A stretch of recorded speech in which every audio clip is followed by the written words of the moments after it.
we'll be making use of 3 exhibits files in particular. The first is the stain exhibit file. The second is the exhibit file which is titled Boyson's case number, and it has docket and Khan disciplinary on its spine. The third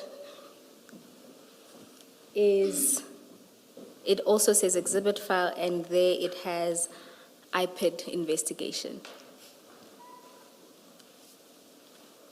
But for now, while we arrange that everything be organized, I don't see the one that says IPID. we'll ensure that it's available by T. Oh, all right. But for this morning, Just check all of them, yeah. I've Yes. seen stain, I've seen something else, and yeah, but IPID I don't see. Maybe it's there. all right. We'll check over T. But for this morning, you will need the exhibit file with the docket and the disciplinary, Khan disciplinary, as well as the stain exhibit bundle.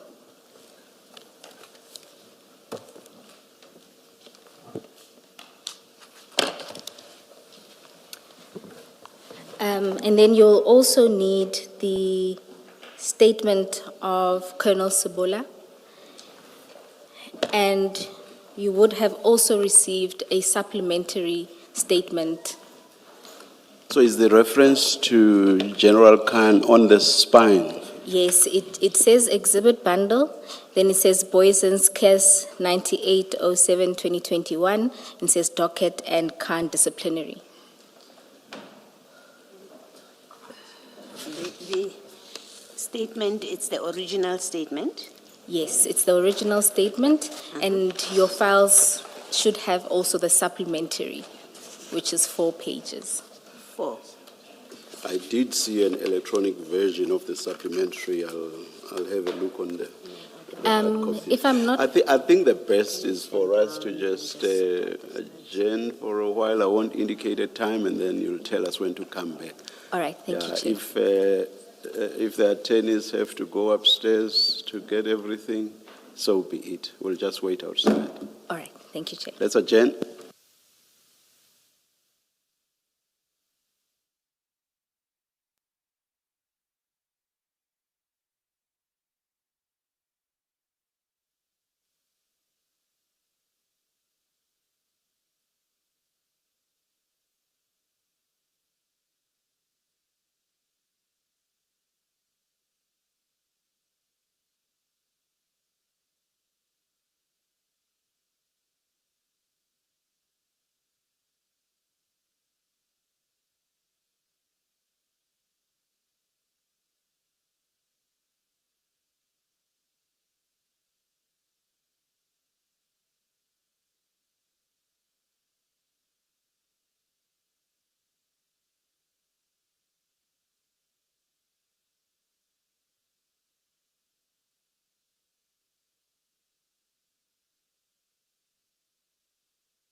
We are ready to resume. Please make sure your devices are off. Thank you.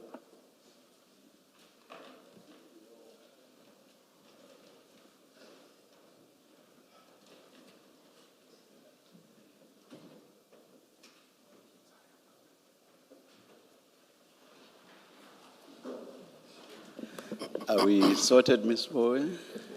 Chair, let's try this again. So in front of you, Chair, and Commissioners, there should be a file which has the witness statement. You will see that an updated index has been inserted, and the supplementary statement starts at page 6 of that bundle. If you turn around, you will see the exhibit bundle. The first is the stain exhibit. The second, it should say exhibit file, Boysen's case number with the count disciplinary in one file. The third is IPID, and it's another exhibit file. It just has a Boysen's case number. It's where the presentation is situated. So those are the files we'll be making use of. Now they are in order. Thank you very much, Ms. Bowe. And then for the purposes of going through the supplementary, I'd ask that you take the file with the presentation. We'll be dealing with the supplementary statement alongside that presentation. Colonel, in front of you, Which is the file with the presentation? What is it called? 273. it's the fourth file.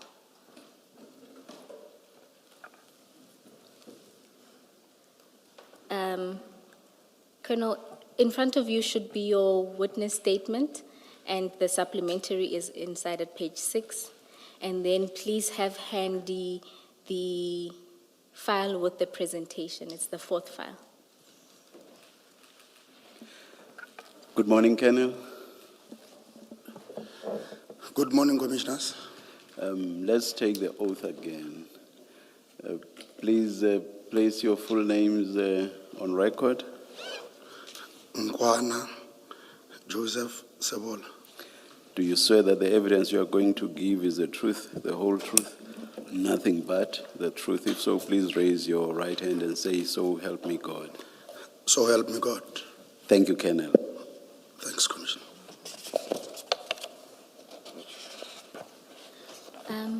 Colonel, can we first confirm your supplementary affidavit? If you go to page 6 in that file, the statement file, can you confirm that this is a statement that you prepared for purposes of your testimony this morning? That is correct, Commissioners. And if you go to page 9, can you confirm that that is your signature at the end of that statement? Indeed, it is mine. And can you confirm that the contents of the statement are true and correct? Yes.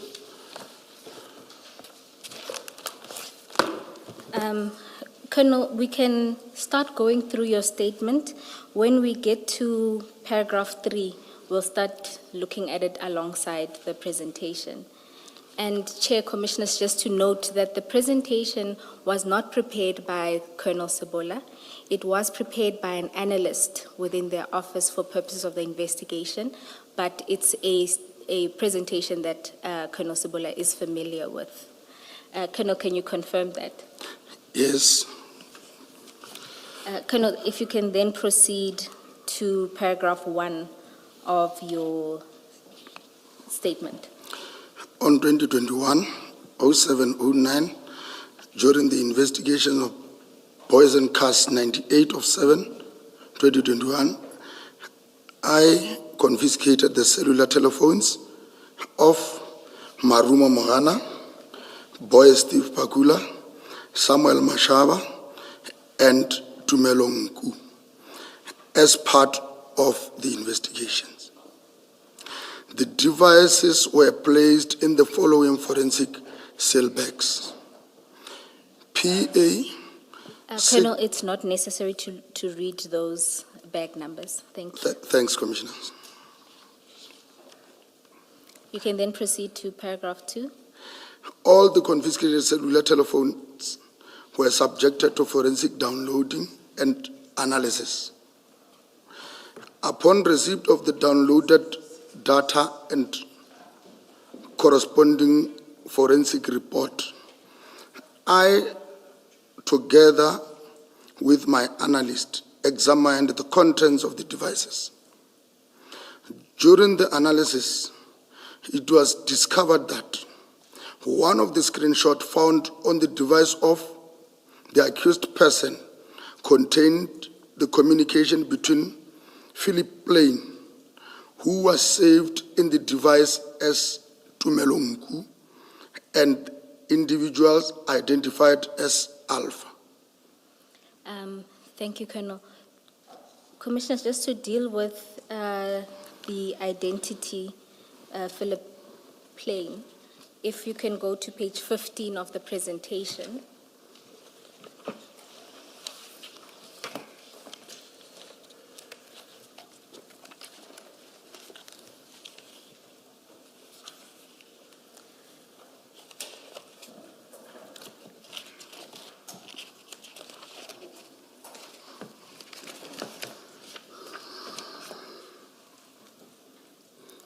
Colonel, can you confirm that that is what you're talking about?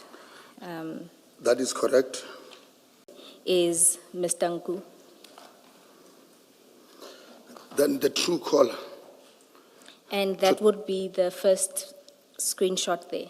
that will be the first screenshot. Okay. Thank you, Colonel.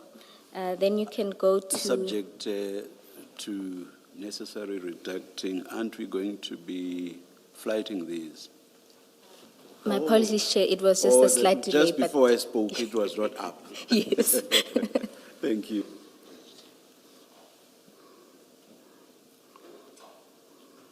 And who is it that we see on the? Is it one person or is it two people? The images, Yes. the images do you does know? not reflect to the owner of the Oh, cellular telephone. okay, Those were part of, that was found inside okay. the screenshots. Colonel, are you saying that the two pictures of that person, is somebody else? I can say, because these pictures are just found inside this cell phone, it's someone else. It's somebody else completely? Yes. Or were they included to show the clothing brand name? I can just confirm to say, maybe they were showing Can we the... please short-circuit this? Is that Mr. Nku that we see in the middle photo and the photo on the right? Yeah, if I still recall, it is Mr. Ngu. Yeah, thank you. Okay. And then we can move to paragraph 3 of your statement. The communications referred to General Mashaba of Hawks.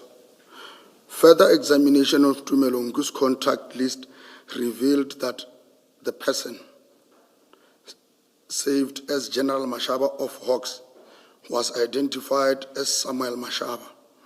This information was extracted from the digital evidence obtained during the forensic examination of the confiscated cellular telephone and formed part of the material considered during the investigation. Paragraph 4.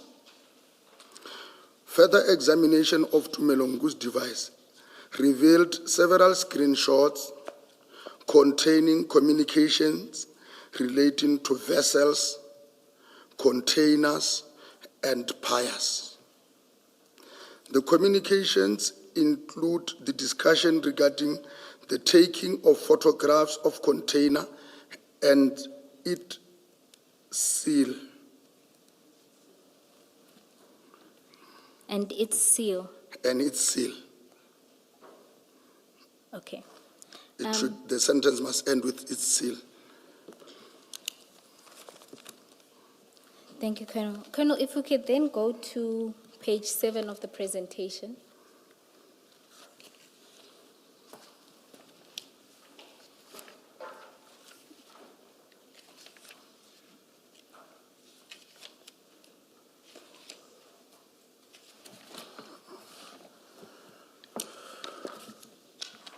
Oh, my apologies, page 6. Page 6. Yes.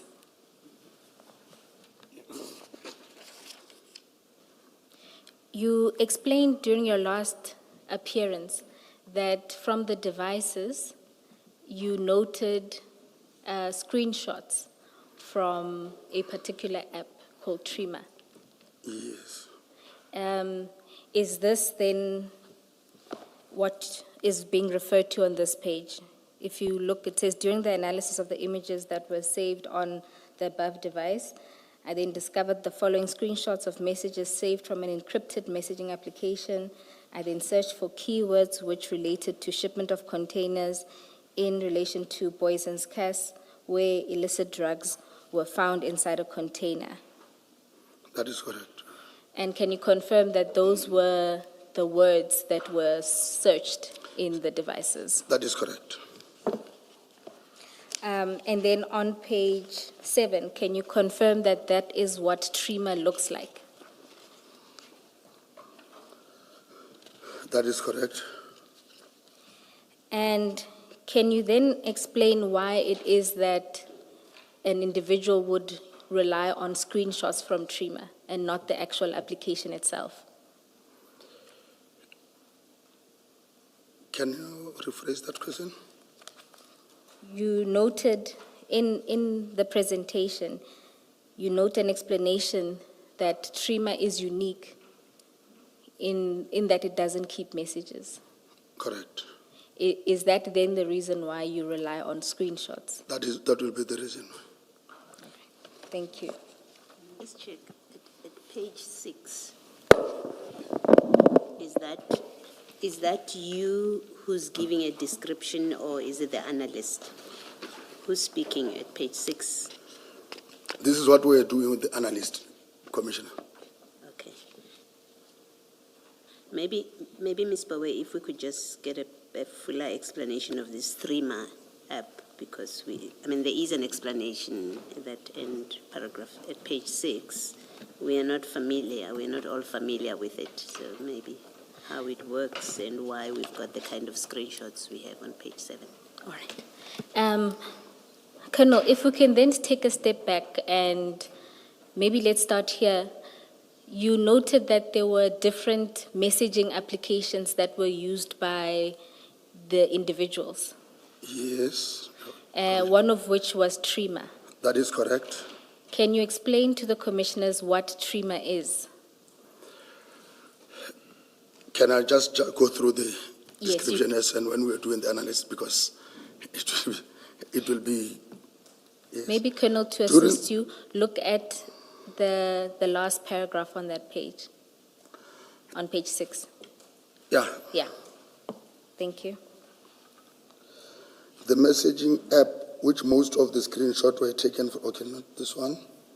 Trima messaging application uses encryption, open source technology, and doesn't require an email or phone number to sign up. It protects your metadata and permanently deletes messages after they are sent. The images below are from the application Trima with ID, as it does not use phone number.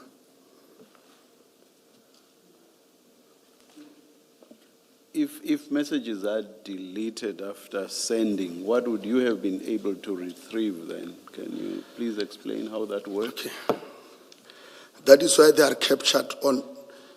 He might be using. In fact, not just deleted, it says permanently. One will need to either save it on its screenshot so that he can forward it to the next person. So that is why it was saved on Mashaba, on Tumelongu's phone, because he wanted to relate what is in the message to the other person. So all that you retrieved were those texts in respect of which screenshots were taken. Screenshots were taken. So if there had been no screenshots, you would have found nothing. Nothing. on That is 3 correct, Commissioner. All right, okay.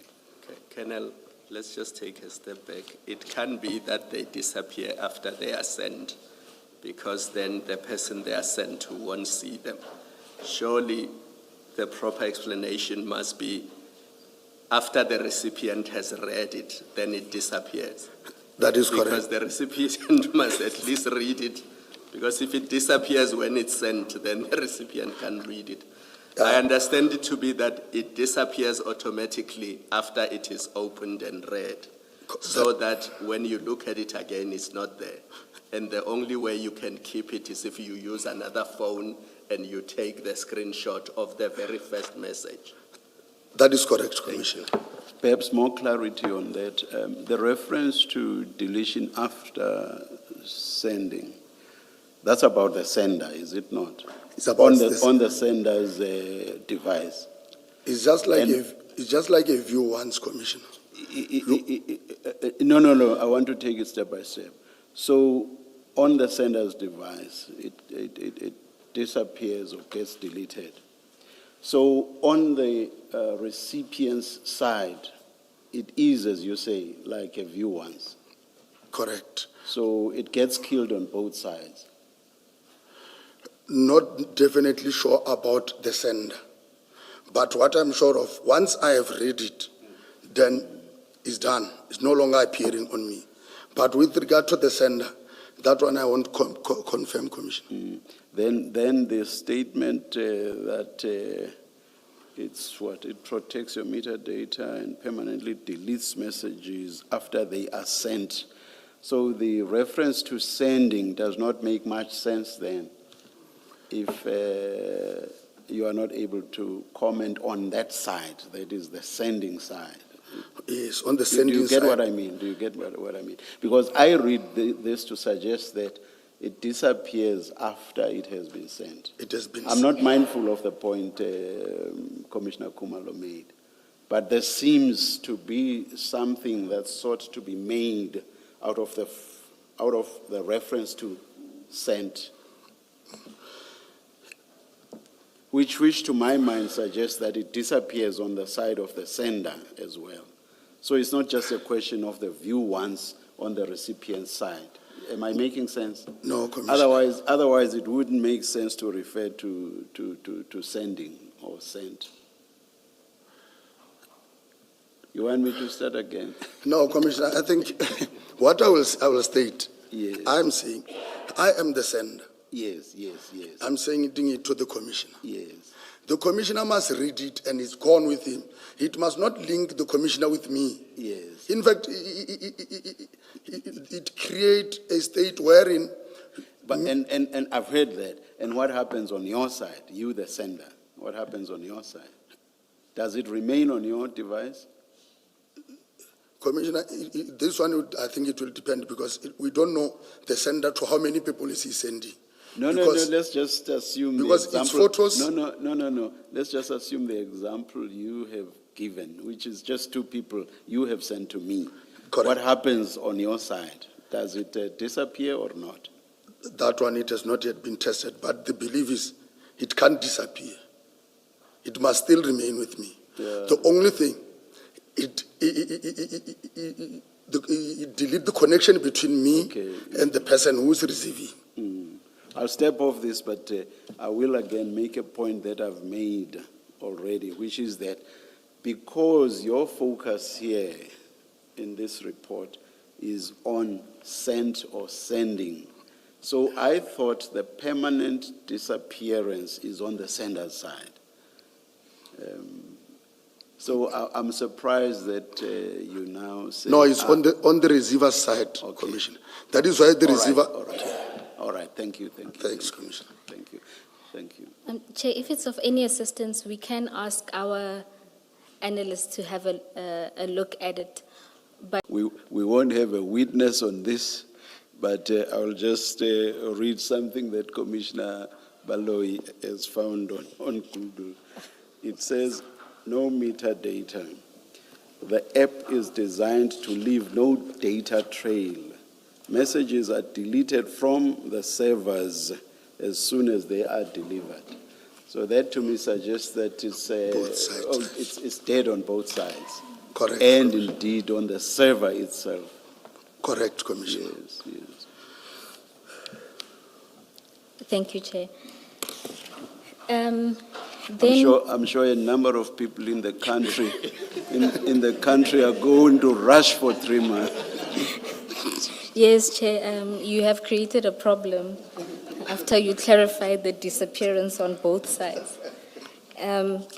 Colonel, and then just to confirm on page 7 that that's what TRIMA looks like and it creates IDs. Yes. On page 7, yes, this is what looked like TRIMA. And then on page 8 is another example of what those screenshots look like. Yes. And just to confirm, the first screenshot comes from which application?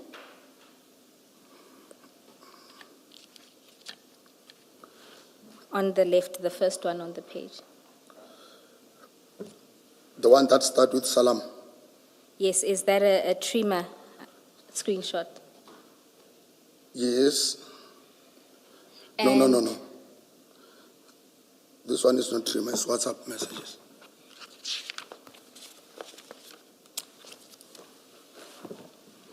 Colonel, if you look at there are two sets, right? The far left is one, and you can see the colors are different from the second and third one, which appear to be from WhatsApp. Or am I misreading that? The one that starts with EB. The middle Yes.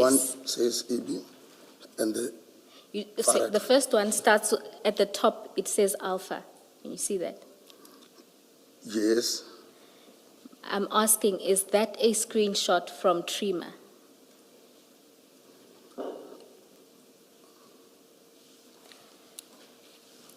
Maybe to assist you, Colonel, if you go to page 11,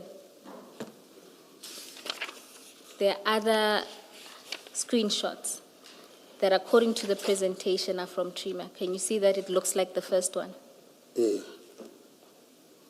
yes. The page 8 one and the page 11 one are the same. Yes, so those are from? They are from TRIMA. And then the second and the third, those ones are from? WhatsApp.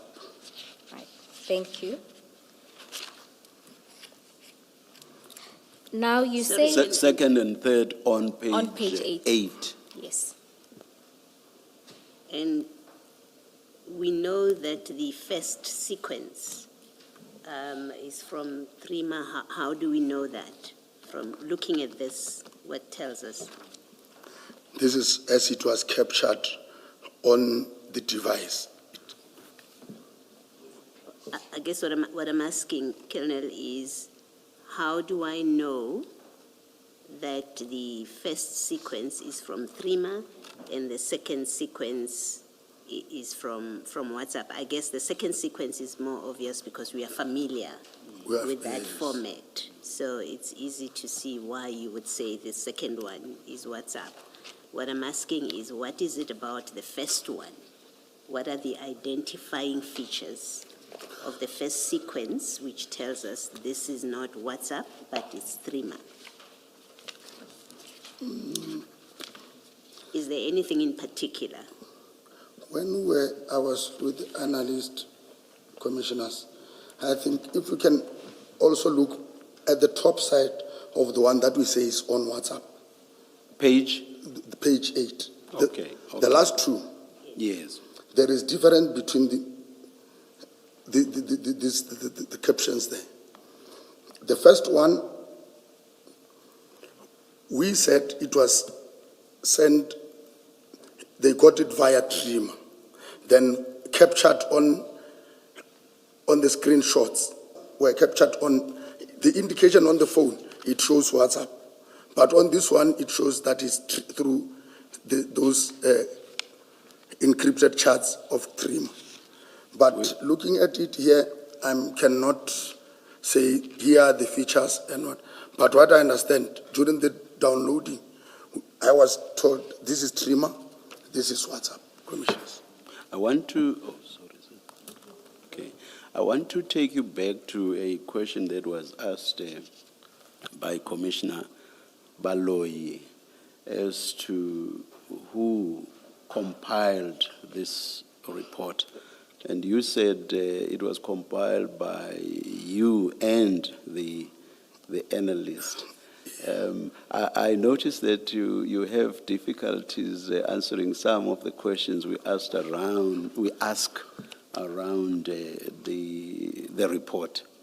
Even as you responded to Commissioner Baloyi, I wondered whether your participation was more assisting the analyst and saying whatever you saw as necessary, but that it was more the analyst who impugn your expertise as a colonel in SAPSEC, colonel who recently even got him promoted to the position of colonel. It doesn't. But we just want to be sure of the true factual position. Was this compiled by the analyst with you assisting where necessary? As I say, this does not impugn your expertise as a SAPS officer. Correct, Commissioner. In fact, the analyst is assisting me. I'm not assisting the analyst. No. There's a nuance here. We are talking about the preparation of the report. The person who is doing all the analysis and so on and so on. But this is being done for you as the investigator, that I get. But there's a nuance between who is actually the person preparing the report. The analyst. That's what I wanted to establish. Thank you very much, Colonel. Then we will understand your lack of knowledge with regard to some of the technicalities better. We will understand that better. Thanks, Commissioner. You see what I mean? Thank you. Chair, just to say that the DPCI did provide us with the downloads of the phones, and how we were able to confirm that this is Trima is that all of these ones that are gray and a light green that have a bell and a little phone icon at the top were all found in the gallery of Mr. Nku's downloads. And if you look at the metadata of it, it specifies just the phone that it was taken. So all of the ones that come from Trima appear like that. And what you can get from it is just the date on which the screenshot was taken and not necessarily when the messages themselves were sent. That's on our end. Thank you, Ms. Bowen.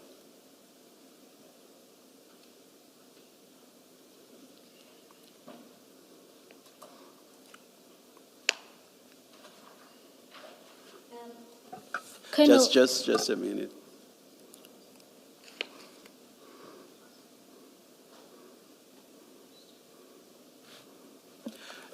Ms. Bowe, may we please be provided with a very short affidavit from the analyst, specifically on how we identify what's what with regard to the texts. yes, Chair. Short affidavit. Our analyst or yes. DPCI analyst? The DPCI. yeah. All right. Yeah.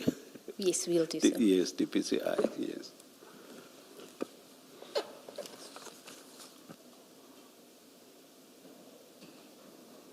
Yes, you may continue, Ms. Bowe.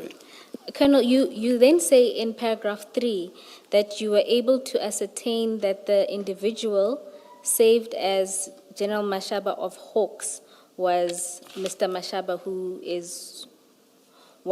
was one of the suspects in this case.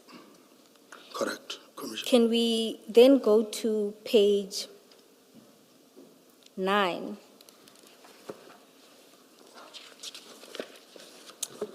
My apologies, actually, page 10 of the presentation where you explain how this determination was made. Can you explain briefly how you were able to match Mr. Mashaba, that this was indeed the person who was one of your suspects? Okay, page 10 says, the following conversation was extracted from WhatsApp conversation saved as chat 168-0419. TN Tumelongu says the following. Salam boss, may I please come through at 9 a.m. The general just asked me to pass by him at 7 a.m. Then he says, see page 2 Yes. of 72. Colonel, just a reminder, on the second bullet point, please don't read out the name. Okay, right. On 2021-0402 at 1303, EB boss, there are the names, says the following. Where is General? Then on 2021-0621, 0957, Tumelongu is quoted as saying, sorry boss, been busy with Mashaba. The above quoted message confirmed that the two individuals are the same on the above and on many screenshots saved on the devices as they both addresses Samuel Mashaba as General. There is also a voice note, okay, on the audio of Samuel Mashaba's device where an individual is mentioning the name General. There is the... So in the purpose of your analysis, your conclusion was that where EB Boss and Mr. Nku talk about General or General Mashaba, that it is a reference to the suspect in your It case. is referred to the suspect in the Boysen case, 9/8 of 7/2021.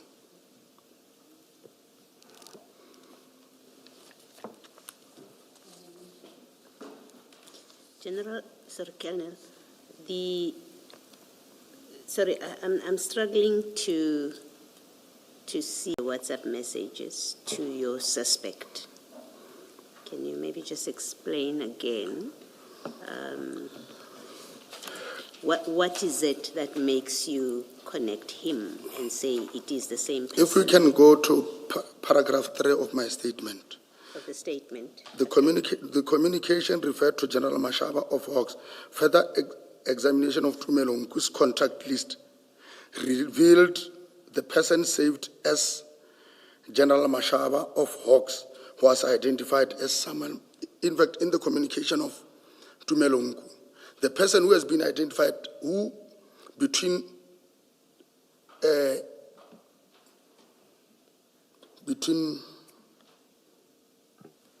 Mr. Nku and EB Mr. Boss. Ngu and EB? Alpha, Okay. EB. It shows that the person is saved in Nku's phone as Samuel Mashaba. That is what we have picked up on this communication. That when they are talking about the General of Hawks, they are referring to the person who's saved as who's Samuel Mashaba, but the communication indicates the other names. Okay, so Thanks. just to be clear, in Mr. Nku's phone, you have Samuel Mashaba, a contact, as one of the contacts. Is that? No. In Mr. Ngu's phone, he's saved as General. Then that number that is saved as General belongs to Samuel Mashaba. Okay, so you check, when you check, We checked. you find the number that is saved under General Mashaba of Hawks is in fact the number of Samuel Mashaba. Correct, You were Commissioner. able to make that link. Correct, Commissioner. Okay, thank you, I understand. Just to be clear, without reading it out, that number is the one we see on page 4 of the presentation.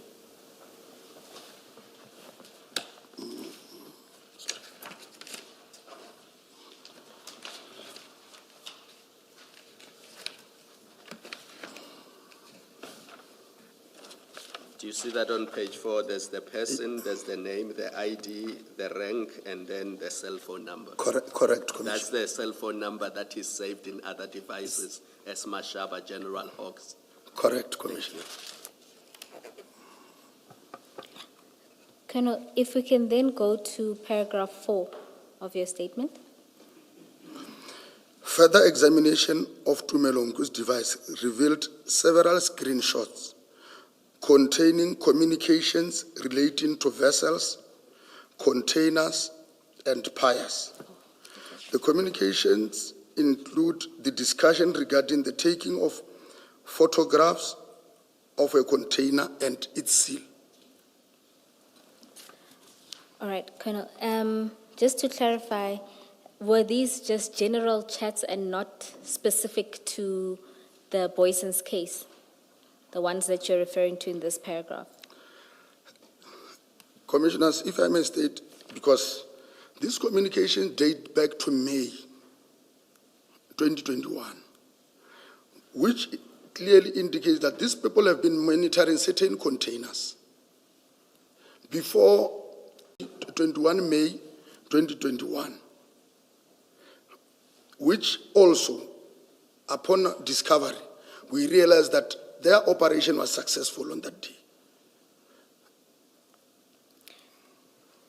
And just to go through some of those examples, Colonel, can we go to page 11 of the presentation? Correct. So if you look at the first screenshot, can you explain to the commissioners what we see there? The first screenshot, it starts by saying, can you get the pics of the container and seal? The longer you take with it, the more nervous they get. And you, sorry, Chair. And you say this is communication between who and whom? Who are the people talking here? This is screenshot found in Tumelongu, which indicates that the communication is between him and Alpha. And just to clarify that, if you look at message number, the third one, perhaps at the top, the first participant is Alpha, and then if you look at the third message, The one that starts with other? After the second message, you'll see it says Philip Plain. So that's a quoted message. It Okay. shows the other participant. Philip Plain. On top of Philip Plain is responding to the boss. Philip Plain, commissioners, still takes us back to Tumelongu. Now he's communicating with to the bosses. So it is not going to happen today. So the boss quotes a message from Philip Plain saying, so it's not going to happen today, right? And you see the message Yes, the from boss, Philip yeah. Plain is, boss, Boss, the message of Philip Plain is a boss, the driver details, and then, which means Philip Plain now says it's not going to happen today. No, it's the boss. The boss. Indicate that he is responding to a much earlier text from Philip Plain. From Philip Plain, correct, Yes. Commissioner. It appears just above, so it is not going to happen today. Yes. If you look at the color coding, that's still the same person as can you get the pics? The longer you take, same color coding. So it's the boss saying this. Yes. Yeah. So what Philip Plain had said is, boss, the driver details still haven't been loaded yet. the guys are monitoring the app, and the forklift guy is our guy. Correct. That's Philip Plain. That is Philip Plain. Yes. And Colonel, does, Sorry, Ms. Bowe, can you just, Philip Plain or Mr. Nku? Philip Plain, Mr. Ngui, yes, not Yes, to. yes, yes. is the evidence, and I'm just trying to understand, to be clear, where do we locate this? Are you saying, is the evidence that this communication is about the Boison's container or has nothing to do with the Boison's, This but has- other containers? Sorry. This communications relates to the 21 May, not the Boyson's one. No, the heading says the screenshots were captured on 21 May 2021. So you're saying it's other containers It that has they're other talking- contain- that yes. they're talking about. Yes. Thank you. and from that message of Philip Plain, you are able to identify that Alpha and Mr. Nku at the port have a guy who works as a forklifter. That is correct. And then Mr. Nku responds. Can you go take it from there? Where he says other companies are collecting. Other companies are collecting. As the stack reduced and boxes moved down, we will get the peaks. Yes, you can continue. So, big companies, this one is Alpha. If I, big, No.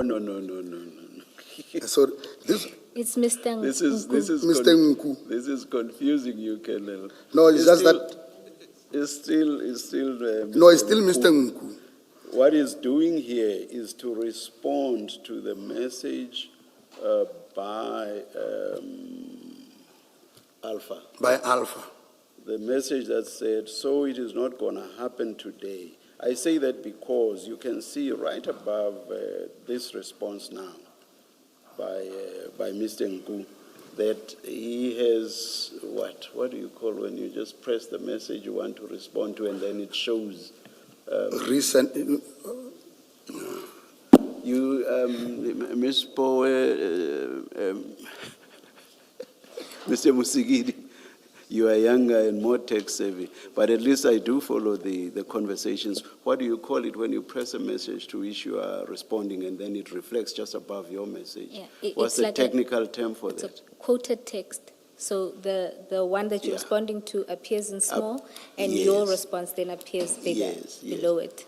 You get my point? I get it. Yes. I'm with you, So the Commissioner. response now is so it is not going to happen today. That's what he's responding to. So please read then, big companies don't. big companies don't usually, that is Mr. Nku. Big companies don't usually want to probably be a bit later. Don't Barlow run 24. Don't Barlow run 24-hour logistics, which means Service desk. Service desk. service desk, yes. They should be able to upload the driver details at any moment. And in response to that, Alpha also takes back to note that it is important for them to get pictures. It is very important we get that pics ASAP. Other things are running through the head, in fact, their heads, but it is their heads. I think your custom guys need to take this serious. Everything is excuse.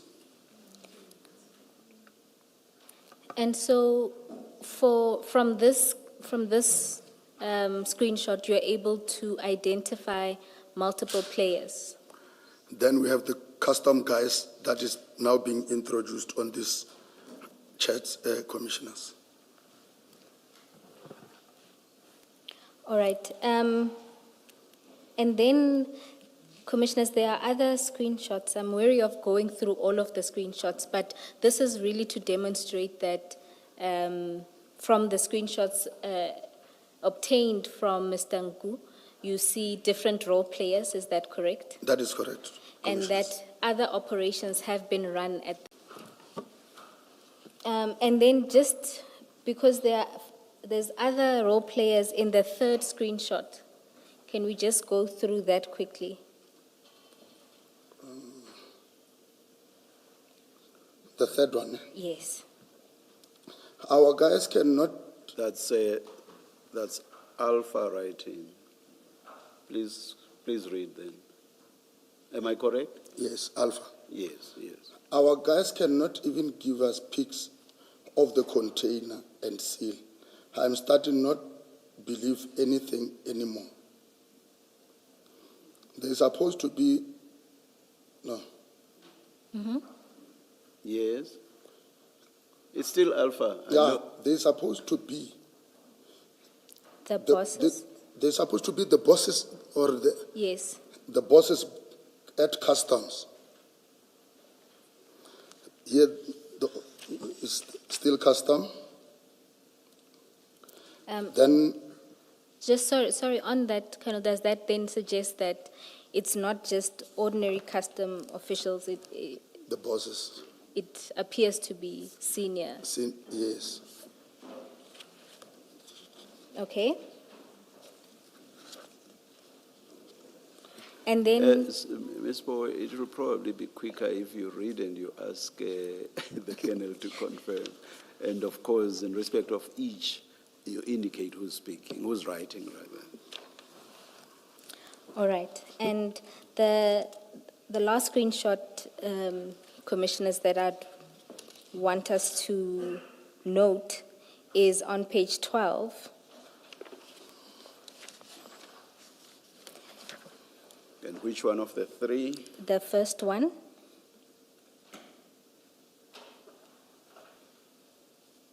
And it starts with Alpha talking. If those containers are gone, me and you are in big bleep. Yes. To which Mr. Nku responds and says, those containers are still there, boss.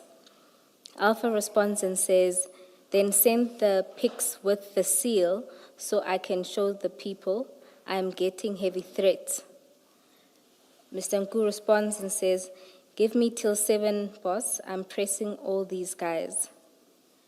Alpha responds and says, okay. Mr. Nku says, the guy at Cranes says please be a bit more patient. We'll get pics as they offload. He will move each aside. Colonel, is that then another role player of theirs, the person who works with the Cranes? That is correct, Commissioner. And the date is still the same. These are also in respect of 21 May 2021. Correct, Commissioner. And another noteworthy thing, Colonel, is that there's always this attempt to get the driver's details in their communications. Yes. And what would be the import of that?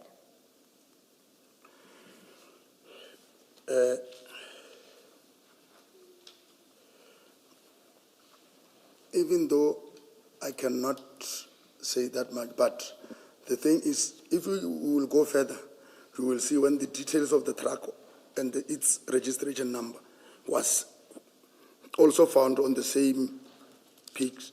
So I don't know what will they do. Because that one is quite important, I'm sure you will go through that, Ms. Bowen. Yes, Colonel, I was just trying to get from you that generally why in these kinds of operations it would be important to get the driver's details, because the screenshots that we started with, you'll see it started with them discussing the difficulties with obtaining the driver's details, and they're talking about an application where those details would emerge. And as they continue, Mr. Nku again, on the second screenshot at page 12, says, the second message, boss, the driver details still haven't been uploaded yet. The guys are monitoring the app, and the forklift guy is our guy. Can you see that? Where I'm seated, when they were discussing about the driver commissioners, it seems they will want to acquaint themselves with the person that maybe they can easily manipulate along the way, commissioners. All right, thank you. And then in relation to this incident, the May incident, on page 13 of the presentation, you include there a map. Can you explain the significance of this? The map with, and remember, Colonel, Okay. this is still in May. On this map, it just to indicate that on that same week, the week of the 21st and the 22nd, when they were communicating about the peak of the seal, the container, and all those things, Nku was in the vicinity of Durban. If you look on that map, And you are still talking May 2021. May 2021. You just mentioned the dates. Okay. Yes, Okay, all right. he was on that, in the vicinity of Durban. Colonel, just to confirm that even page 14 still deals with Mr. Nku being in the vicinity of the harbor in Durban in May. That is correct. Then, Colonel, can we go to paragraph 5? Computer display was found on the device. The screenshot reflected shipment information indicating that the consignment was scheduled to depart on 2021-05-30 and arrive in Durban Harbour on 2021-06-11. And for that, can we go to page 16 of the presentation?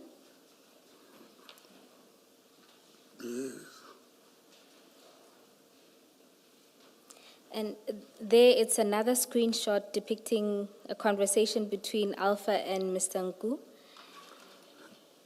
Is that correct? That is correct. And in the first picture in that screenshot, because it's not legible, is that what it says there on the far right of the page? It gives the description. It's like a shipping manifest. Yes, a computer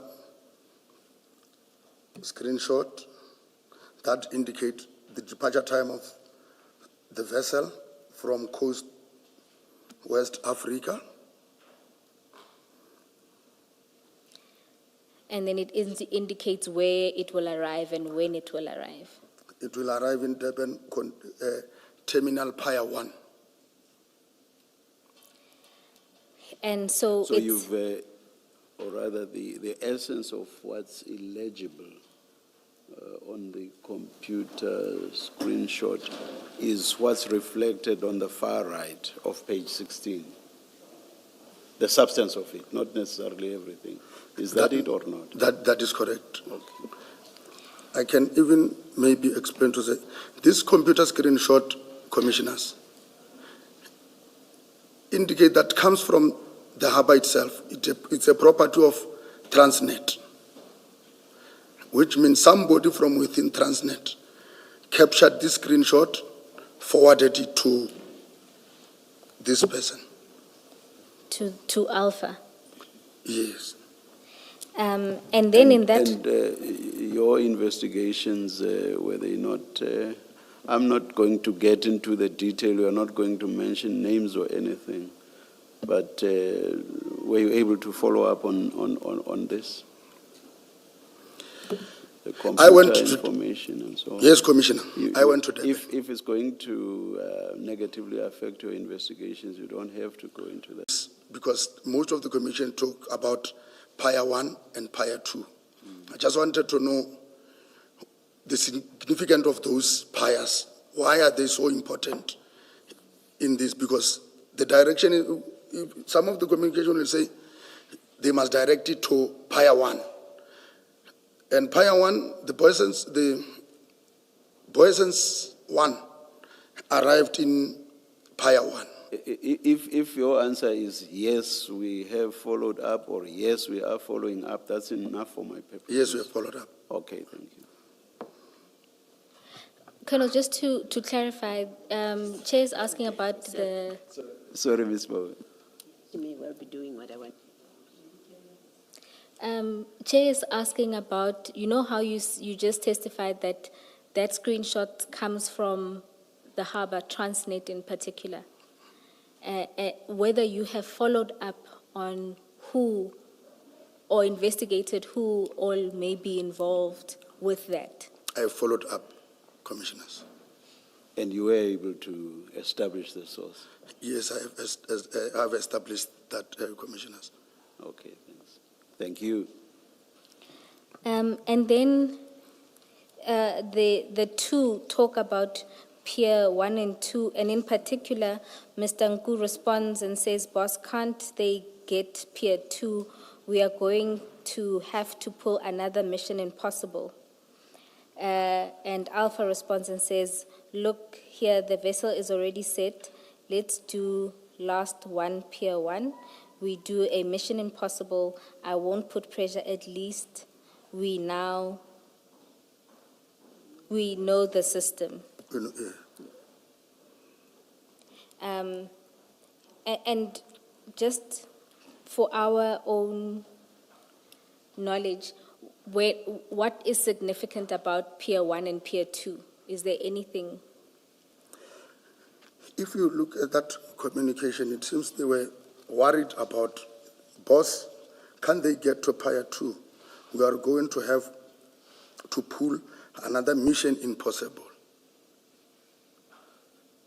Which means the request is for it not to go to Pier 2, because No, the request is for it to go to Pier 2. yes, It seems Mr. Nku's worried about it going to Pier 1. You see, Mr. Nku says, boss, can't they get Pier 2? We are going to have to pull another Mission Impossible.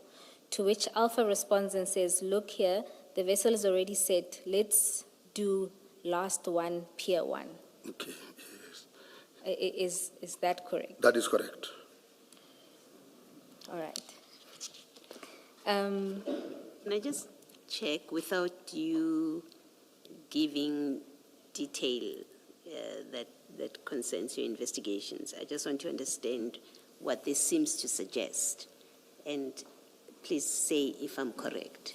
It seems to suggest that someone within Transnet makes the decisions about where the ship should go. It's Pier 1 or Pier 2, and so is able to manipulate where it lands in order to facilitate the scheme of accessing the containers. Am I correct about That is the role correct, of Commissioner. Transnet people in Yes. this?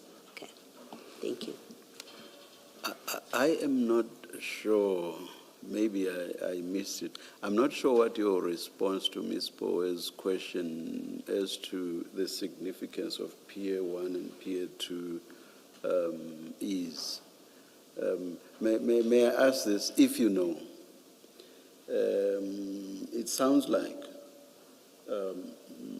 Mr. Nku is saying it's going to be very difficult for them if the container is or the ship carrying the container offloads at Pier 1. It seems his sense is that it will be much easier if why that is so. That is on my own thinking that maybe when it's a Tier 2, he can easily get whatever you want. Maybe he has got, Why is that so? That's the essence of my question, I guess. because he is creating this doubt to say, go into Tier 1, we will be doing Mission Impossible, which means everything is possible if it goes to Tier 2. You still haven't answered my question. You are restating what he says here and what I said also, or highlighted in my question. Do you know why that is so? If you don't know, Let me not say that. there's no problem at all if you don't know. Yes. You don't know. Don't feel bad about it. I mean, it's No, not, it's not your area of expertise. You are not involved in shipping, harbors, and all those things. Don't feel bad about it. If you No, I don't know, don't. you don't No, know. there I don't know. All right, thank you. All right, Colonel. Let's then move to the next paragraph in your statement. It's, yes. Further screenshot dated 2021-0701 were also identified on the device. Based on their content, this screenshot appeared to relate to incident that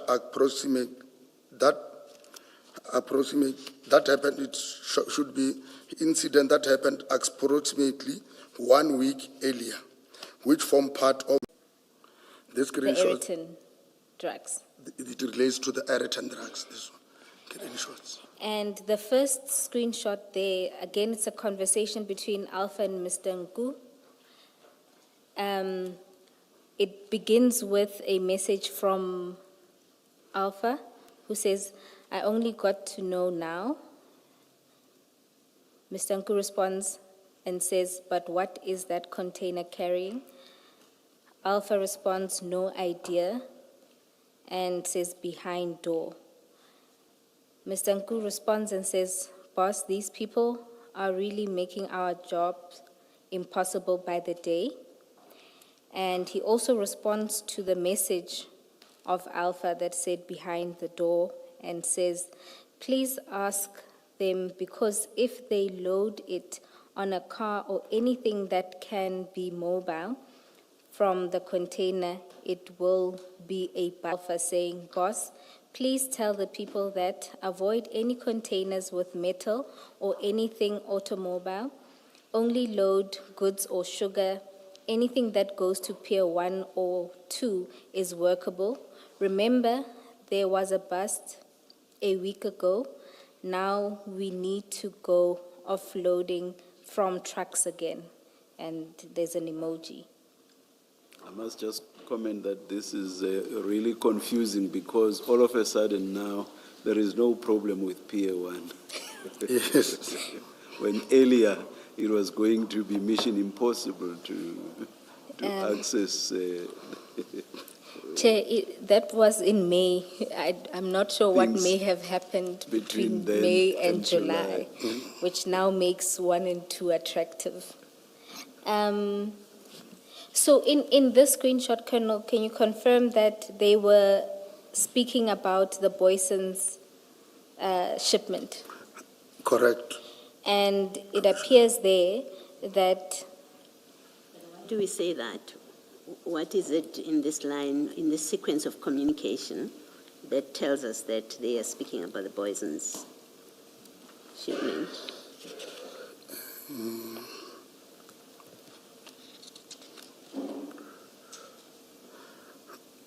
Commissioners, it's just that these screenshots, as I've indicated, not everything it's in here.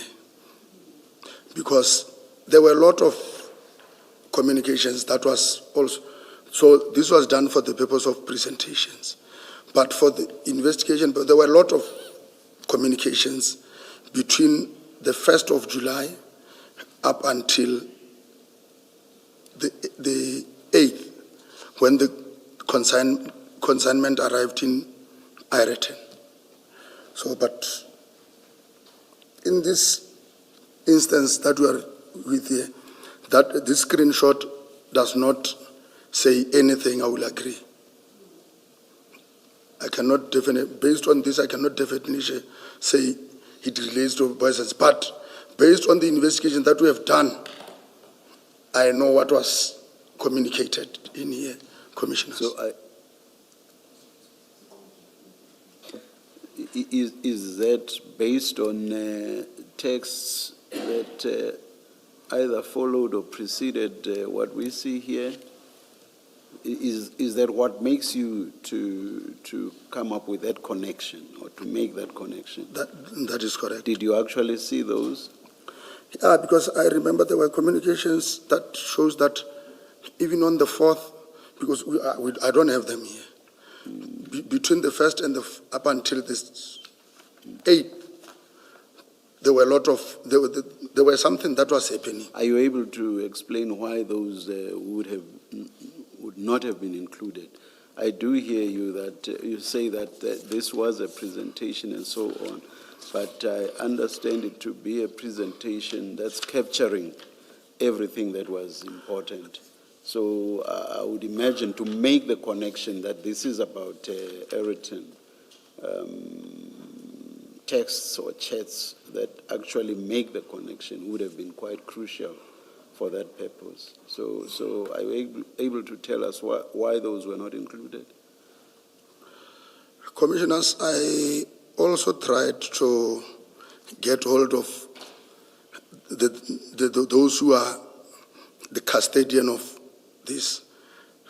I was told that certain information cannot be traced back again now. That's addressing the situation now. That is I'm asking you a question that relates to the compilation of this report.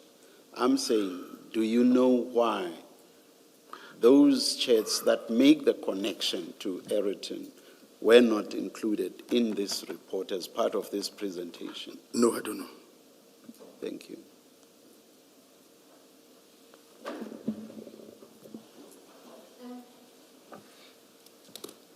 Colonel, would you be able to get us some of those chats or that information that links these conversations better to Eriton so that we can see those links?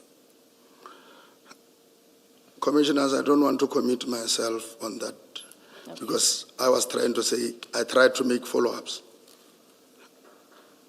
Because after even seeing these presentations, I found it necessary that I must also get the full information and in as to what was happening during the time I was investigating, Commissioners.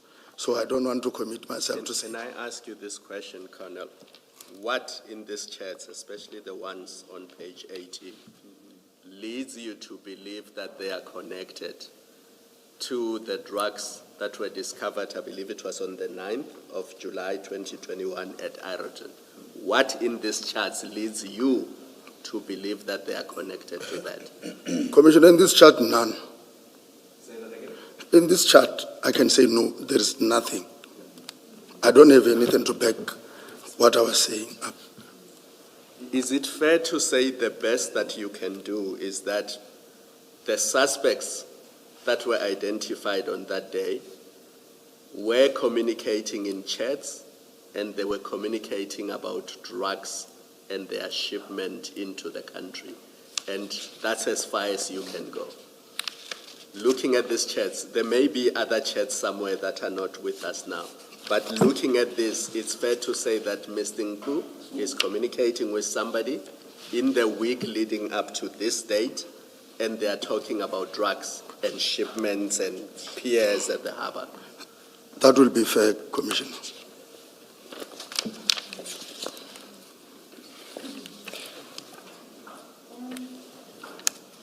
Commissioners, maybe just to say it may get better once we deal with the other pictures that were retrieved around the same time, because if you read those messages with the pictures that were shared from page 20 and 21, it may better link those conversations. Well, yeah, you are still going Yeah, to take us, you are Yes. still going to take us there. Yes. Thank you, thank you. You're asking us to be patient and quiet, basically. Commissioners, I dare not ask anyone to remain quiet. And then, Colonel, what is the significance of then the other picture on page 18, the one that was in blue? Where was it? Where did you find that, and what's its significance? This picture was on the screenshot of Mr. Nku. And was this on the same day as the screenshot of the Trima conversation with Alpha? This screenshot indicates that it was only taken on the 1st of July. The screenshot, I don't know what that communication was, but the screenshot was taken on the 1st of July. And what is the significance?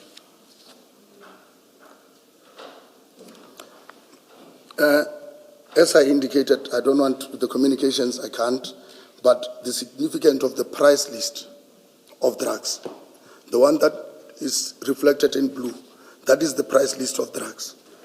And then it also reflects that the price list is in euros, not South African currency. Pounds, that's pounds. In pounds, sorry, commissioners.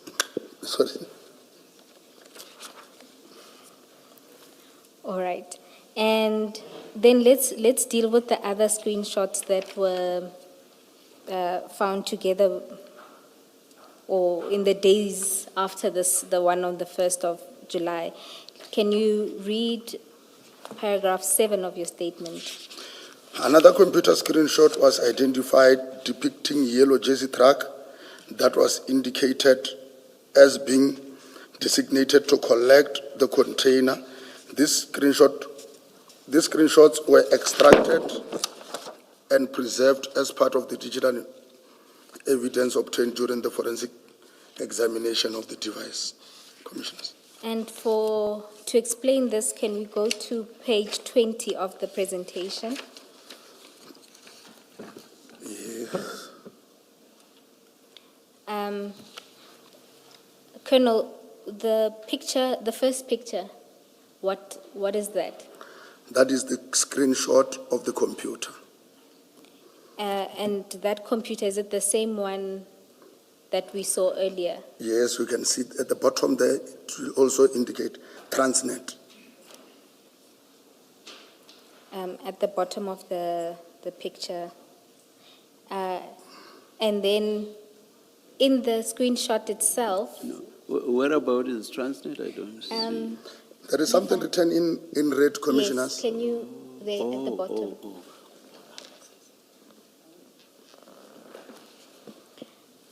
And the detail of what's written in the picture is on the far right of the page. The Is that details- correct? Yes, the details on the screenshot, on the computer, is the details of this truck that is found in Area 10, commissioners.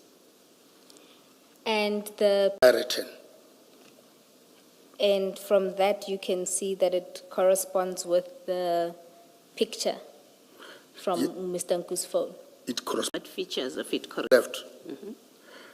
It has got the details of this truck, The registration number? the registration number, and if No, sorry, I'm asking, Colonel, because this screenshot is, it's not, I can't quite see the detail of it. So when you say they, Commissioner Moloi, because here it is just a photo.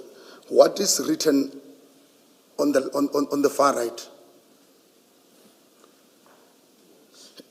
on the far reflect- right, it's the details of, The details of what is happening on this computer, Commissioner. I see. It shows the gate, tracking company, the license. Yes. Yes, Okay, thank you. I see that. this is what is reflected on this, commissioners. and this picture was retrieved from, well, the metadata of it shows that this picture was taken on the 8th, that would be the day before the Ayrton bust. That was the date before the Ayrton bust. And then the next picture is on page 21. Just to confirm, Colonel, what's on the left is what was found on Mr. Nku's phone. This is what was found on Mr. Nku's phone, Commissioners. And again, this is a screenshot from Transnet. That is correct, Commissioners. And Oh, to the left. On To the the- left. yes, On the left. and on the right is a picture of the truck that was involved in the Ayrton scene. Correct, Commissioner. And And it's already in Ayrton. Yes, this was taken when it was in Ayrton.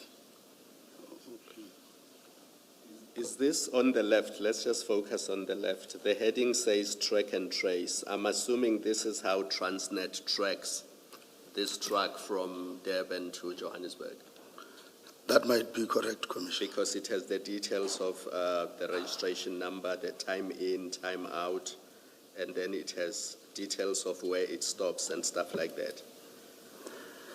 Even on the top, Commissioner, is the registration number of that one that starts with BEA, Yes, is the registration number of the container. of the container itself. Thank Correct. you. and Colonel, do you know when this screenshot was taken? Is it the same day as the one that we just looked at on page 20? This screenshot were found on Mr. Ngus on the 8th before the bust. Okay. And then in the presentation, at now on page 22,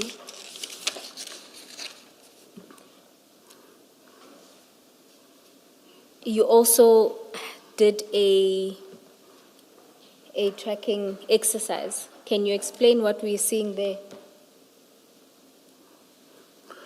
This is what was checked, Mr. Ngu's cell phone through the cell phone towers was tracked along the N3, which indicates that on the same date the track was, it shows, let me just first say, it shows the movement of Mr. Ngu's cell phone. And From- is his the yellow, because there's yellow and blue? Is his the yellow or the blue?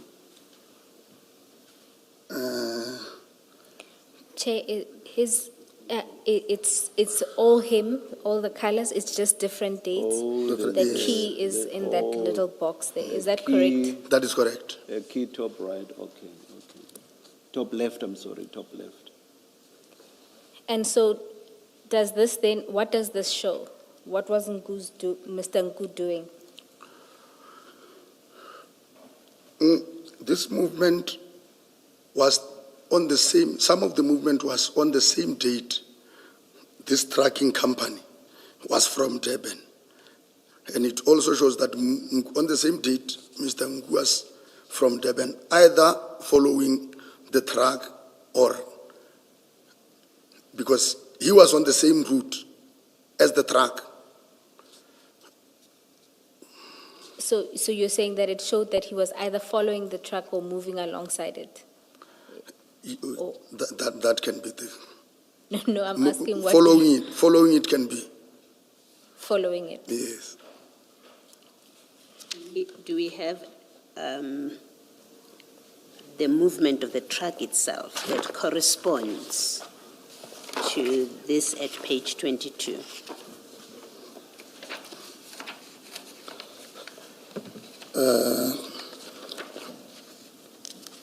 I remember the tracking company, sorry, we had it. Even this screenshot, even though it's not, does not explain, the one on page 21, that says track and trace.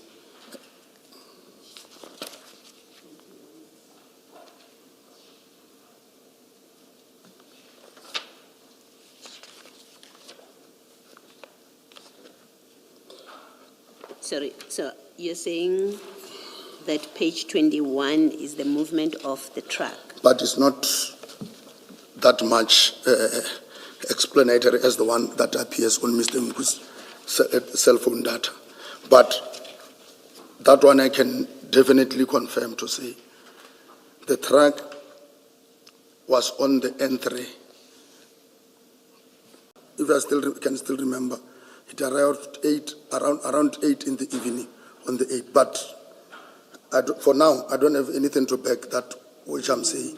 But on the day of the investigation, I tracked the movement, which is not attached in here. Commissioners.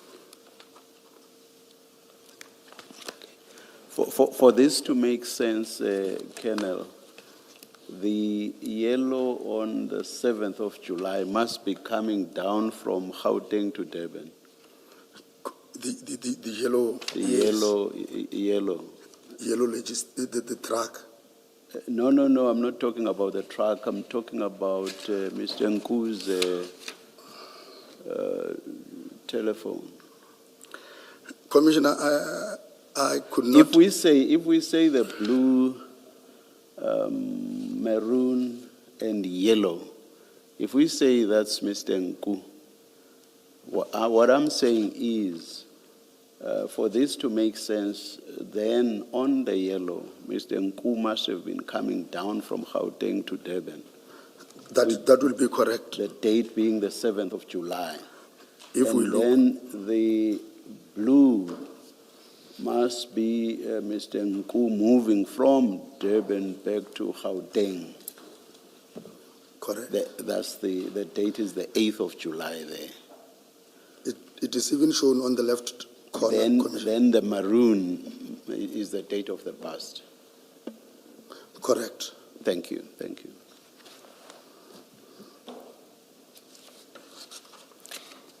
Then, Chair, I'm not sure if this is an opportune time to take the tea adjournment, or if we should keep going until past.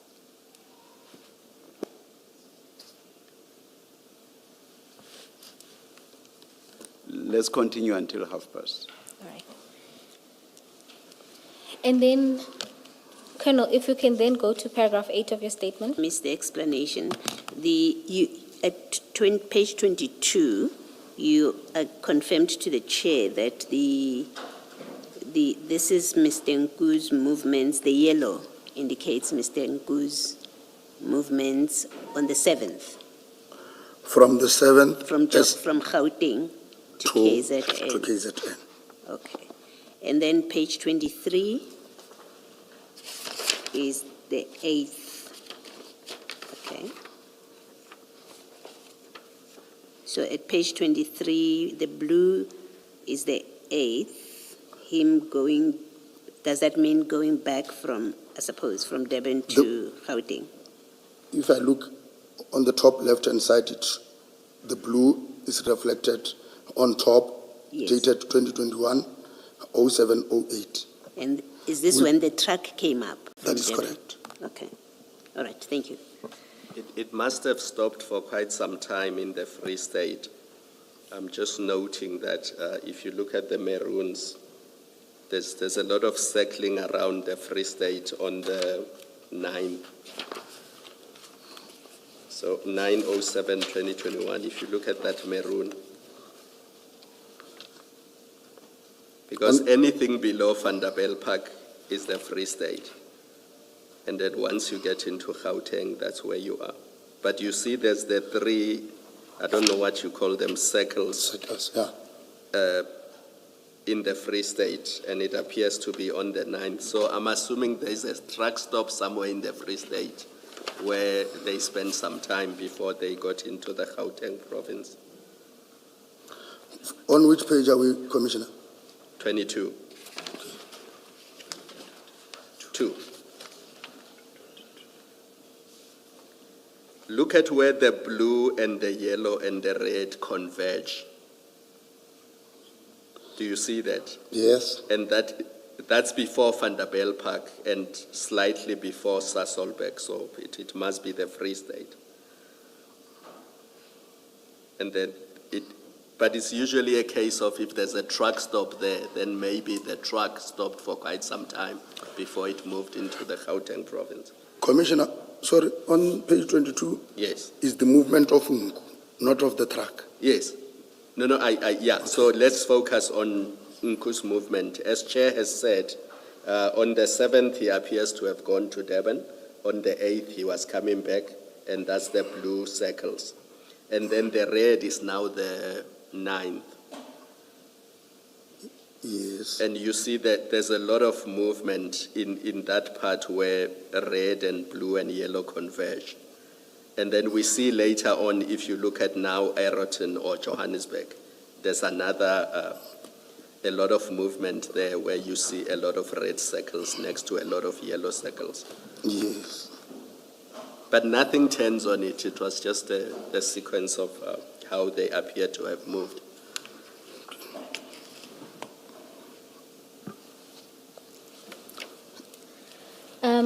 And just to confirm, Colonel, just in regards to when the truck left the harbor, if you go to page 21, is that then the time in for the truck and when it then leaves the harbor? Can you see that Transnet track and trace? Is that how we know that it left on the 8th, the truck? Correct. Okay. Now you can go to paragraph 8 of your statement. On 2021-0709, Tumelo Nku, No, sorry, you say time in is when it left the harbor. What does time out No, mean? when the truck, There's a time in and a time out. Yes, So if we are accounting for time in, we have to account for time out as well to Oh. complete. Colonel, I was just clarifying that time in would have been when the truck gets to the harbor and time out being when the truck departs from the harbor. from the harbor. Correct. Then you can go to paragraph 8. On 2021-0709, Tumelo Nku sent Samuel Mashaba location through telegram. The location happens to be Rodicop, Yellow Jersey Logistics. On the same date, Samuel Mashaba called Warrant Officer Pakula from Alberton SAPS. Pukungwana, sorry. He phoned, okay, let me repeat. On the same date, Samuel Mashaba called Warrant Officer Pukungwana from Alberton SAPS, who then, via WhatsApp, gave the contact number of Warrant Officer Mohani of Zongeziswe SAPS to Samuel Mashaba. The same date, then Samuel Mashaba sent Warrant Officer Mohana the location of Yellow Jersey. That was confirmed by Google Earth because he sent the pin drop. Then that pin drop happened to be at Yellow Jersey Logistics Commissioners. Warrant Officer Mohana then called Warrant Officer Pakul. Those are the chats. Thanks, Colonel. Then let's... I know you'll still go to the pictures, but maybe let me just make sure that I'm not making a mistake in my assumptions. This Samuel Mashaba that is saved is Samuel Mashaba of the Hawks, and you say it is the suspect in Boisons. This is the same person that was referred to in your evidence earlier as the Gauteng traffic person. Yes, Okay, thank you. Commissioner. And Telegram is a social media app similar to WhatsApp and others similar to that, correct? That is correct, Commissioner. Then let's go to page 26 of the presentation. And can you confirm, Colonel, that that was what was retrieved from Telegram? 26 of the the presentation. Yes. It is, Colonel, sometimes your yes is so soft that I'm not sure if... yes, Commissioner, Yes. sorry. Okay, and there you detail the 3 messages, right? So the first one is Mr. Nku sending to Mr. Mashaba the coordinates of Yellow Jersey. There's also a message that's sent by Mr. Nku, and the body of the message says we need to go. Yes, And then there's a third message that was also retrieved, which is before 6:30. That's the last at 22, well, between 22:25 that is correct. and 22:28. 22, yeah, 28. That's the last message. That is correct. And And- why do we not have the communications themselves? Communications. Why do we have somewhat of a narrative about them? Why do we not have the communications themselves? This is what was... From Telegram itself, in the same way you've been showing us what comes from, we are having a narration or narrative or explanation. Why do we not have the chats or communications themselves on Telegram? I don't want to commit myself, but my understanding is like Trima. Also, my understanding is this Telegram is sometimes encrypted. But the line of communication... Ms. Boy, am I making sense, or is it I who's not understanding this? It seems to me to be an explanation or narration, and Yes. not the communications themselves. That's what Yes. I'm trying to communicate to the Colonel. The Colonel does not seem to be understanding me. Colonel, do you, if we can go to page 8 of the presentation, ne?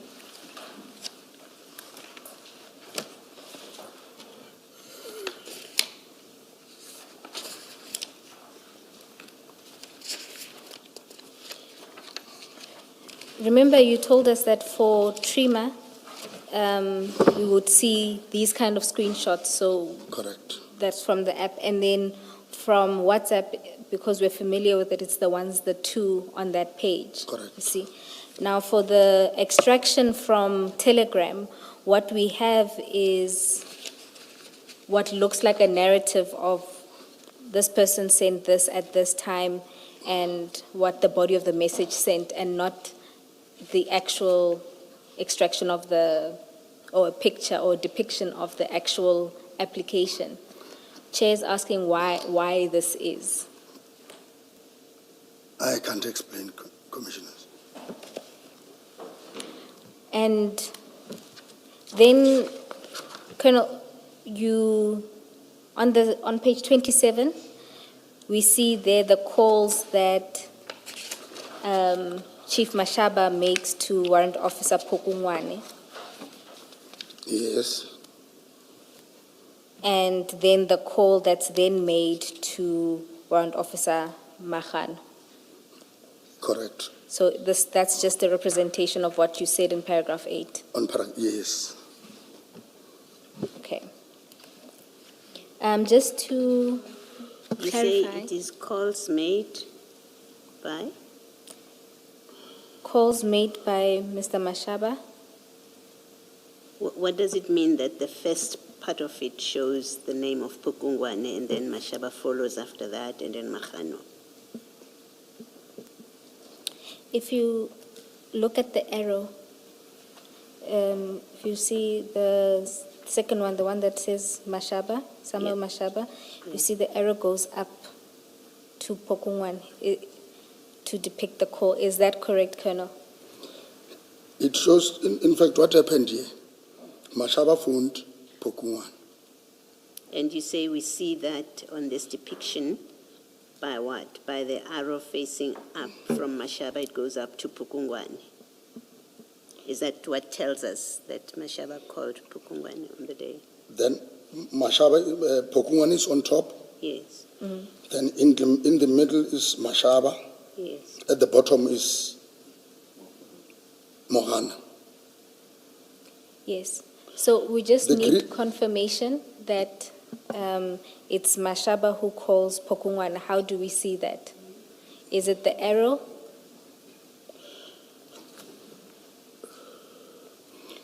There is this screenshot. There is this, the one in blue before this. Yes. If we look on top, it shows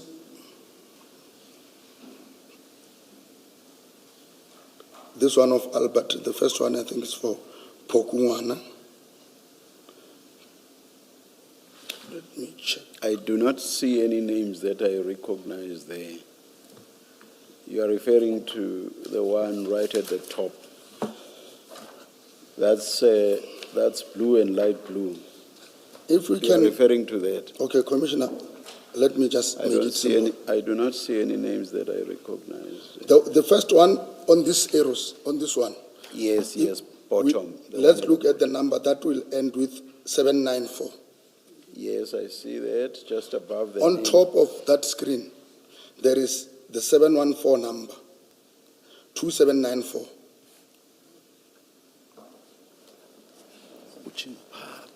So on that table, Commissioners, where it indicates the two participants of the chat. Oh, It starts with now a I number. Now I see. Yeah. Yes. And if you look, the first number, which ends with 794, if you look at the diagram there, it shows you that the number of the RECAD number 94. You see that? Similarly, 598. And if you look at the picture again, you'll see that it's for Mr. Mashaba, Chief Mashaba. And then the other number is 347, which is not in this that's not in the blue table. The blue table is only the communication between Mashaba and Pokungwane. Is that correct, Colonel? The blue one Yes, is Mashaba and Pokungwane.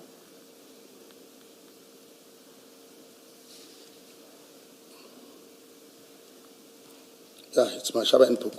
It seems it's Pokungwane and Mohana. But I can be corrected because it was not mine who drafted this. But the issue is Mashaba called Pokungwane, Pokungwane called, sent the WhatsApp to Mashaba. Then Mashaba started communicating with.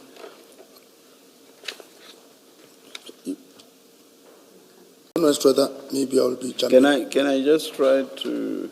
In fact, I would like to have your confirmation. Does this suggest that Chief Mashaba called Pokungwana? That's the first red going up towards Pokungwana. Am I correct? That is correct.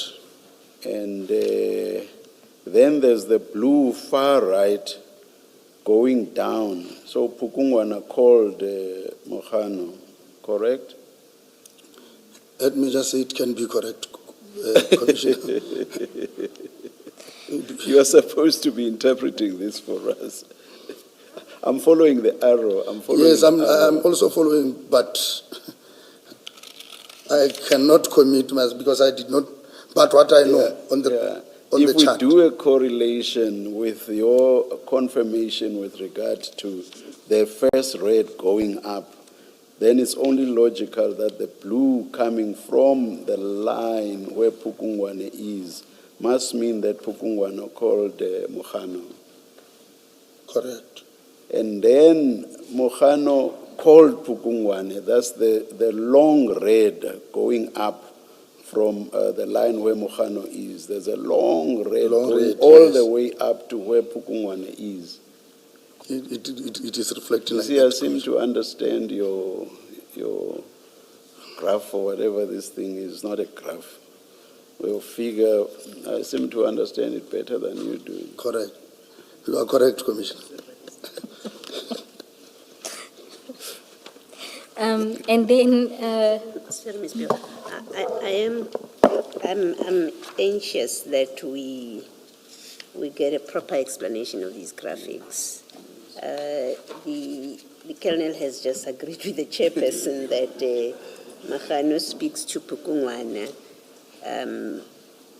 calls Pukungwana, but paragraph 8 of the statement doesn't say that. So I'm just anxious that we end with evidence that is questioned on the basis that it's not reliable because of the witness uncertainty.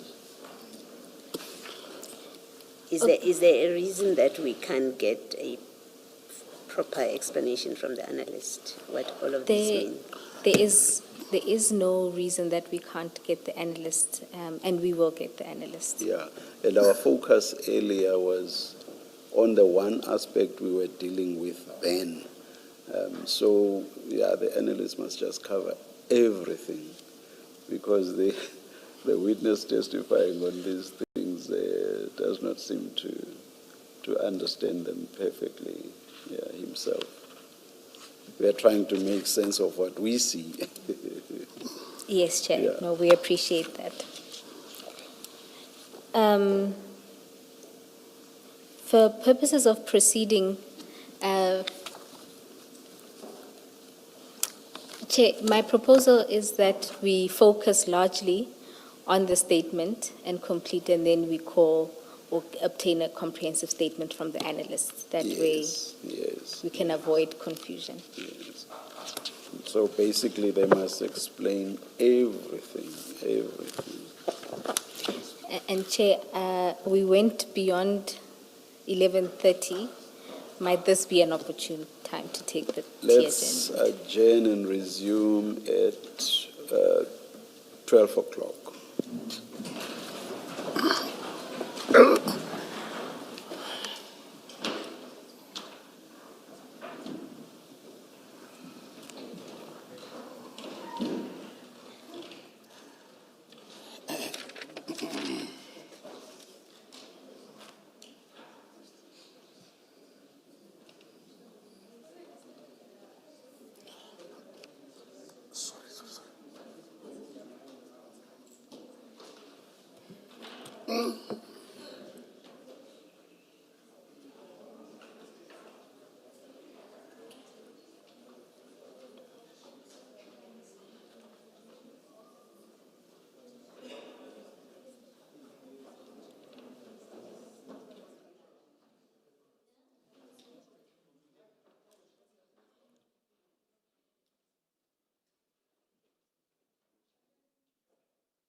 It's still morning, it's 11:59, we are ready to resume. Please make sure your devices are off or on silent. Thank you.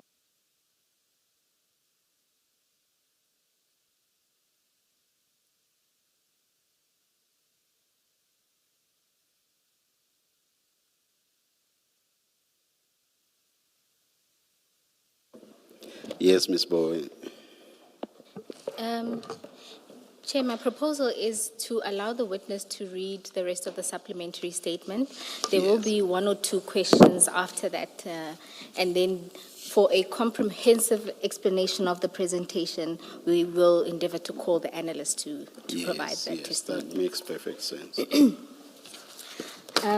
But there is one other picture I just want the Colonel to deal with from the presentation. Colonel, if we can go to paragraph 9.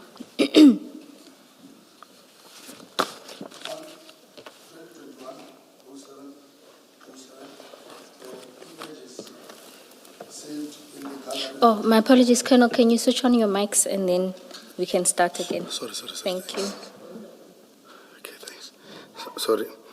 On 2021-07-07, there were images saved in the gallery of Tumelo Mku of 3 black bags which looked similar to the one found in the black baggie at Ireton. On 2021-07-07, Tumelo Mku was in Durban. The cell phone towers placed him that he was in Durban and the container was still in Durban. And then just to give a visual representation of that, Commissioners, if we can go to page 30 of the presentation.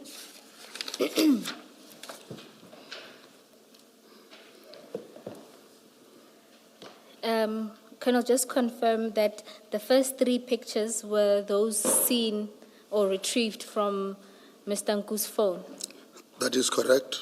and they were dated the 7th of July 2021, Correct. and that would have been 2 days before they arrived at Ayrton. That is correct. And the picture on the far right is the packages that were retrieved in Ayrton and loaded onto Warrant Officer Magano's bakkie.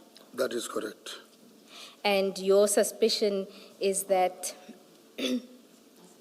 oh, my apologies. Can you please explain what it is that we're seeing? The first 3 images that were found on Tumelongu's cell phone and the images that are on this black baggie are the same, Commissioners. Can you state that, are you able to state that categorically? Not the same person. There are similarities in terms of packaging, Commissioners.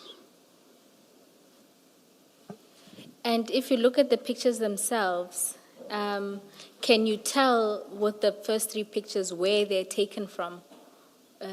Just judging by the container they're in. Commissioners, when I was looking at these 3 pictures, to me, they seem to have been taken inside the container. You say this was on the 7th, the download itself, This, or what you found in the phone, it was on what date? on the 7th. Okay. And that was before the container got to Gauteng? That was before the container got to Gauteng. Thank you. Then, Sorry, Commissioner. Oh. They indicate they were saved on the 7th. Yes, thank you. That's what I was Okay, clarifying. thank you. Thank you. All right.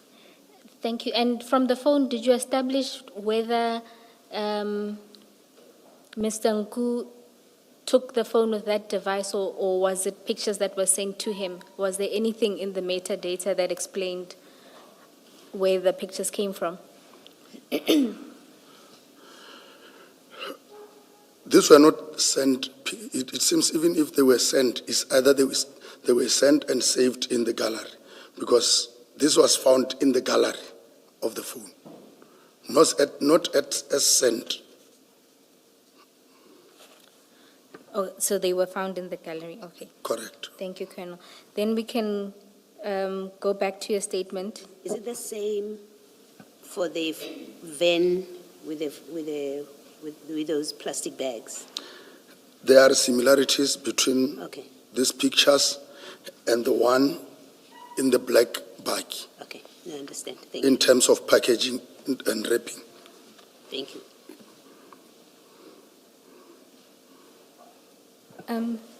Commissioners, I don't think the picture here is the best. Perhaps if we can check the stain exhibit bundle.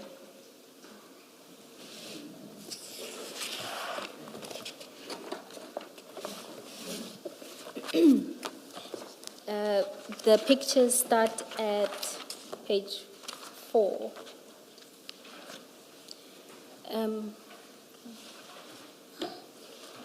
Sorry, Kana, did you find it? Page 4. Yes.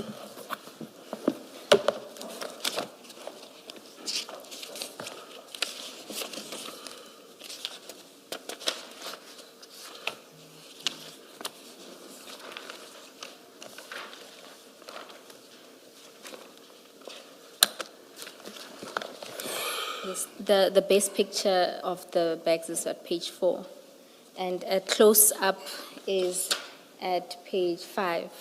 Yes. I think at the corner there you can see that the duct tape that was used has particular markings. Is that the similarity you're referring to? Or what is the similarity that you say exists between the two pictures? I'm referring to the same, to say there are similarities in terms of wrapping. Okay. Let's also confirm that what is the picture on page 4? Where is it taken? Page 4 of the stain bundle, if you would just explain. These pictures reflect the one at Ireton, Okay, the one that I was investigating. thank you. Thank you, Colonel. If we can then return to your statement from paragraph 10. On 2021-07-08, the truck was released from the port of Durban to Gauteng. The same day, Tumelongu traveled to Gauteng. This is clear indication that Tumelongu was monitoring the truck. Colonel, you can continue. We've already dealt with these aspects earlier. Analysis of the location data associated with Tumelongu's cellular telephone indicated that on 2021-05-21 to 2021-05-22, the device was in the same vicinity in Durban. The date corresponds with the cellular telephone communication in which requests were made and the photo of the photograph and the container. The communication attributed to an individual identified as Alpha. 12. Further analysis of the extracted data revealed that on 2021-05-25, a screenshot was found in which the individual identified as Alpha requested Tumelongu to pick him up, and analysis of cellular telephone record and associated cellular tower data for Tumelongu's device indicated that on the same day, the device was located in the vicinity of Bedfordview.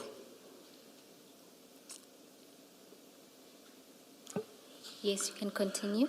Analysis of the cellular data records revealed communication and contact information indicated that Tumelongu and Samuel Mashaba were acquainted with one another.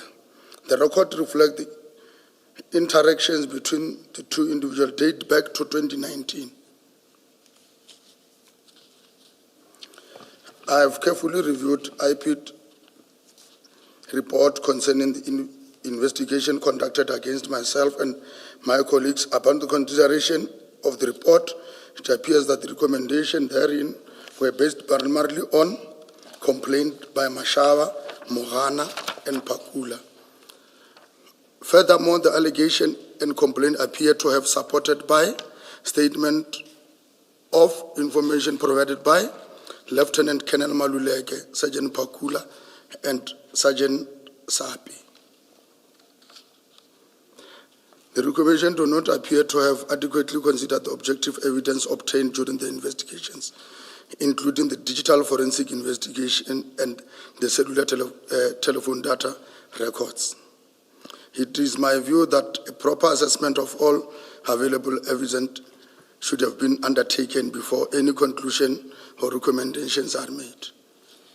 Colonel, before you move on to deal with the next report, at paragraph 16, you indicate that had there been adequate consideration of objective evidence obtained during the investigation, did you provide the docket to IPID? As I indicated, the last time I indicated that the only communication I got from IPID, it was at the initial stage of my investigation to the matter. From there on, I have never received any communication from IPID up until the date I was made to submit a warning statement. Perhaps a more direct question, did IPID request the docket from you? The caller was requesting the docket, yes. And your response was? Can that communication be on emails or be directed to my office, not me? According to the IPID investigator, they did send a request to your supervisors and they refused to provide the docket.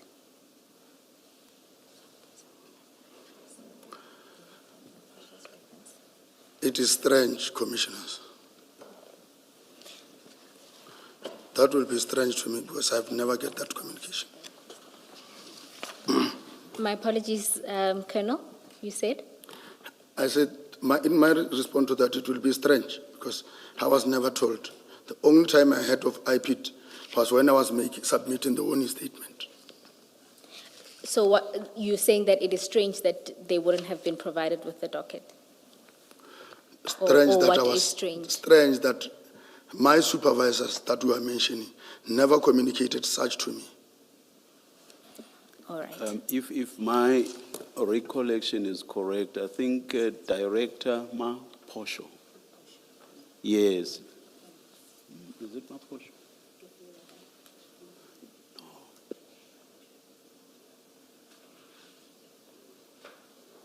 Yes. Director Maposho says that it's a she. Says that she contacted you directly, that she asked for the docket. You said that she must come over and an arrangement was made for her to meet you to pick up the docket. Am I correct in my recollection, Ms. Bowe? Yes, it's... So that differs from what you have just said now. And when she got there, you were not there. That's what she says. I can't remember her, Commissioner. Maybe, Chair, just to read what she says from her statement. Please. She says, on 21 October 2021, I made contact with the investigating officer of DPCI, Captain Sabola, requesting the copy of the docket. He said we must come to his office at Germiston on the 22nd to collect it. My colleague and I went to Germiston as agreed, but to our surprise on arrival, Captain Sabola was not in the office. He was contacted on his cell phone and he indicated that he was not going to give IPID copy of the docket. The matter was escalated to Brigadier Sekhobela, Captain Sabola's commander, and she said she will talk to Captain Sabola and she will give us feedback. A follow-up was made with Brigadier Sekhobela on her cell phone, but was always on voicemail, and she never returned the call. See, that differs altogether from what you are saying. I received only one call requesting the docket. I gave the direction, but on the appointment, I can't remember making any appointment. there's a difference between not remembering and not ever having made the arrangement. Which is which? I've never made any arrangement with them. All right. How does it normally work, Colonel? And my question assumes that you've had before this, you had previous engagements with IPID about other cases. When they do their investigation, how does it work, their engagement with the SEPs for purposes of getting information? Do they ask for a docket, and do they ask for it from the investigating officer? What are those processes, if you know? In this instance, I think what they are saying there, that is the correct procedure, that they communicate with the office. The office referring to the Office of the Provisional Commander, which is, in this case, Brigadier Schovel. Or they should have communicated with the unit commander, which in that case was Colonel Zondi, who will then call me to the office to say, come with this docket, there is something that is needed. Because if that cannot happen that way, I will share information in the docket with each and everyone that comes to the office. And they should have, at least communication should have be done not telephonically. They should have write to the office that this is the matter we are investigating. We understand your office is investigating the same. We have got a complaint on the matter. Can we meet? That is what was supposed to happen. But that wasn't, I was never informed that there is a letter or communication of that. Before this Boyson's case, have you personally been involved with this process of IPID, where you were the investigating officer and they required information? Yes. And how did that process go? How, to get your access to your information, how did it play out? Access to information must just follow through the correct procedure, not to the IO direct. So in previous case that you've done, is that what happened there? It happens like that way. Okay, they communicated formally. No cell phone contact, commissioners. Yes. So there should be a paper trail to say there was this communication. Yes. Because we sometimes, as investigating officer, we get strange calls that seek information in our dockets. Okay, thank you. Just to say, Colonel, IPID did send formal communication. Ms. Maposho indicated that on the 28th, an email was sent to General Kadwa seeking his intervention, and a meeting was arranged between IPID and DPCI for the 5th of November 2011. And on the 4th of November, at 1500 hours, the staff officer of General Kadwa called and said the meeting was cancelled due to unavailability of General Kadwa and legal services. However, there was no other date provided.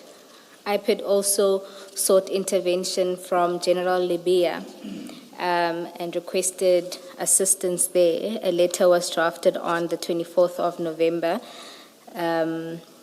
General Libya did not assist with the request. Instead, he indicated that IPID must investigate without copies of the docket.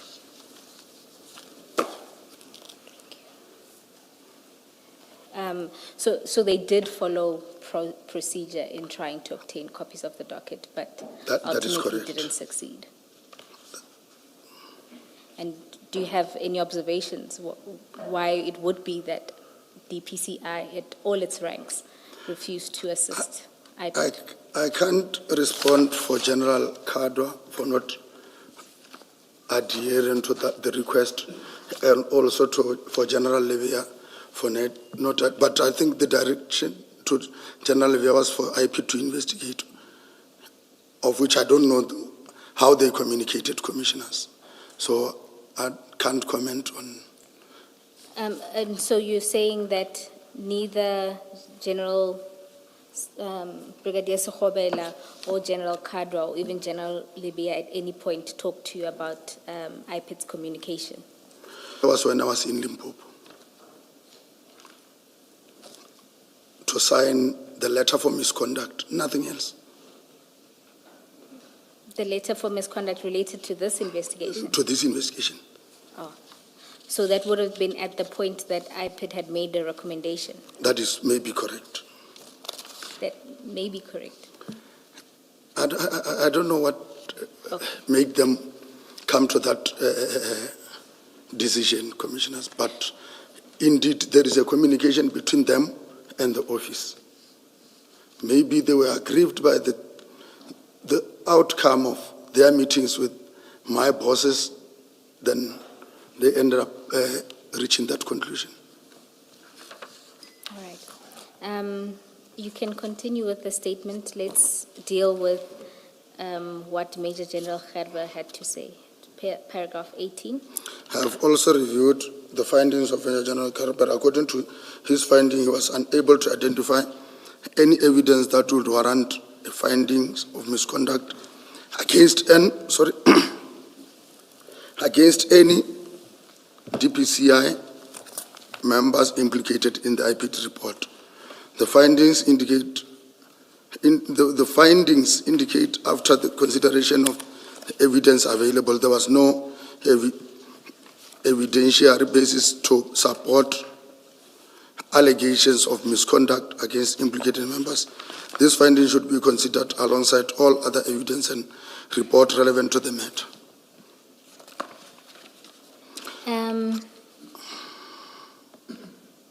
Now, if you go to Major General Gerber's report, let's go to the Stain exhibit file.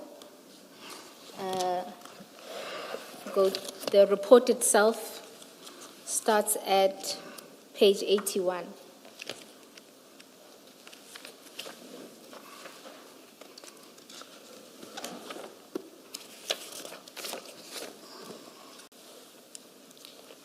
Have you found it? Yes, Commissioner.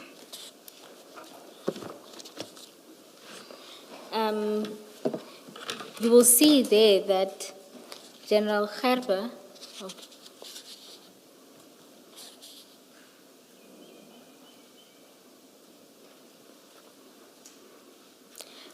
General Gerber found, my apologies, if we can go to page 106, that's where the findings are.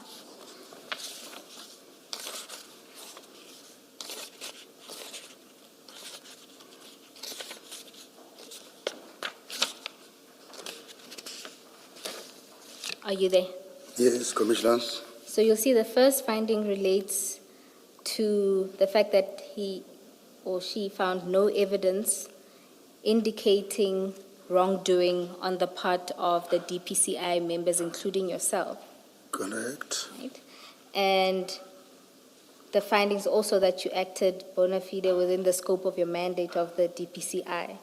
However, she goes on to say that there were fundamental administrative errors made by the investigators assigned to the team and highlighted. Sorry, which paragraph is that?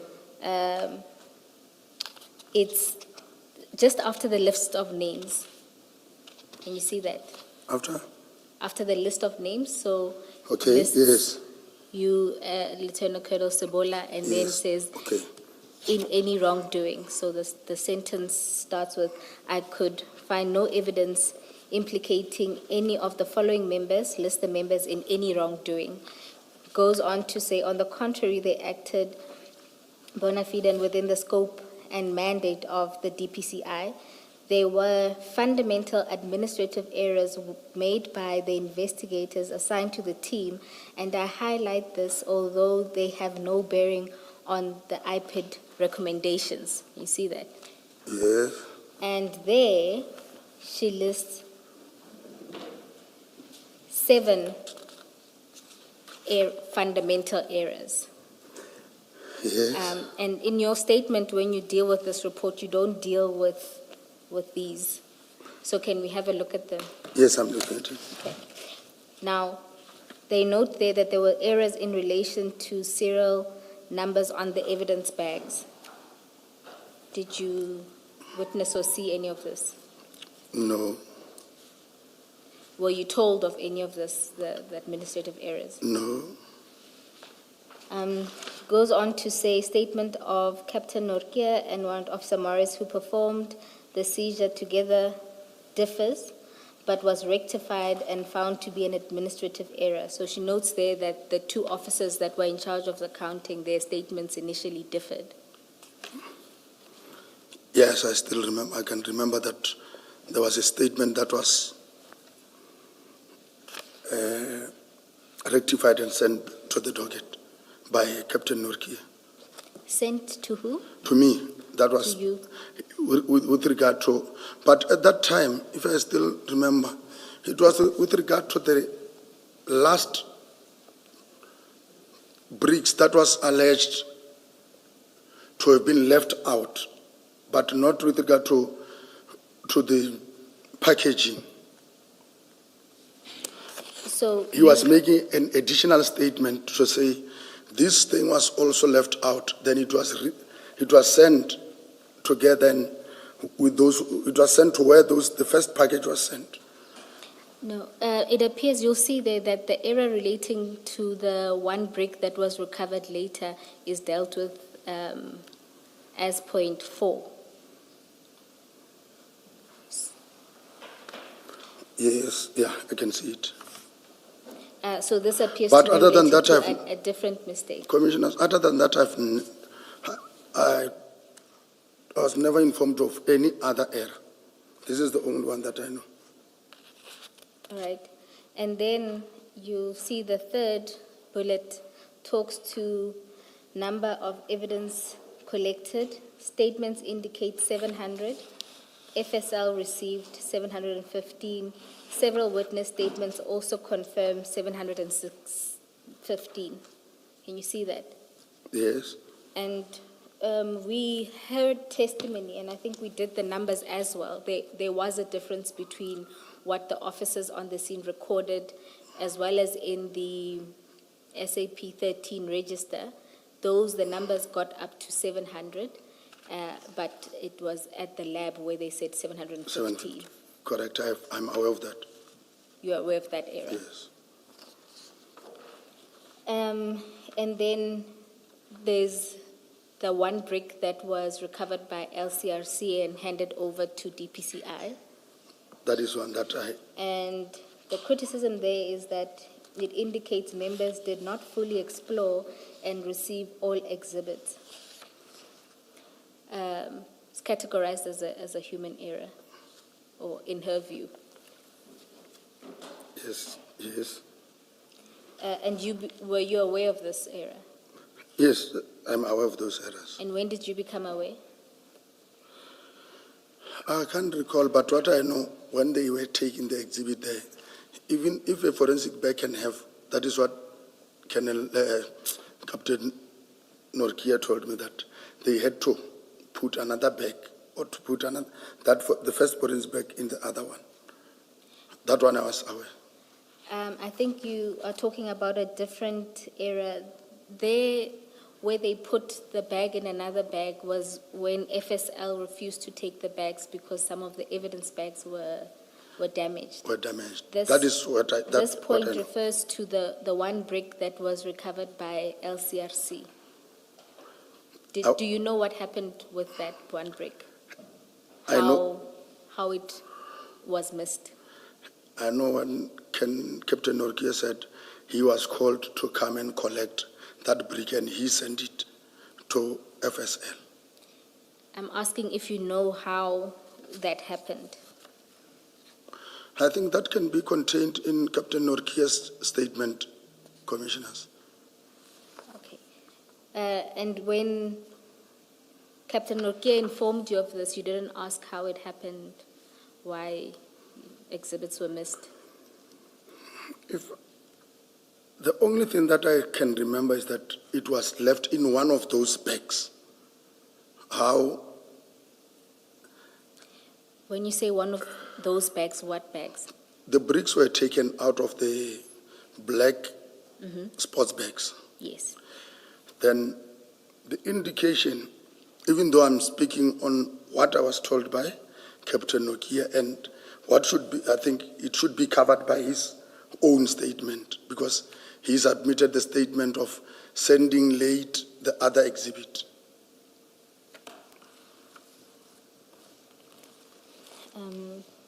Okay, I'm not sure I understand, but I hope the commissioners do. I'll move past that and go to the next issue that Gerber identified, and that was the premature arrest of the police officers, albeit justified based on the circumstances at the crime scene.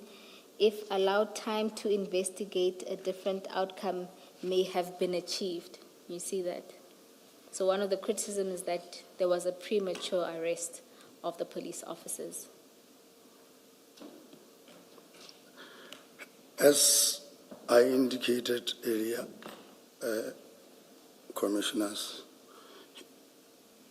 premature in terms of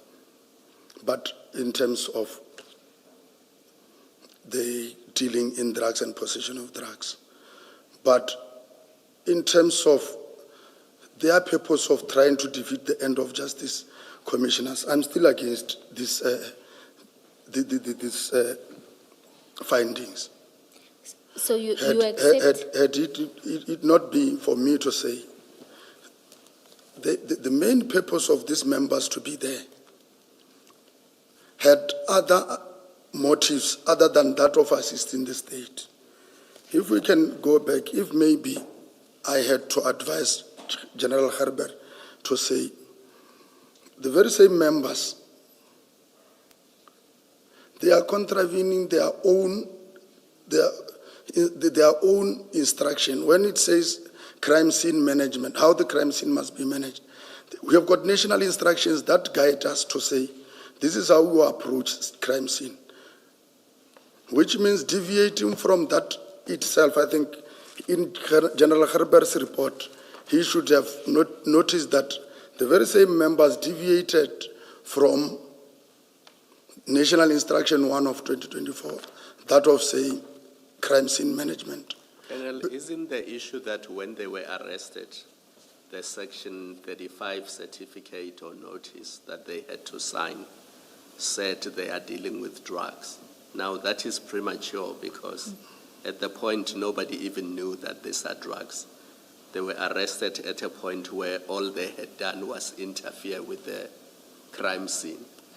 But that's not the charge for which they were arrested. That is correct. They were arrested for dealing in drugs. Now that is premature because That on one that day, nobody could make even a presumption that they are dealing with drugs because they say they were taking the drugs to the police station in Ekurhuleni.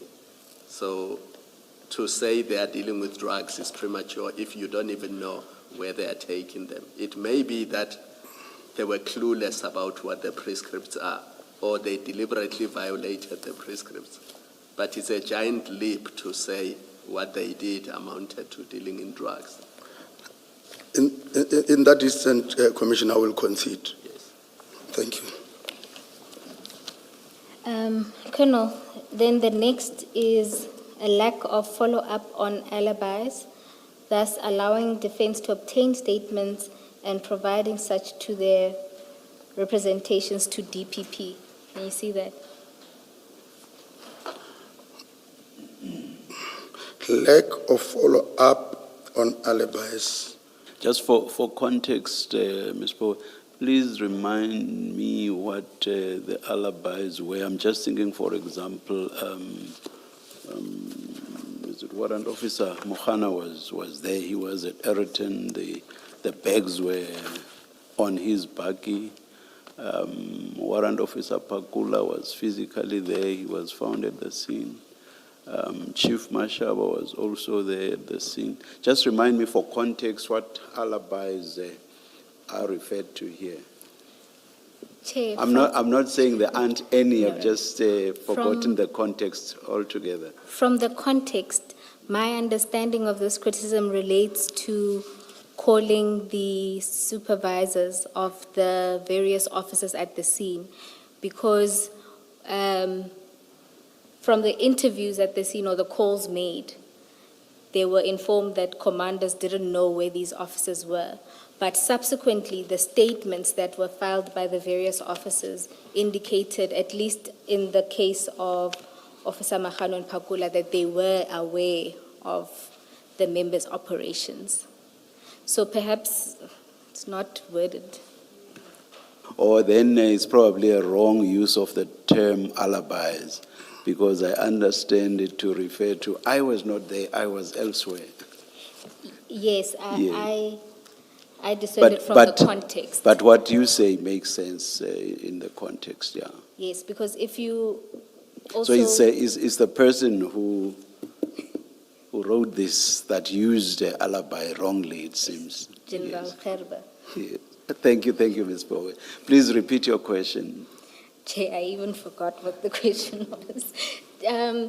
No, Colonel, I was asking for your comment regarding the lack of following up with the supervisors, because it's from the criticism, and I mean, it's apparent from how the case then proceeded, that delay in talking to the supervisors resulted in the statements coming up much later, where those supervisors then said that their members did inform them of this operation.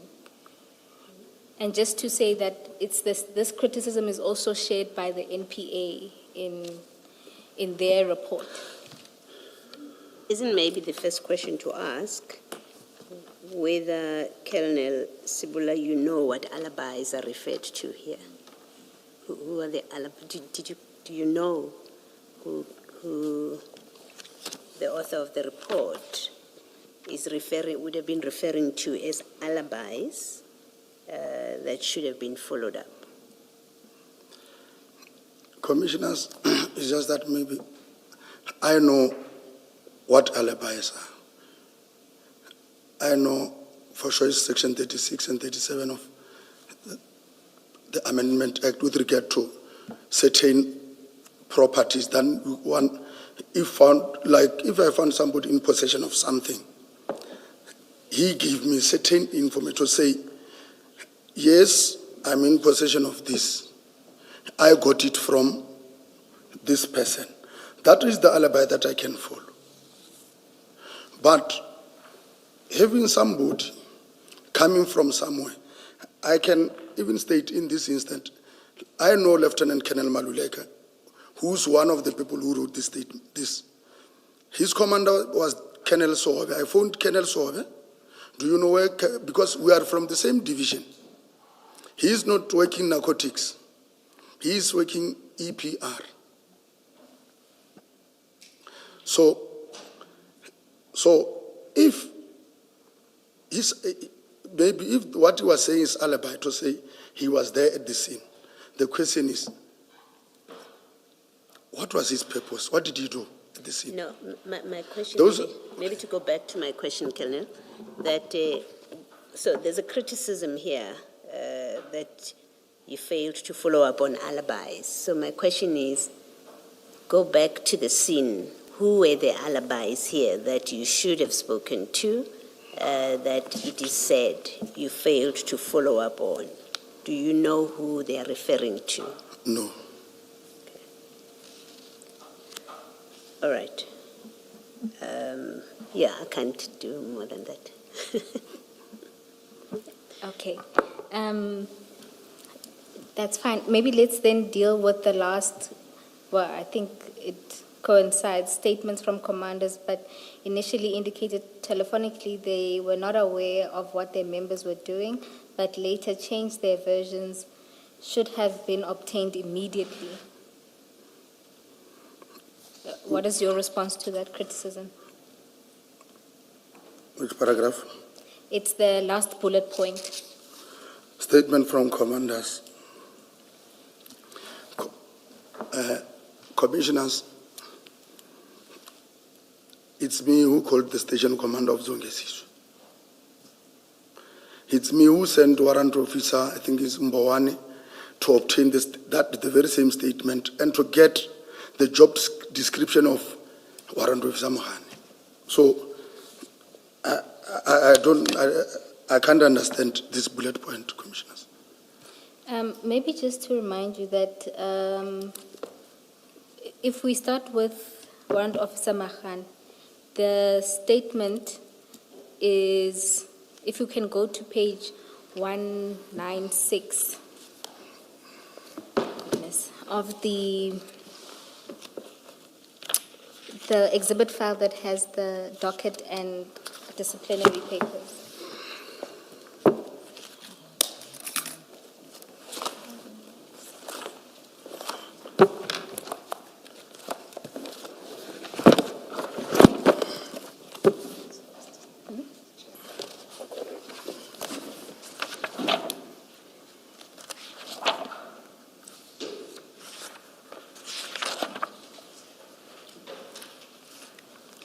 Maybe to start here, what do you recall of your conversation with Warrant Officer Mahani's supervisor?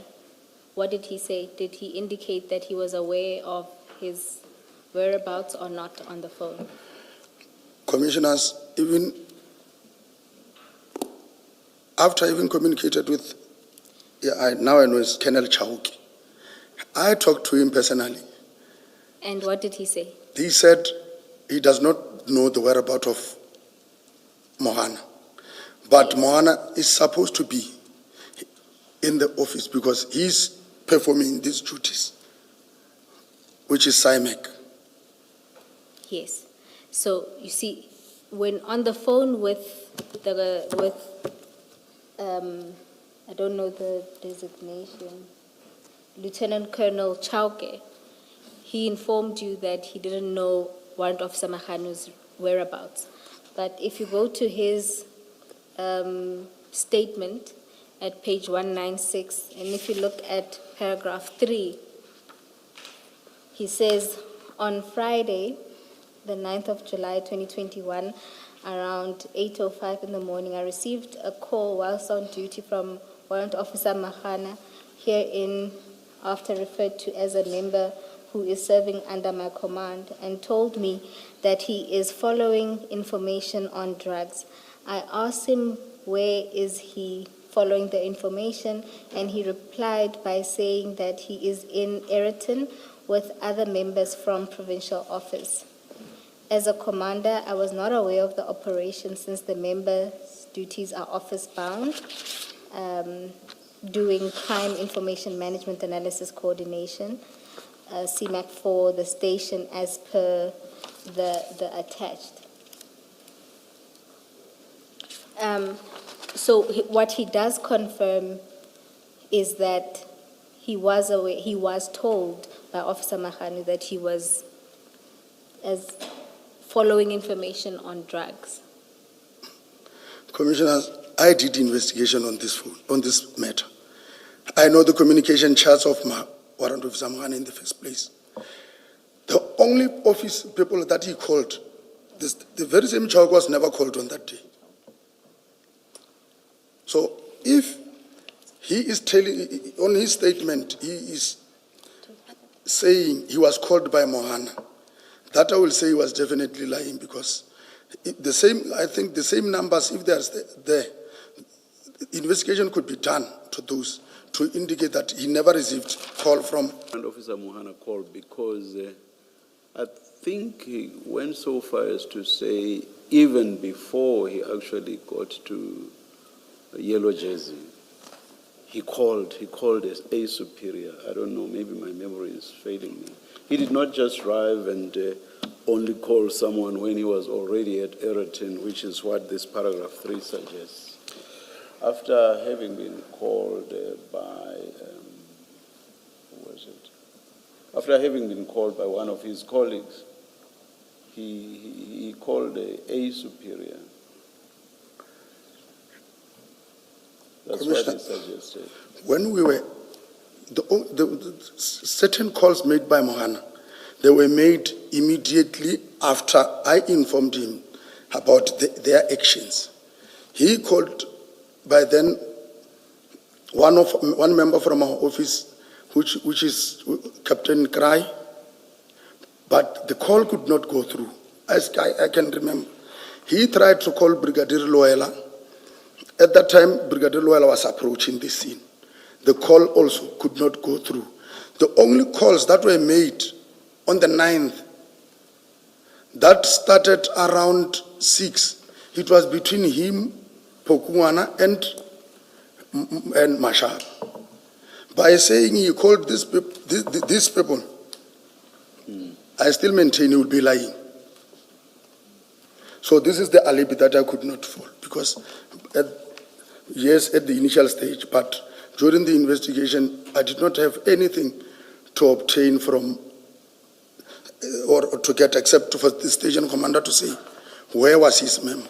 I communicated with, I even informed my superior, who was Brigadier Schobela, to say we need to get somebody to obtain the statement of Colonel Chauki.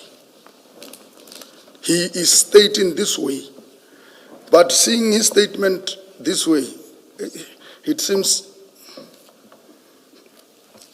I can't understand what he's trying to hide. And Pogungwana, which section does he work for? I know it's somewhere here, but They are not working together. they're not working together. Pokungwana is Albert and that one is Songesiso. Okay, okay. So Mohana could not have gotten an instruction from Pogungwana? No. All right, all right. Just say, my understanding of this criticism, if you like, it's that you delayed getting written statements, which and these statements contradict what you were told on the phone. That's really the criticism, as I understand it. It's about the time lapse between your call on the scene, where the commander said to you, they don't know where their people are. And then in their later statements, now when they do written statements, they say different, they speak differently, they contradict what they told you on the phone. So the criticism is really about between the day of the operation itself, the 9th of July, and the date of the statements, there was a delay, which allowed for people to change what they told you on the phone. So the statement of Chauke, for example, of Mahano's superior, is dated the 19th of July. The operation was on the 9th of July, so there's a good 10 days in between, and you're being criticized for failing to take a statement. The writer says immediately, you should have taken the statement immediately. So the criticism is that, really. It's not whether it's true or not what they told you on the phone or what you say they told you on the phone and what they said in the statement. It is the passage of time. And the suggestion, as I understand it, is had you taken Chauke's statement immediately after you spoke to him on the phone, then you wouldn't have had that contradiction or his changed position where he now says in writing he knew where Mahano was. Do you have any comment to that? Why you did not take the statement, why you took the statement only 10 days later? Commissioners, that criticism, first of all, I can say is not fair to me. We did not take months to obtain this statement. In the process, when we are dealing with this, there are certain things that we have to give priority. Here, I got confirmation from the station commander that I believe there should have been no change in what he told me on the 9th, and that he's stating on the 19th. Even if I delayed, Commissioner, I think that does not give him the right to change what he told me, even if I delayed. But the delay is only for 10 days. That is why I'm saying this comment to me, based on the volume of work that we had to do on the day in question, it was not fair. It's not a fair criticism, Commissioner. Thank you. And Colonel, does your answer also then extend to the delays with warrant officers, Pakula's supervisor? That will be same. But you'll recall that, I don't know his designation, but Sipungu was at the scene.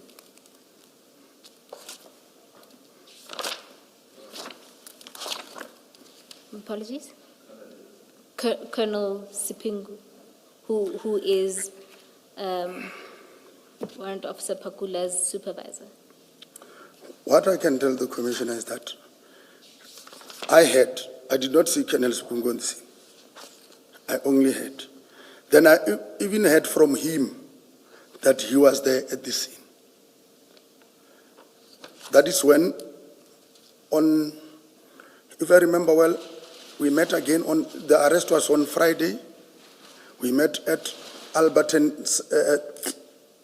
Boys and Police cells when we were obtaining fingerprints and other from the arrested people, and the confrontation I had with him.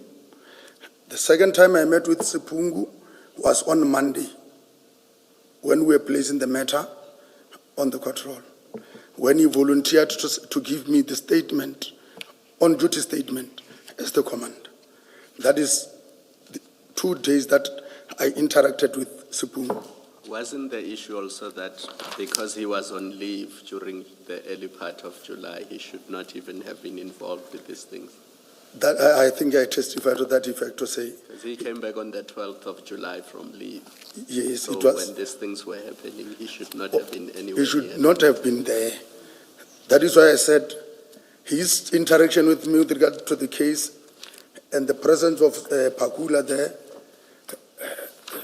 was not supposed to even have happened. All right. Thank you, Colonel. If we can then move to what the NPA said. You were at paragraph 20.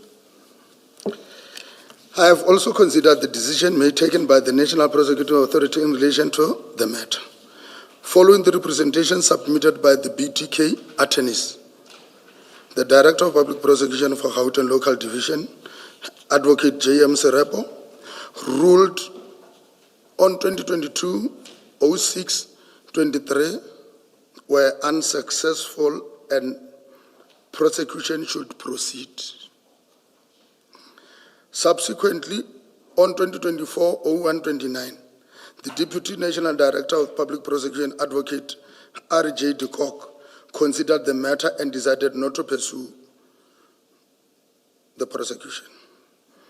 I further considered the correspondence from the Director of Public Prosecution, Gauteng, Advocate J.M. Serebo, in a letter dated 2025-02-14, addressed to the provincial head of DPCI in Gauteng.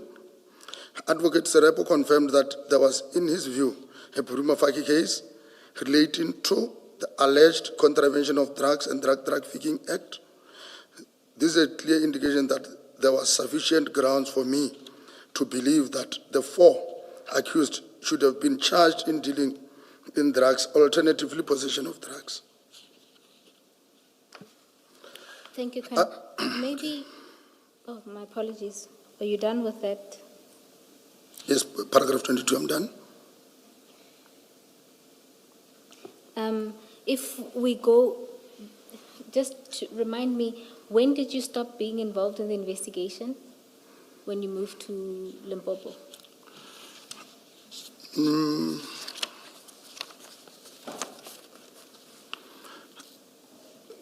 The last time it was when it was it was requested to the DPP. Then I was transferred to West Rand.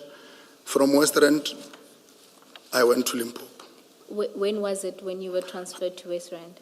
It was around 2022. Right. So, It was around 2022 early, but towards the end, I left for Limpopo. so In your earlier statement, you said in November 2022, you were promoted to Limpopo. Yes. Does it sound right? In late, yeah. Colonel, if you look at the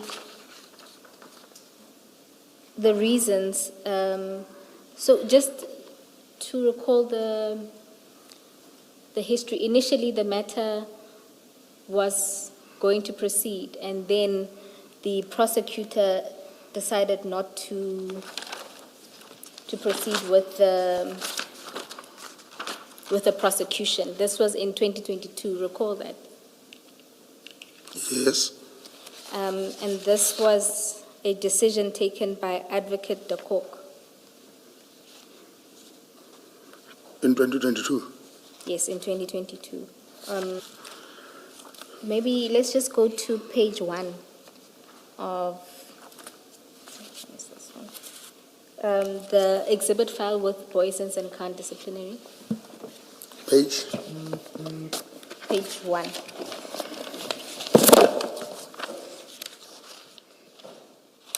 You'll see there it was a response to General Kadwa providing reasons why the MPA had decided not to prosecute. Yes, that one I've seen. Yes. And they deal with the reasons at paragraph 6. So if you just go to page 2.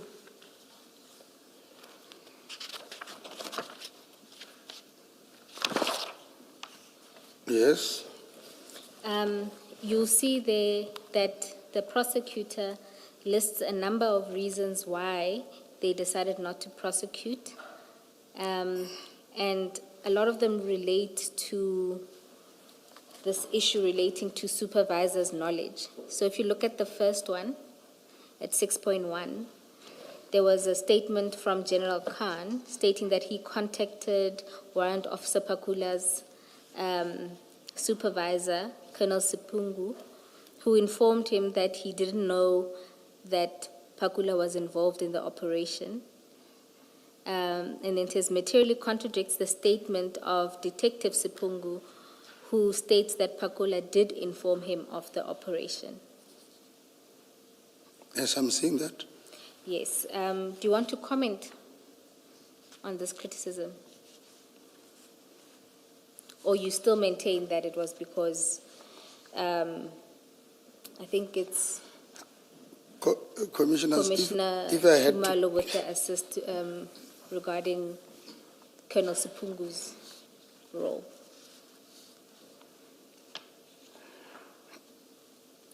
So the prosecutor was essentially saying that there are material contradictions in the statements contained in the dockets, was one of the reasons. that is one of the reasons. Yes. Okay. The second relates to, again, that if you consider Warrant Officer Pakula's role in particular, that he was invited by Warrant Officer Mahane to assist, and he only arrived at the scene after the drugs were loaded onto the truck. I could see that reason. Yes, so that essentially that he wasn't involved, equally charged with the same offense.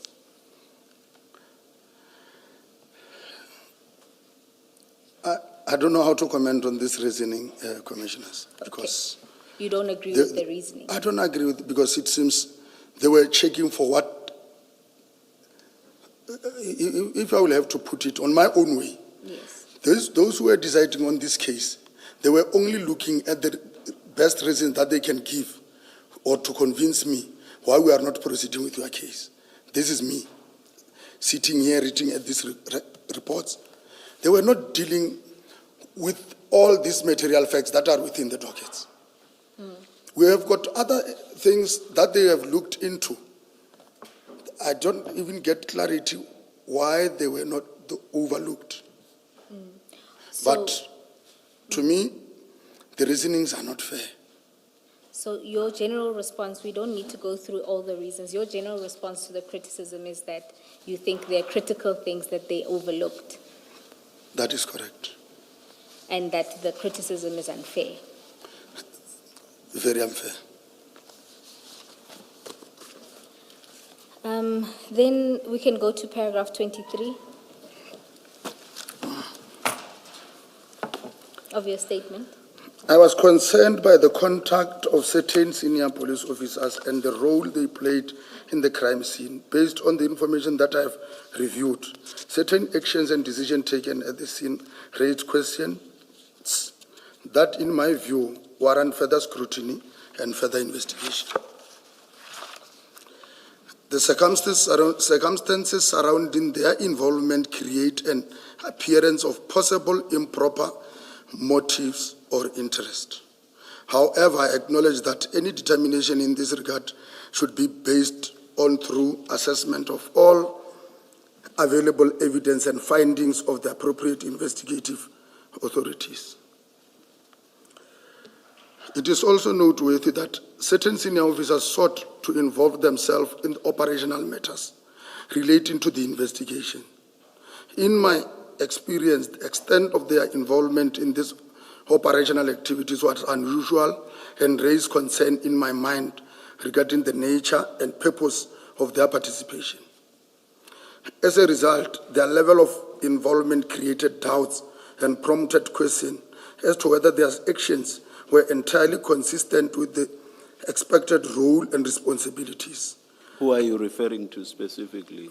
Commissioners, you can be aware that I was confronted with a certain statement, that of General Khan, and of which, when I was on my own going through the docket, I asked myself, does this man know how the scene could be handled? Because had he approached the scene the way it was supposed to be, we were not going to be confronted with this level of questioning, commissioners, because that should have been resolved right away on the scene.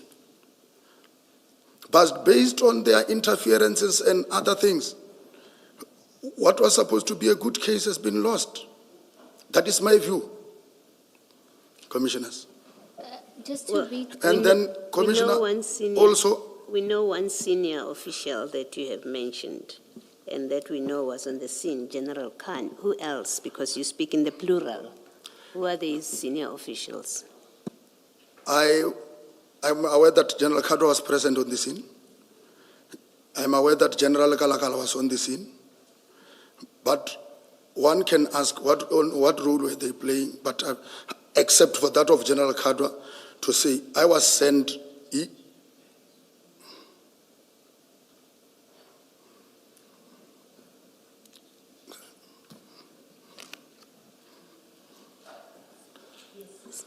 Colonel?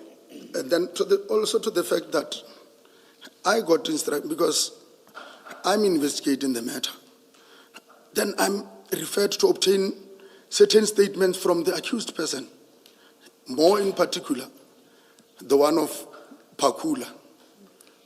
Just for clarity, Colonel, that instruction was from General Kadwa. I am sent by General Kadwa, who is informed by General Khan, go and obtain the statement of Pakula in prison. Then I interviewed Pakula. Pakula came up with certain allegations also. Then I've related the same allegation to the person who sent me to prison. Okay. So I'm saying, based on... Sorry, Commissioner, I'm listening.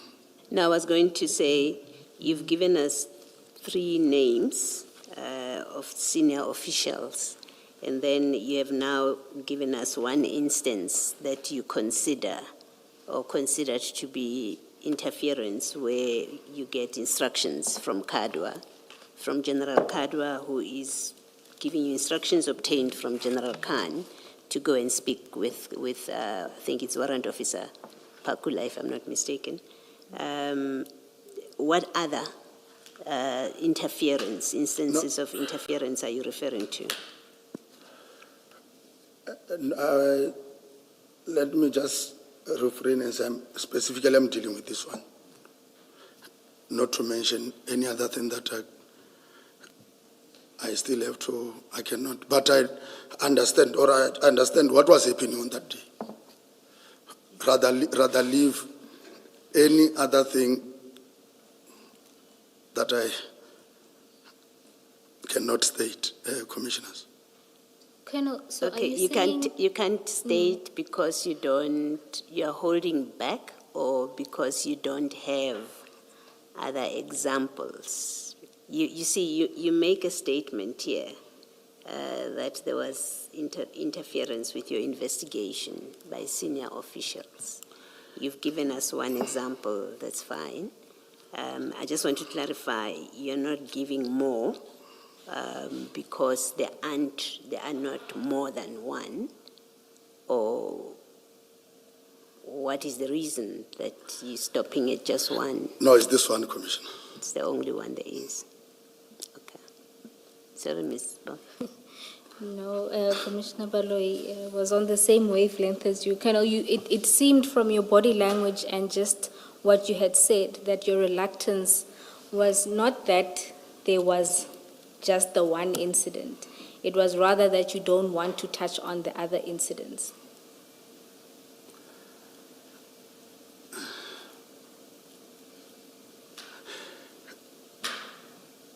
I think, let me touch on this one only, Commissioners. No, Colonel, I don't mind you touching on only the one. I'm saying, just to clarify, that you have other examples, but you are not comfortable to deal with them. Is that the case?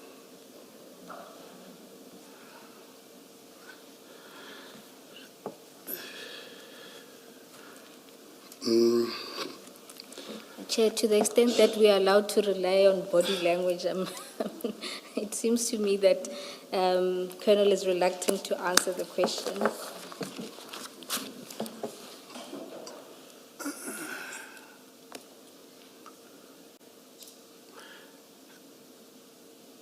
So, Colonel, not to put you in a spot, but it is a serious allegation to make that there was interference in the investigation by senior officials, and you probably have seen with other witnesses that we do probe the role of police officers in matters not being handled in certain ways, which is such a case with Ayrton. We're looking at the role of police officers on the scene.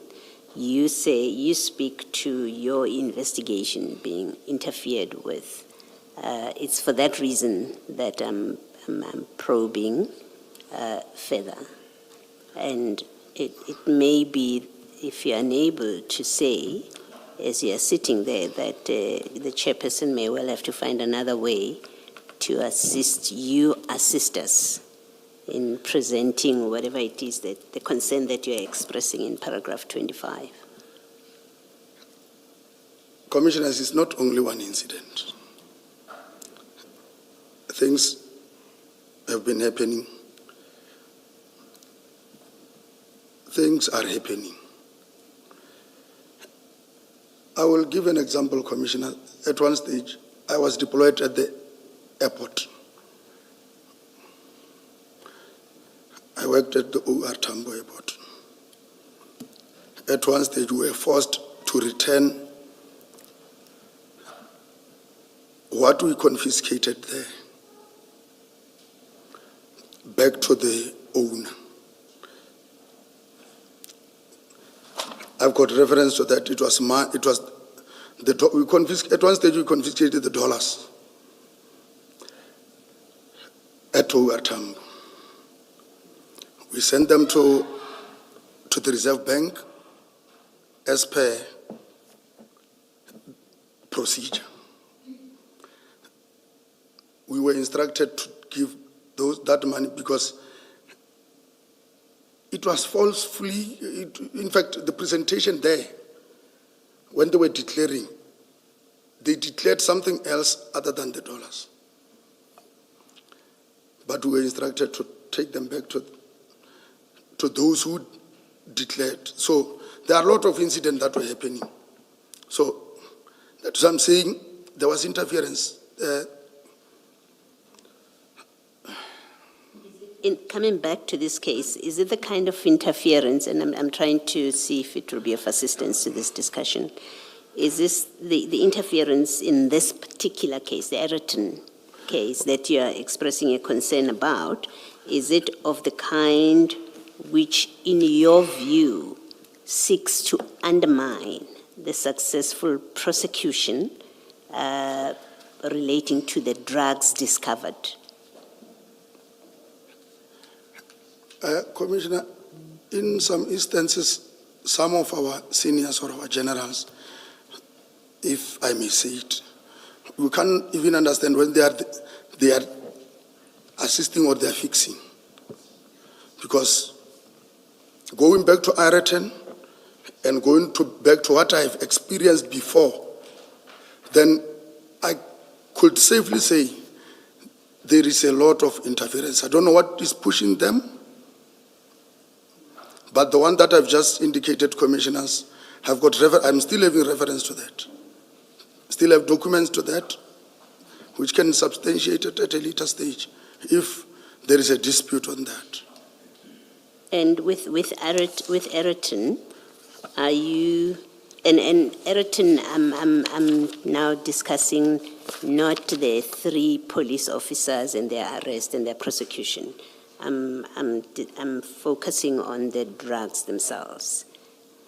Is your view that you're expressing now, and this is me trying to understand what you're saying, that in respect of that drug bust or that haul of drugs, that the role of senior officers, or you are not certain whether they are assisting you or seeking to frustrate a successful investigation of that matter? That is what I'm saying. Okay. Can I follow up with a question which I would have asked right at the end?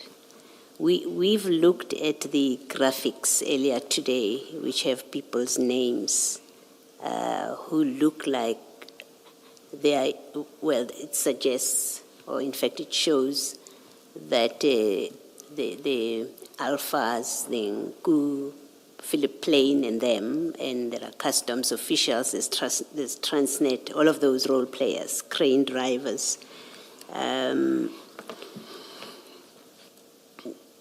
Is there a reason, and tell me, maybe I'm assuming, wrongly assuming with my question, but bear with me. Is there a reason that there's not been prosecution of people who are clearly identified in these exchanges, including Mr. Nku, who was at the scene, Ireton scene, and we've seen his involvement on these WhatsApp messages, but he was at the scene, including Chief Mashaba, who, according to these WhatsApp messages, or the 3-ma messages, he seems to be part of they suggest he's part of a scheme. But what we seem to see here clearly is there is an organized vessels in jet seem to be monitored, not just this one, but generally. There seems to be a scheme. Containers are monitored. The people speak of, Nku and Alpha speak about, we have our guy there, we have our guy there. Is there a reason that there hasn't been any prosecutions of people that have been identified? I don't understand. I don't know the reason, commissioners, but according to me, people have been identified. There are communication charts. They can be identified through cell phones, or they were identified through cell phones. Screenshots were taken from Transnet in KZN. There was a sort of my investigation towards that. Since then, it has stopped. One can ask questions, why? But I cannot answer because I'm no longer directly involved in that. We don't know what people were pushing for those people not to be investigated or a follow-up on all those activities. Yes. Because they are still there. There is still a trace. Yes. Now, just drawing from what I have learned through this process, it seems this is a typical case that falls within SANEB, right? Correct. It seems that. Who in SANEB makes the decisions about we are going to investigate this, we are allocating an investigator, we are putting resources for this to be investigated? And to be transparent with you, I'm asking really a question of if we want to know from DPCI SANEB why this case where there are identified people but also their activities have been identified, if we want to know why is there no investigation going, or where is the investigation? Has an investigating officer been allocated? Who's doing what? Who do we ask that question of? Commissioners, in essence, SANEB form part of the section within organized crime investigations. There is a unit commander. In this instance, there was Colonel Zondi. He was never informed about this. That is the person that we are... You say he was never informed about? He was not involved in Okay. this. You can see a lot of names keep on coming, but there is no unit command. Then we were directly reporting to the unit command, who will in turn report to the provincial command, who in this instance should have been Brigadier Schobel. She was the one who was supposed to be with us on the ground, who, if maybe we are implicated in anything or in any wrongdoing, she would have been the first, then followed us. But I also asked Brigadier Schobela to say, you never played that parental guidance. Why? She said, Sabola, if you are not involving me in your investigation, you jump me, because there is this tendency of information not going through the culture of the SAPS. You will find a sergeant somewhere being accountable to the general, of which is not the case. It is not supposed to be. If I'm at the section commander of SANEB, those who are below me, they account to me. If there is anything, I'm the one to answer. But in real situation, we are not. We are not. Information can jump me from the last man on the ground to the upper structure, of which that is not the culture, commissioners, of the SAPS. That is not what we have been told of, going back to basics.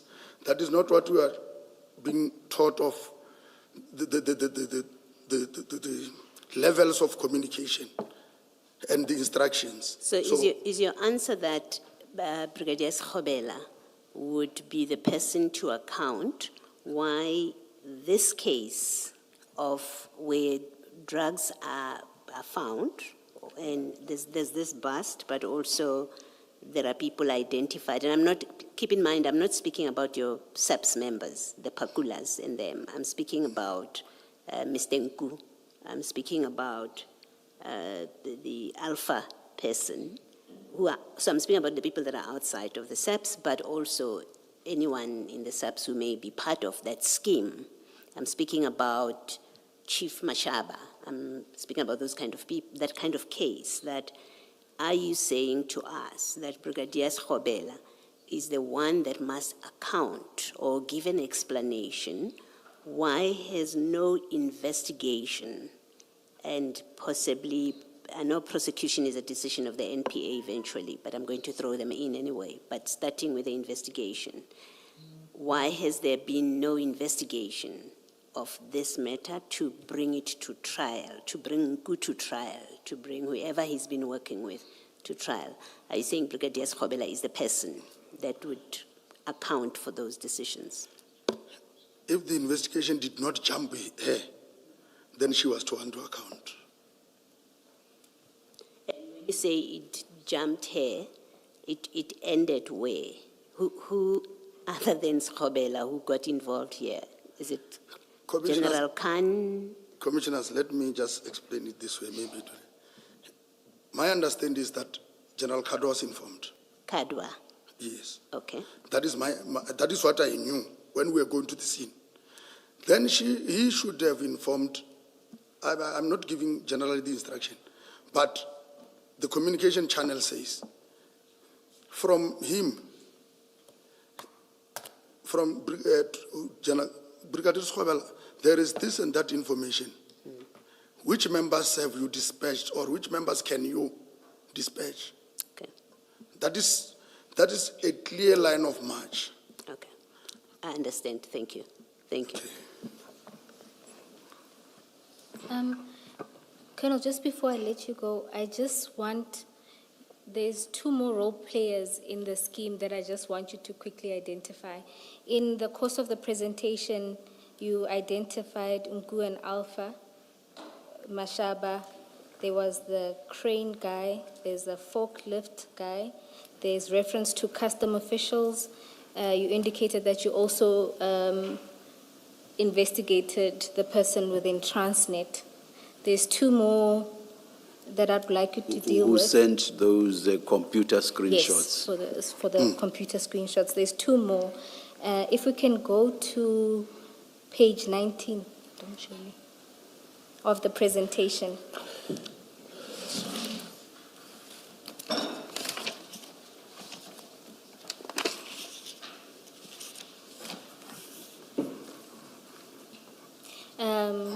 There, I won't mention the name just for fear of maybe still part of your ongoing investigations, but there's, it seems that you found evidence of communication between Mr. Nku and someone within Yellow Jersey. And this lady, yes. And was she investigated? She is currently for sure being investigated now. You think? I Or you think know? so. I believe so because it seems now they are resuscitating the case docket. All right, so that's within Yellow Jersey. And then within Scania itself, have you identified any links that side? There was somebody who was working for the company. Then, before the Apollonia ship could leave, that person was in Brazil. That is according to my. He was working for Scania.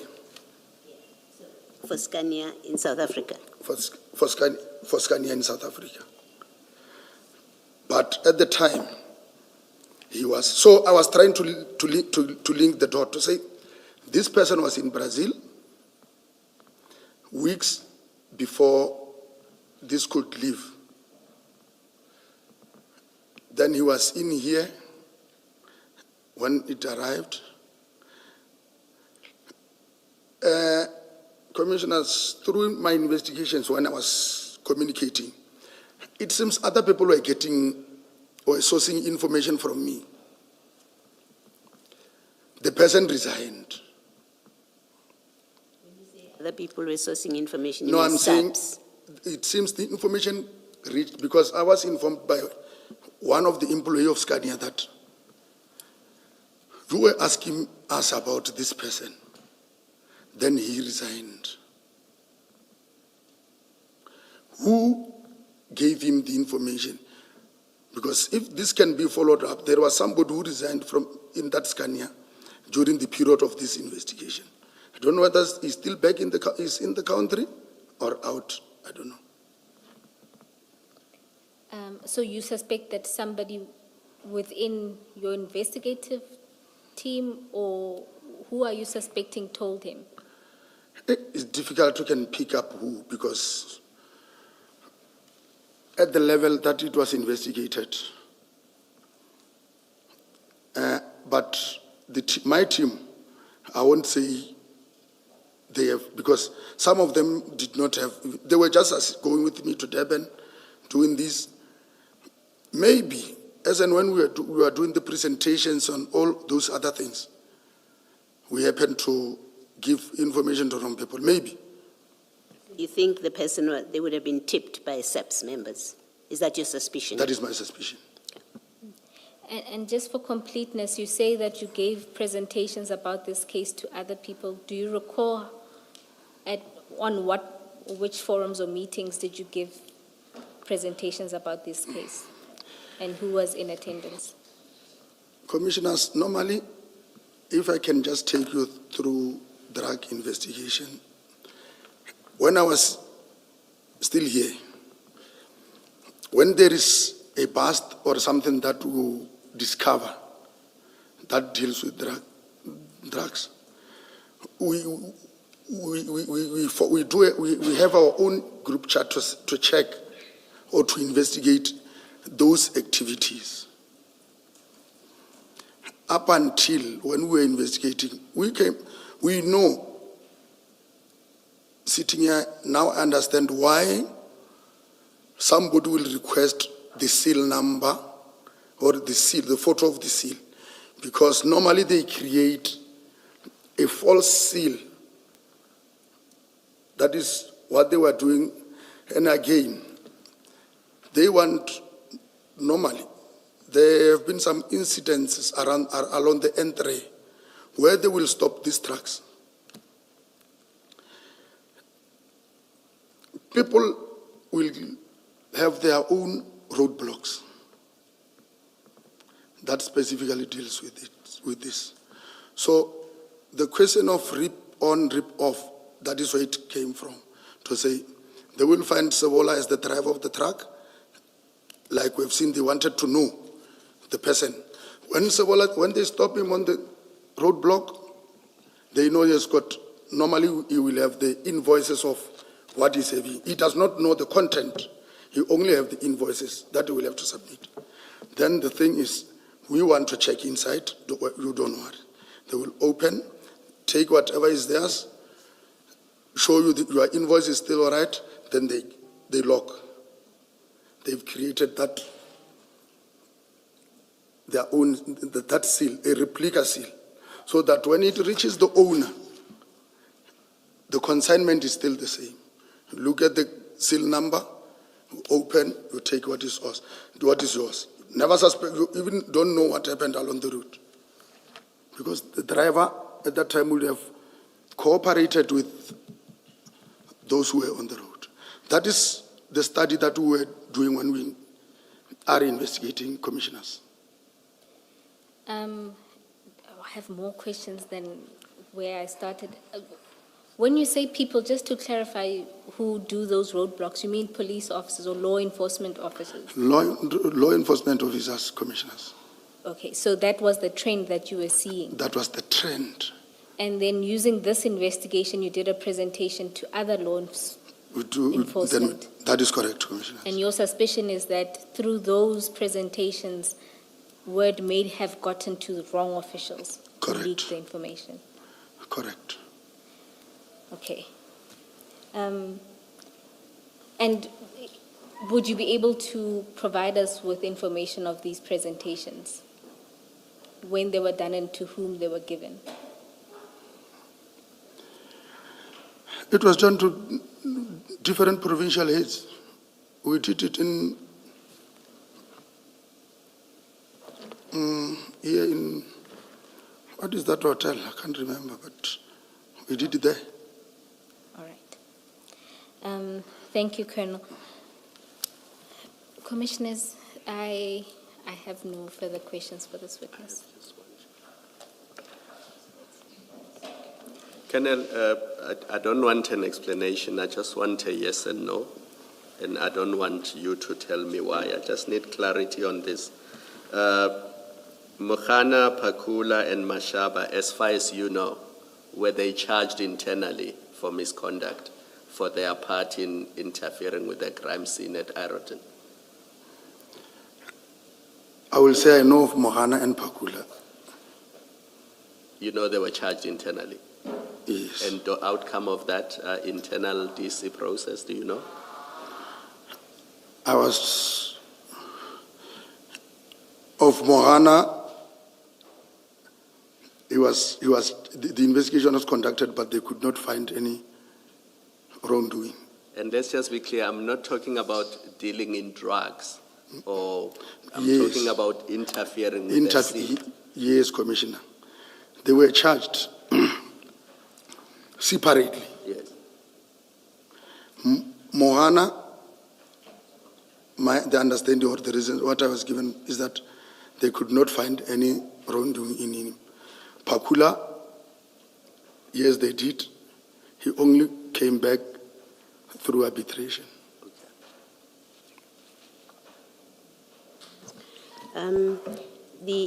In that exhibit, you don't yes, that were identified, and one of them is someone who's indicated as an employee at Yellow Jersey, and you say there's evidence of a communication between that employee and Mr. Nku, I think, Tumelonku. You remember that evidence? When I said there was communication between... If between Mr. Nku, Tumelonku, Yes. and a Yellow Jersey employee, if you would just go to page 19, if it will Yes. help. You see that? Yes. Okay. Can you see where I'm looking? Yes, I can see. Okay. Just to confirm, this was a day before the truck came in from Durban. If you look at and I just want you to confirm it. The way I read it, it looks like it's on the 8th of July Yes, that they are in contact. Am I correct? correct. Okay. And was this from the analysis that was done, or the looking at whatever was found in the devices of Mr. Nku, is this exchanges, written exchanges, or is a telephone call? It is a telephone call. It was cell phone, then a landline. Then a landline. Okay. Yes. And is this employee, during your investigations, is the person one of the people that you interviewed? Yes. You spoke to them, and they explained. Did they provide an explanation why they were speaking to Mr. Nku? At that time, he said he could not remember who was calling her, but she will still go to check. Okay. But she admitted that, yes, I'm receiving calls, but I can't state clearly on the day who did I talk to, Okay. but I was aware, aware on this. Okay. Lastly, I think you said earlier in answer to your question that I asked that you've done these kind of operations before, where there's been drug busts. I think you said that. Am I correct in that recollection? Operations, yes. Yes. If they happen to be on the scene, do they become involved in the operation? No. They don't. And that's your experience? They only supply us with information. If it's prior, they will give me their intelligence report. They can either submit intelligence report on writing, just give you a file to start my investigation. If they happen to be at the scene, I don't know. They don't have any role to play. They don't play a role in the operation? They don't have to. Okay, thank you. Thank you, Chief. Let us adjourn and resume at 25 to 3. Colonel, thank you very much. You are excused, and I hope this is the last time you are before us. Thank you very much. Thank you.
Good afternoon, all.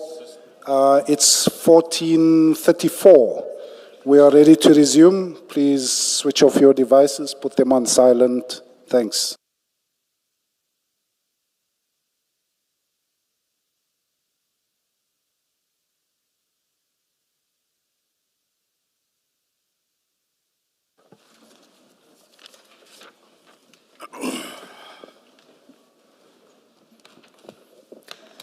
Good afternoon, Mr. Musigidi.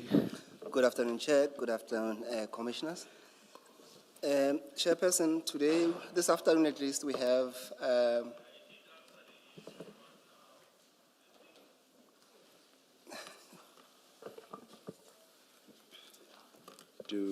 Chair. What do we remain with in front of us? So, Chair, you should have 3 files. So there's one file which we'll be using mostly today. It says Ms. Maposho, Zelda Maposho, that's the file. And then there's Labeled statements and annexures, file 1. File 1. Yes. And then the second file, Chair, but you don't need to go into that. It's one that should say exhibit Boyson's and Khan disciplinary hearing. And then the last one, it should say the iPad report file. It's wrongly worded Mahani on top, Chair.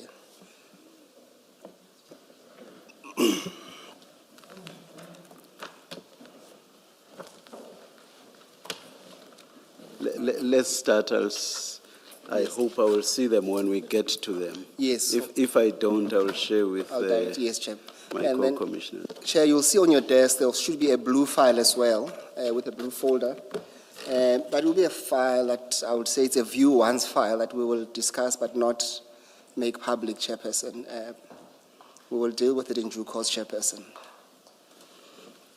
Okay. Thank you, Chair and Commissioners. Chair, this afternoon we have Director Takalani Zelda Maposho from IPID, Chair. She said she will take an oath. Good afternoon, Director Maposho. Afternoon, Commissioners. Please state your full names for the record. Takarani Zelda Maposho. Do you swear that the evidence you are going to give is the truth, the whole truth, nothing but the truth? If so, please raise your right hand and say, "So help me God." So help me God.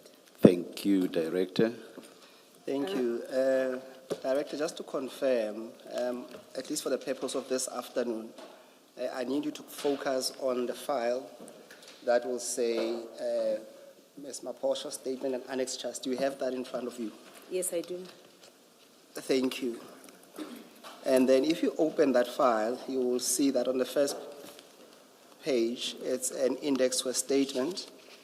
And then if you flip over to page 1, it will say witness statement by Takalani Zelda Maposho. Do you see that? Yes, I do.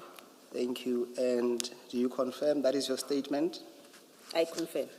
Okay, if you go to page 20 of that statement, you will see that there is a signature there.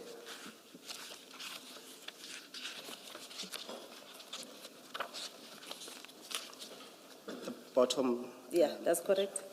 Yes. Do you confirm that to be your signature? I confirm. Thank you.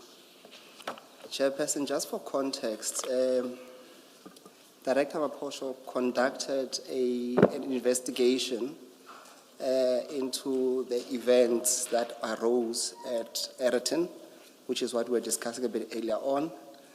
Just to be clear, Chairperson, what she investigated was a complaint by Warrant Officer Pakula, Warrant Officer Mahane, and Chief Mashaba, who laid a complaint against General Khan, Kadwa, and 3 others. So that's why she was investigating a case of defeating the ends of justice.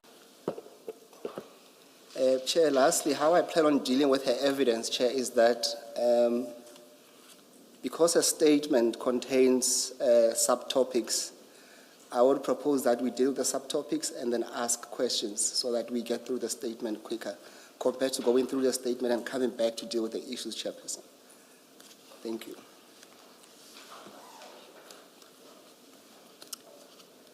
Director Maposho, then let's go to page 1 of your statement.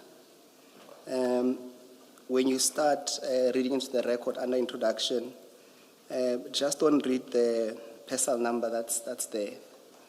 So please read that into the record and go through your statement. Okay. Thank you, Commissioner. I am the holder of personal number. This is employed by the National Department Independent Police Investigative Directorate, situated at 473 Benstra Building, Stanza Bupape Street, in Pretoria. I am holding a rank of Assistant Director. Commissioner, you were referring me as a director, I'm an Assistant Director.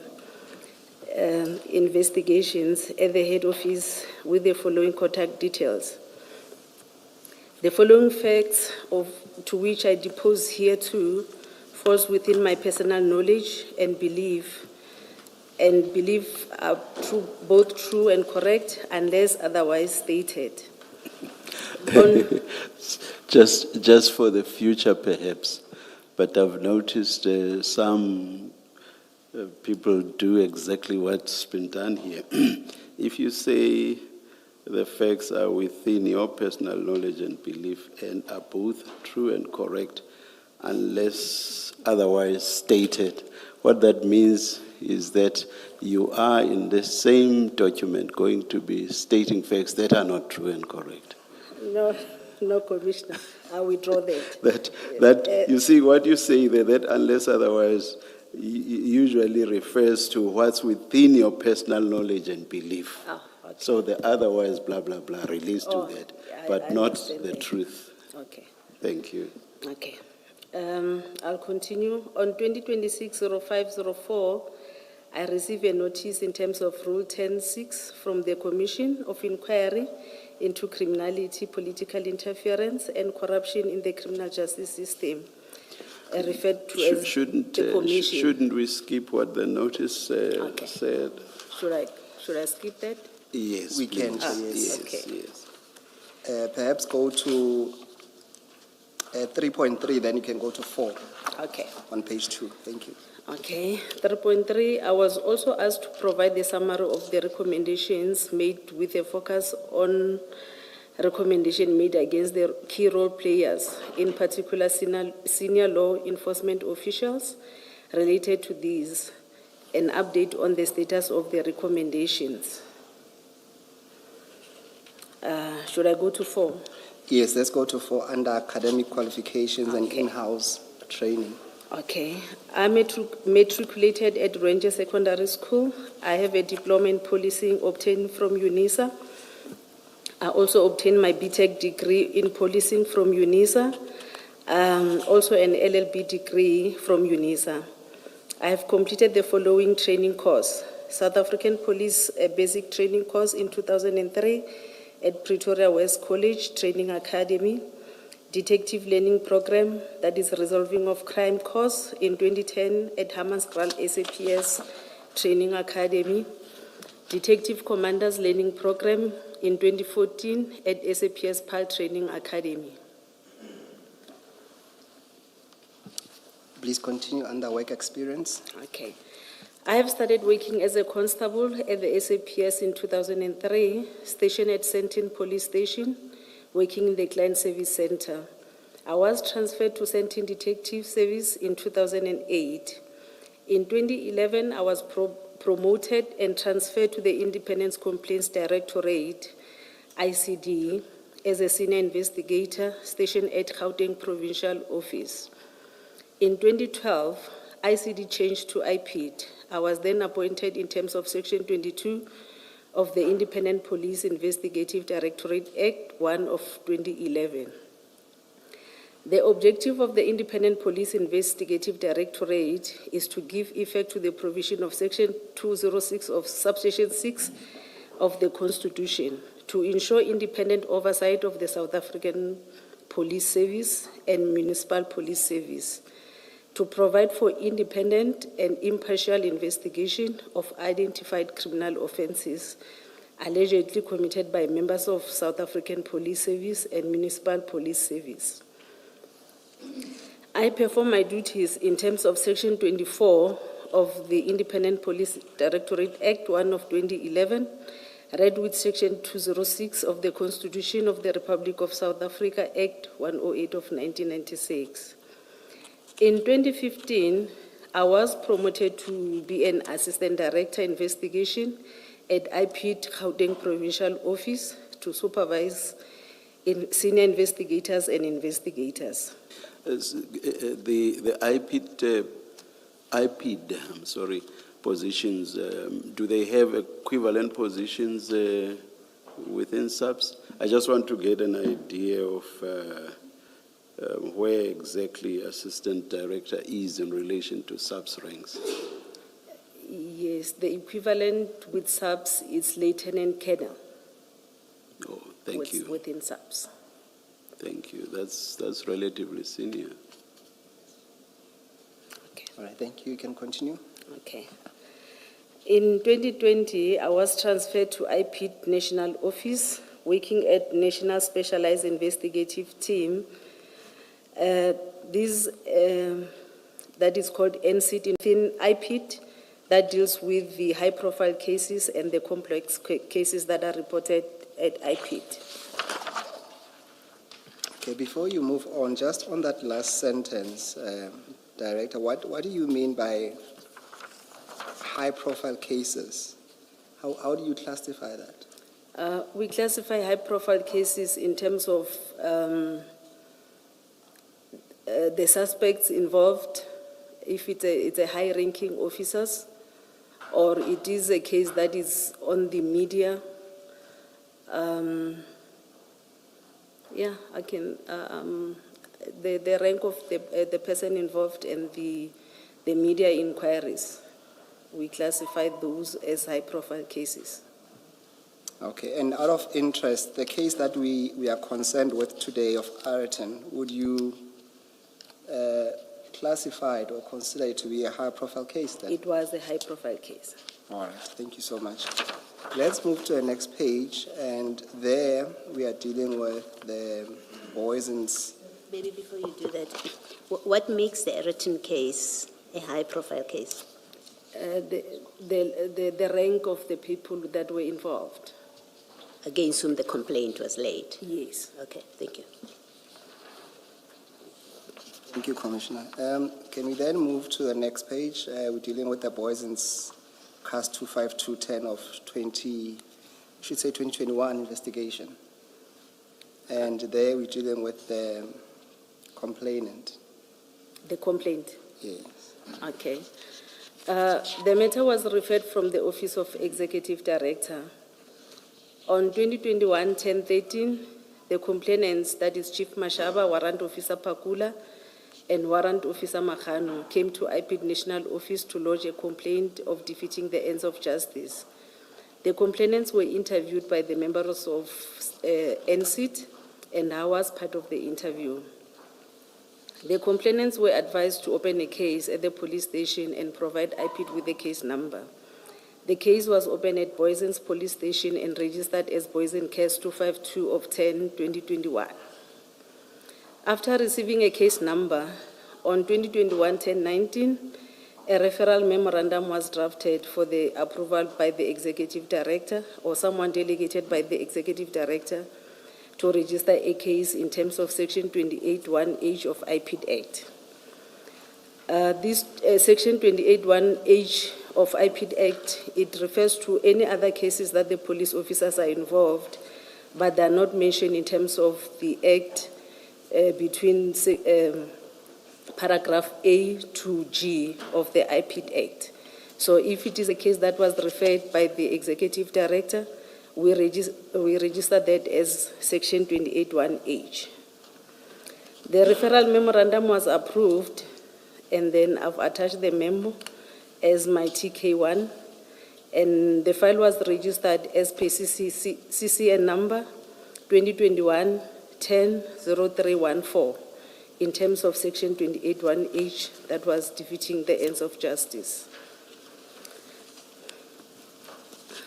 Paragraph 16, in essence, Section 28(1)H gives IP the authority to investigate the police conduct that acts unlawfully and intentionally obstruct the course of administrative of justice. The case was then assigned to me for further investigation. On 2021-10-28, NSIT members interviewed the informer, Tumelo, who gave the complainant Mashaba information about the drugs. Before we move on, can I just then get a better understanding on, let's go to paragraph 12. At the police station. So without which you can't move on. Yes. Okay. And then just to understand, so the three came to your office on that day, and you interviewed them. Did you interview them ever again after this, what I would call probably a preliminary assessment? They handed their statements in the docket, but we also had another encounter when they were giving their supplementary statements. So besides the statements that they provided, so what I'm trying to ascertain is that did you have because this seems to me, because they haven't opened a case, after they've opened a case, as it were, did you sit down with them again to get a fuller version of their complaints? No, other than them giving us the statement, the supplementary statement, we never had any other engagements in terms of interviewing them about the matter. Okay. I assume that Tumelo is Mr. Nku. Yeah, Tumelo is Mr. Nku. Why do you call him an informer? During our interview, he indicated that he's the informer. He used to give information to a certain general that I didn't mention on the statement. I didn't want to mention the name of the general because it's the information that was never verified. Beyond what he told you, did you establish that he is indeed an informer? The person that he was and that there wasn't anything beyond him being an informer. Let me give you the background of why I'm asking this. Okay. Evidence that has been laid before us suggests, and I use suggests advisedly because I'm not in a position to conclude on this aspect. Evidence given before us suggests that he was actually actively involved and complicit in the matter concerning the suspected drugs, that is the consignment of those drugs, or at least the receipt or intended receipt of those suspected drugs here in South Africa. So it's in that context that I'm asking you, why do you call him an informer? Does it mean that you accepted that he was an informer? Because you are stating it as a fact that he's an informer. Yeah, I'm stating this because that is the information that he gave us. However, the information was not verified because he mentioned the handler as a certain general who already passed on. So that is the information that was never verified. Would it not have been more accurate to refer to somebody who was referred to as an informer rather than to state it as a fact that he is or was an informer? Oh, okay. I accept that. Yes. All right, thank you. Please continue. Thank you, Chair. Director Maposho, at paragraph 15, you make reference to annexure TK01. Yes. Chair, just to clarify, the witness makes reference to about 30 documents, or close to 40 in fact. We're not going to go through each and every annexure, but we'll go through some of them, and she's more than welcome as well to point me where she wants to go. But for now, can we then go to TK1? It will be on page 1, Chair, of the same annexures.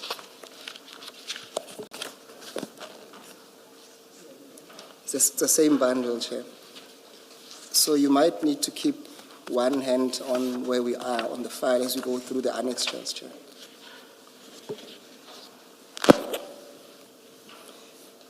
Director Maposho, can you just briefly go again? What is the purpose of this memorandum? The purpose of this memorandum is to seek approval from the executive director or someone delegated by the executive director to give IPID permission to investigate these kind of cases where the SAPS members are involved, but those are not the cases that are mentioned in terms of Section 28, 1A to G. Okay, and then you give a brief description of what you call the merits of the complaint. Would that be based on the statements or based on the initial interview, or it's a consideration of both, having met with them and having received their statements when you at least compile this memorandum? It's after we receive their statement. Remember, we only register these after they've already registered the case. So with the statement of the complainant, that's when we can generate this document for approval. All right, can you then, for the record, and because this narrative goes through, even find its way to your final report, can you read through for the record the description you have there in bold? Okay. It is alleged that on Thursday, 8 July 2021, Chief Mashaba received an information about the suspected drugs that were to be transported from Durban to Alberton. The following day, on the 9th, the information was followed, and indeed the truck was followed to the depot where it was parked. Chief Mashaba asked for assistance, and he was assisted by Warrant Officer Mukhana and Warrant Officer Pakula. The truck was then escorted to its destination at Aretin, where it was opened by the owner. The police searched the container, and drugs were found in the container. The driver of the truck and the person who were to receive the whole cargo were placed under arrest. However, the Hawks members arrived at the scene, and the member who recovered the drugs were later arrested. The driver and the owner of the cargo were then released. All right. I will raise my concern with you with this description, and then you can comment if you want. Okay. And my concern really is that it does not seem to capture the heart of the case. I know it's a brief summary, but it seems to be omitting at least very crucial information. For example, I'll mention to you that it says nothing about the informer, Mr. Nku. It says nothing about Warrant Officer Mahane's designation. It says nothing about people from Pretoria attending to an incident in Soweto. It says nothing about the drugs allegedly being solicited to be moved to Germiston. And it certainly says nothing about the loading of the drugs by the very same complainants into the what they call Mr. Mahane's baggie. So it gives a very, I would say, a sanitized account of events based on their version only. I'm just concerned that it doesn't give the full picture of what, and this information obviously is used to inform you as the IPID whether to proceed with the matter or not. And having seen and having consulted with other witnesses and having been aware of the fuller picture, is there any comment you want to make on that observation? This document is prepared on the very early stage, before even the investigation was conducted.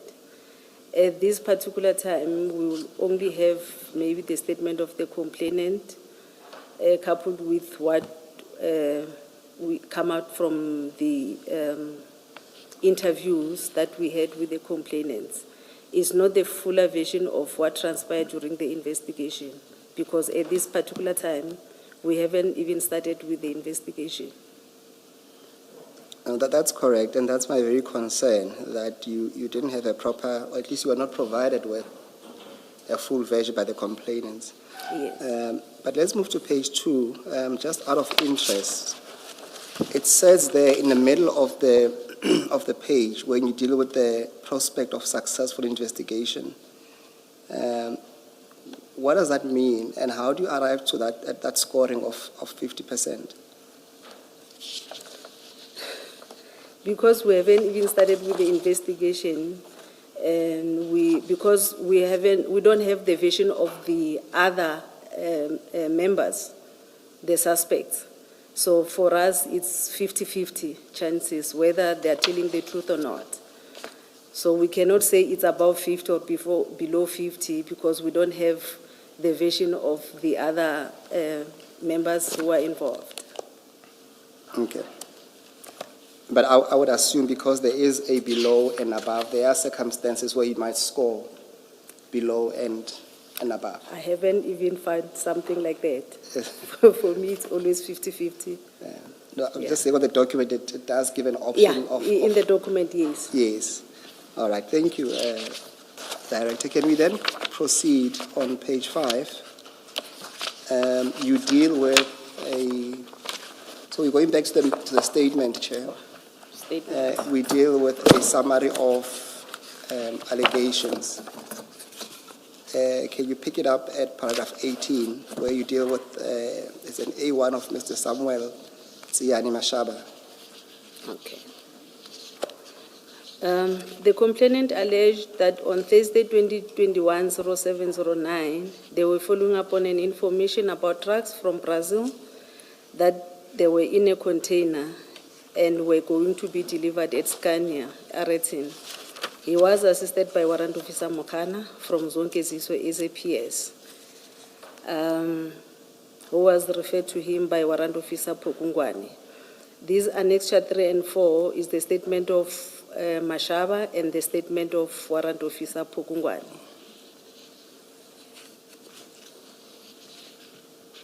Yeah, you can proceed. Okay.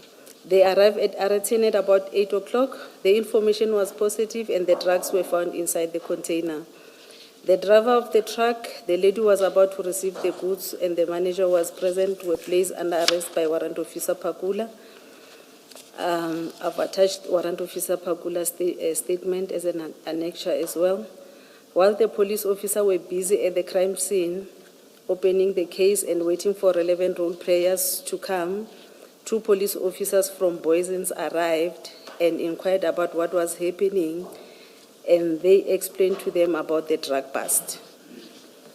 The police officer from Boysens SAPS were satisfied and were willing to assist them.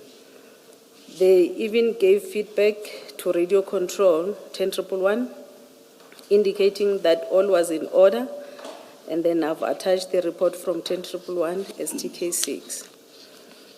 A police officer who was later known to them as Warrant Officer Rikotso arrived and had an argument with Warrant Officer Pakula. Warrant Officer Rikotso did not want them to open a case, but to open an inquiry file. Warrant Officer Pakula refused, and he was then told that General Khan was on his way. Members of the Provincial Dog Unit, Captain Mudupi, Lieutenant Colonel Maluleke from Technical Operation Management Section, Tom's Hawks also arrived at the crime scene. Lieutenant Colonel Maluleke wanted to take over the crime scene as the drug was part of his mandate. Sergeant Pakula and Warrant Officer Sape from Dog Unit arrived, followed by General Khan. General Khan then said he was taking over the crime scene. Without getting the information from the officers who recovered the drugs, he then instructed Warrant Officer Makhano to sit in his bakkie. He instructed Chief Mashaba to go to his car and took his firearm and cell phone. At about 13:30, the members of DPCI, amongst others, General Kadwa, Brigadier Sokhovela, his officer who made the drug bust, that is Warrant Officer Makano, Warrant Officer Pakula, Chief Mashaba, and Tumelo. They were charged with dealing in drugs and possession of drugs, stroke use of drugs. The truck driver, the person who was receiving the goods, and the manager were released. Additional statement of Samuel Tsiani Mashaba was attached as well, indicating that on the day of incident, he contacted General Mawela, informing him that General Khan was busy harassing them at Aratin crime scene. A statement of General Mawela was obtained. I've attached it as TK8, and he indicated that he cannot confirm nor deny receiving a call from Mashaba. A statement of General Mtombeni, attached as TK9.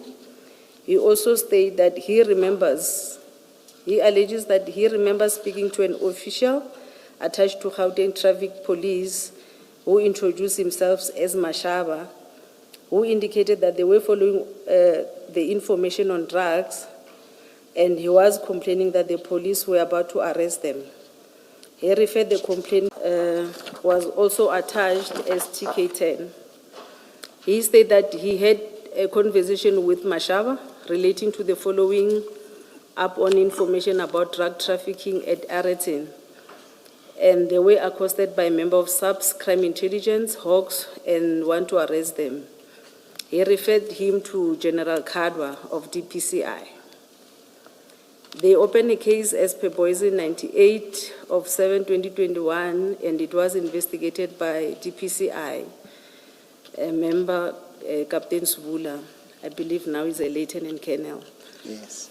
The arrested member were taken to Poison's police station and detained at about 19:30. Sorry, did you ever look at and compare the statements that were taken in respect of the drug charges or drug-related charges? That is, statements taken by those investigating those charges. Did you ever do a comparison? We were I'm never asking, for example, because on this aspect, the aspect we've just dealt with, there is a statement that says Brigadier Shibiri, who later became a general, called at the scene and said, isn't there a way in which all of this can be resolved amicably? And I don't know whether he was referred to someone else, and then he said, he basically left it at that and didn't follow up on this amicable resolution. That's why I'm asking whether you ever did any comparison with what was happening on the other side. Did you just run with what you established with regard to the complaint that had been laid by these three people, two of whom were SAPS members and one of whom was a provincial traffic officer? Commissioners, we were never given a chance to check the other case because the DPCI refused with the docket. Oh, yeah, I remember that detail. Yeah. All right. Thank you. Yes. Director, just to go back on page 5, at paragraph 18.1, maybe we need to correct that the incident occurred it was on a Friday, not Thursday. 18.1. Yes, but the substance of my question really is that Oh, you were told, at least from a statement by Mashaba, that they were following up an information, and he doesn't mention Mr. Nku.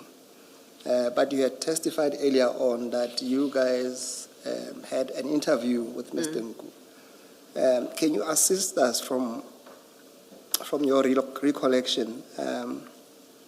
What did you at least ascertain from that interview? Perhaps before you do that, can we accept, at least for now, that there's no statement that you took from Mr. Nku? Yeah, Commissioner, there's no statement that we took from Mr. Nku. Yes, can we then maybe, as far as we can recall from that interview, what can you relay? Yeah, as a team, we are concerned about how did they know about the drugs. because they were just telling us that they were following up on information about the drugs from Brazil to Scania. So the question with us was, how did you know about the drugs? That's when they told us about Tumelo. And when they came to IPID, it was only 3 of them. Tumelo was not part of them. So we asked for the contact details of Tumelo so that we can interview Tumelo. Hence, we interviewed Tumelo at a later stage. And if I understand well, there was no reason stopping him from being part of the complainant, is there? No, there was nothing. And how far did you get in terms of where he received The information. the information? Commissioner, he was not making too much of a sense because he was talking about issue of, what do you call this, hacking and something like that. That is He says cyber hacking or a something. cyber crime hacking, something like that.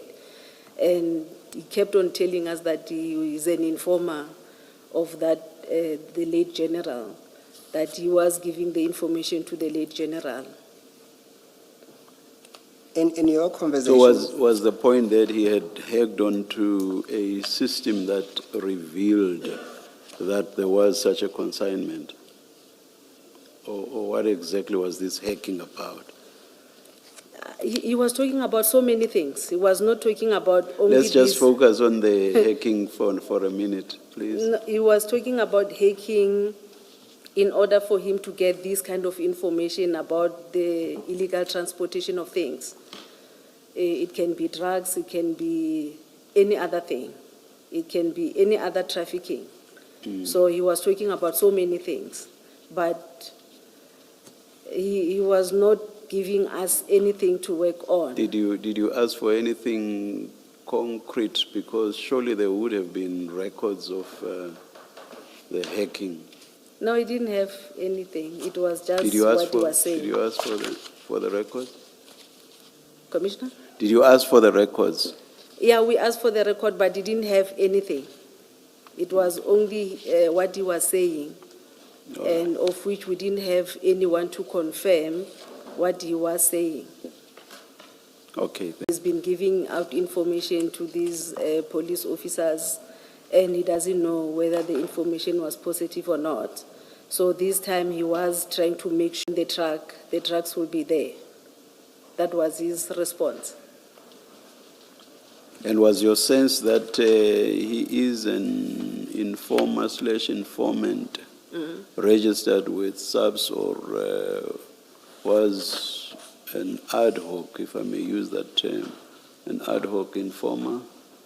What was your sense? What was your sense? My sense was that he was not a registered informer.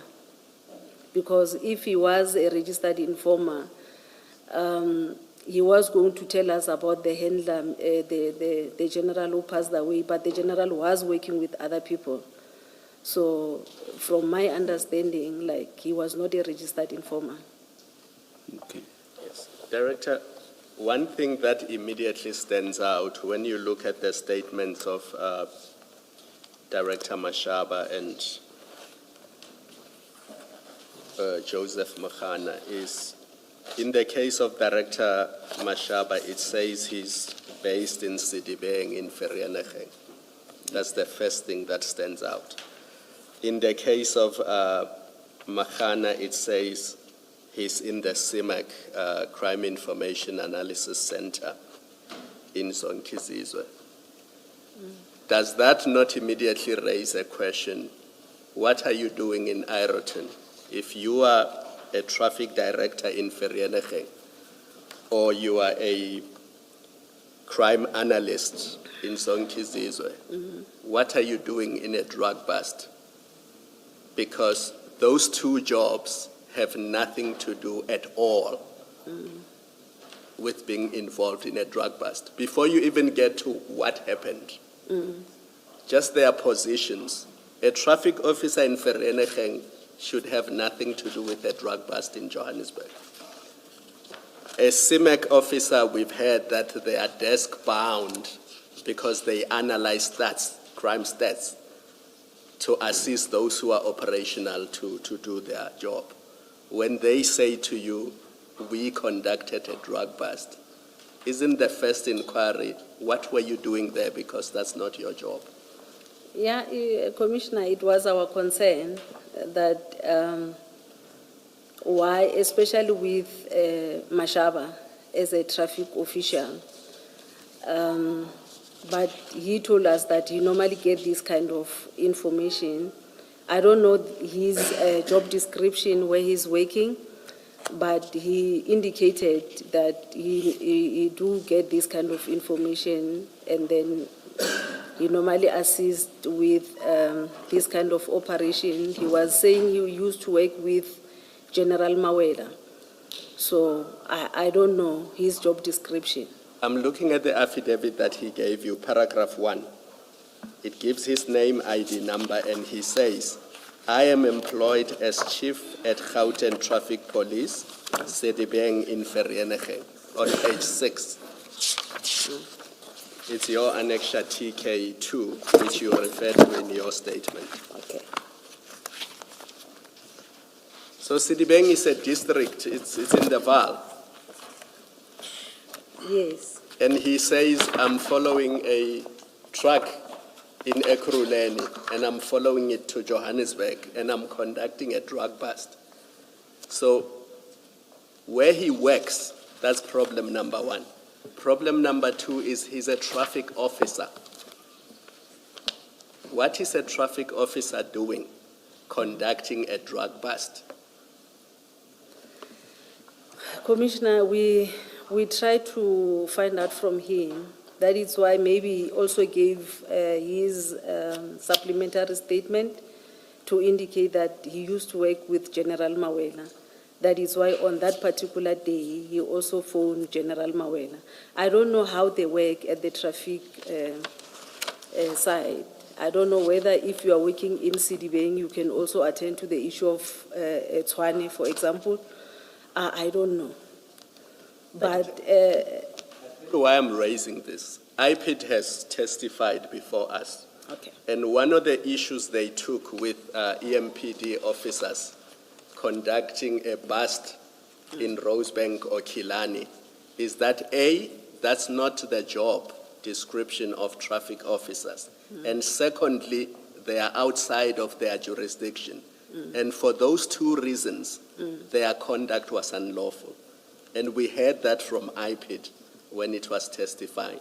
So the first thing that stands out looking at paragraph 1 is here is a traffic officer in Vereeniging who is leading, because he's the leader, he says, I called other people, leading the chase of a truck, because that's what they were doing, and conducting a drug bust. They're chasing it in Ekurhuleni, outside of Sedibeng.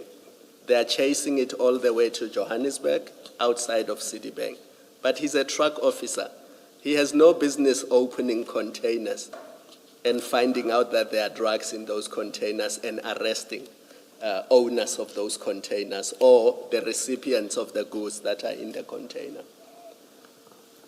That's true, Commissioners.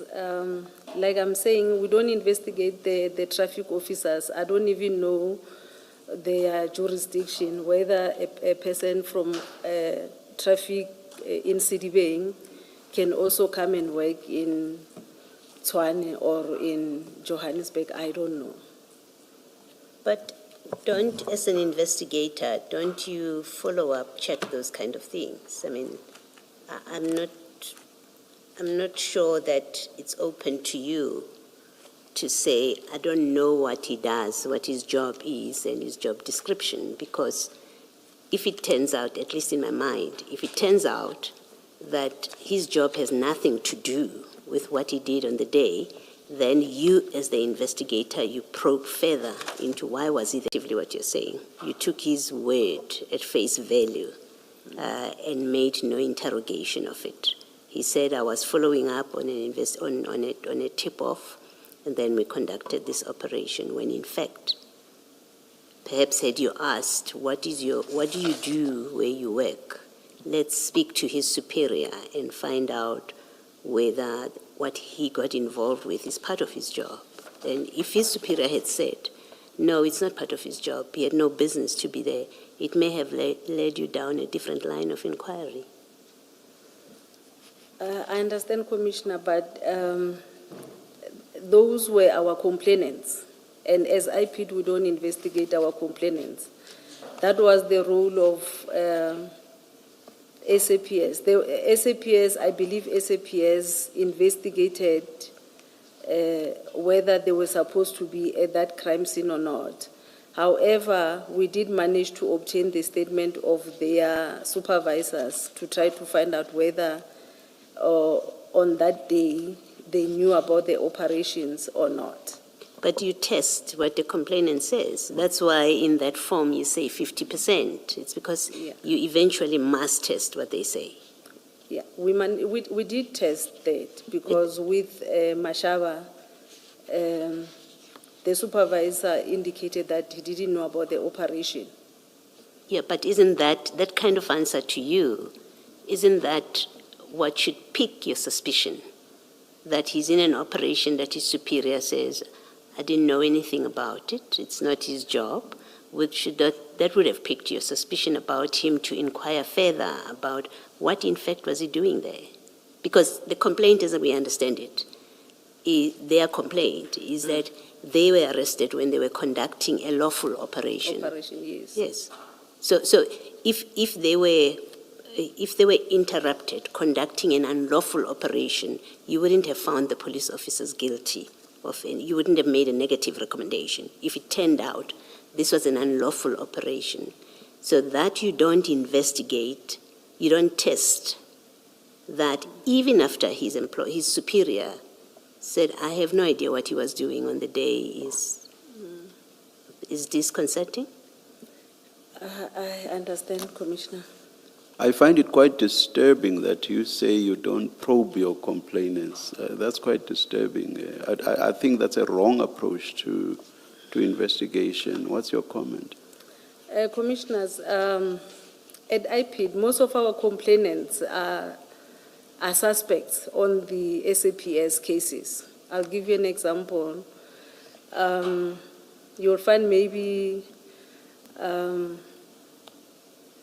the suspects were robbing a bank, and there was a shootout between the police and the suspect. And the police shot and killed maybe one or two of the suspects. IPID investigate that case because we are checking the conduct of the police. We are not checking what the criminal were doing in robbing the bank, but we are checking whether the conduct of the police, they acted within the scope of their mandate or not. Whether they killed somebody, maybe they killed two, and then the third suspect ran away, and then he surrendered somewhere, but the police shot and killed that particular person. Those are the conduct that as IPID we are checking. So we don't investigate the initial cause of the bank robbery, but the police that the one who must investigate the bank robbery. Then IPID, when we investigate this matter, we obtain the copies of that robbery. Would this be murder committed during the robbery? Yes. I'm not sure that I follow the distinction, Jen. I'm not sure that I follow the distinction then. Yeah, I'm not sure that I do. I'm trying to give a scenario that we don't check the conduct of our complainant or our victims as to what happened prior to this incident. But the police, they investigate the robbery case, then IPID will get the copies of the robbery. Maybe let's just forget about that example because it may just confound the issues. Let's look at what was at issue here. You have these people who are complainants, And what we are saying is it is just odd for you to say that you basically do not interrogate what's been brought to you insofar as it relates to or concerns your complainants. That is what I find difficulty with. I think it's a different, rather I think it's a wrong footing to proceed from. Because ultimately, when you decide that there is a case to be answered, which you should then refer both to the employer and to the NPA, it can only be because you are satisfied that there is indeed a case. And if there are issues that are questionable insofar as your complainants are concerned, it may well be that those issues will point in the opposite direction, which is that there is, how should I put it? You follow me. You follow me. I do, Commissioner. In this case, the commanders of Pakula said he had the knowledge of what Pakula was going to be doing on the day of incident. And also, the commander of Mokano gave a statement saying Mokano called him and informed him about the operation. So for me, it was something that their commanders, because we investigate the police, not the traffic officers. The police commanders knew where their members were doing operation on that particular day. Let me They were take you. informed. Okay, let me. Yeah, you do investigate traffic officers. Yeah. No, not the Gauteng traffic officers, the Metro Police It's Metro, officers. or it's Metro and subs only? Yes. Okay, anyway, let me go back to the question that triggered the debate that we are having now. That question was about you following up on the issue that Commissioner Khumalo raised. And you said you did follow up on that. But later you then said that you know nothing about the jurisdiction of someone like Chief Mashaba and so on. Then I started wondering, what exactly would you then have inquired about if you basically know nothing about these issues around the jurisdiction and so on? What then would you have inquired about? That goes even to Warrant Officer Mokano being desk-bound. So what would you have inquired about? Because you said you did inquire. Do you remember saying so? Yes.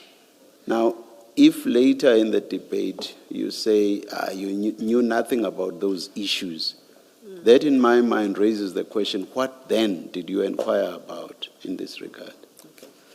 Commissioners, I inquired about whether they were on duty on that particular day. That's not the same thing. That's not the issue that was being raised around whether they ought to have been there in the first place. That's a totally different question to where they were and were they authorized in terms of maybe their bosses saying, no, you can't go to Eratin and so on. This is a totally different question. Is this something that fell within their mandate? Is this something they could, in law, have done? The only person that we did not inquire much, it was Chief Mashaba. No, the question is, what did you inquire about? We inquired whether they were on duty and whether their commanders knew about the operation. I will leave it. That's not the question I'm asking, but I will leave it there. Thank you, Chair. Director, my concern is this. Remember, you guys are policing the police. You're supposed to be the watchdog and ensuring that the police are kept in order. And in doing so, it can never be, in my understanding, that it's just a matter of who of the naughty kids came to report first to the principal. You need to check the facts that are brought to you to verify those allegations. because I think you'll accept that there is a potential or possibility of the police using or weaponizing IPID against each other. You'll accept that? I do, Commissioner, but the cases differ. It's just that this one, there are police officers involved as well. But on a normal course of event where it's just a normal member of public, we don't check as to whether this person, what happened prior to whatever that is happening, or the case that the person is reporting happened prior to that.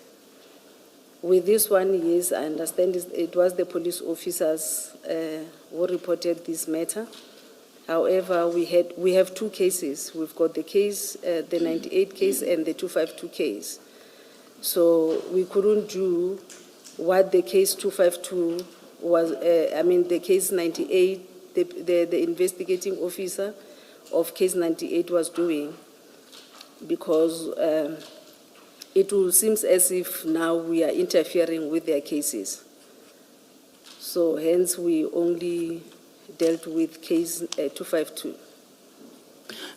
Let me ask a question that's related to one of the very questions I put to you. Had you been aware that there were text exchanges between Mr. Nku and someone that he referred to as boss, and who was saved on his device as Alpha, is it? Saved as Alpha. The content of which, that is the content of the text, the content of which was or appears to have been, the ultimate link is still going to be made, hopefully, and we were promised by the evidence leaders that that link will be made. But for argument's sake, let us assume that that link will be made. So had you been aware that there were exchanges of texts that appeared to follow up on this consignment of suspected drugs constantly, the texts even expressing concern in case that consignment were to be intercepted or, however else, not to be received by apparently them? And also, if you had been aware that Mr. Nku drove to Durban a day before the truck that carried this container drove up to Gauteng, which was the 7th of July, 2021, and that on the 8th of July, he drove up, and that was the same day that the truck also drove up to Gauteng. And then on the 9th, that's the day on which he, together with these two, the traffic officer and warrant officer Mohana, then followed the truck to Ayrton from Yellow Jerseys. Had you been aware of all those facts, would you still have made the recommendation that you made? In particular, the very first ones that appear with Nku involved, with someone he calls boss, texts that are concerned about, are we going to get delivery of this? It may be a mission impossible if this gets, was that about another one? The May delivery. Was that about the May delivery? Was that about?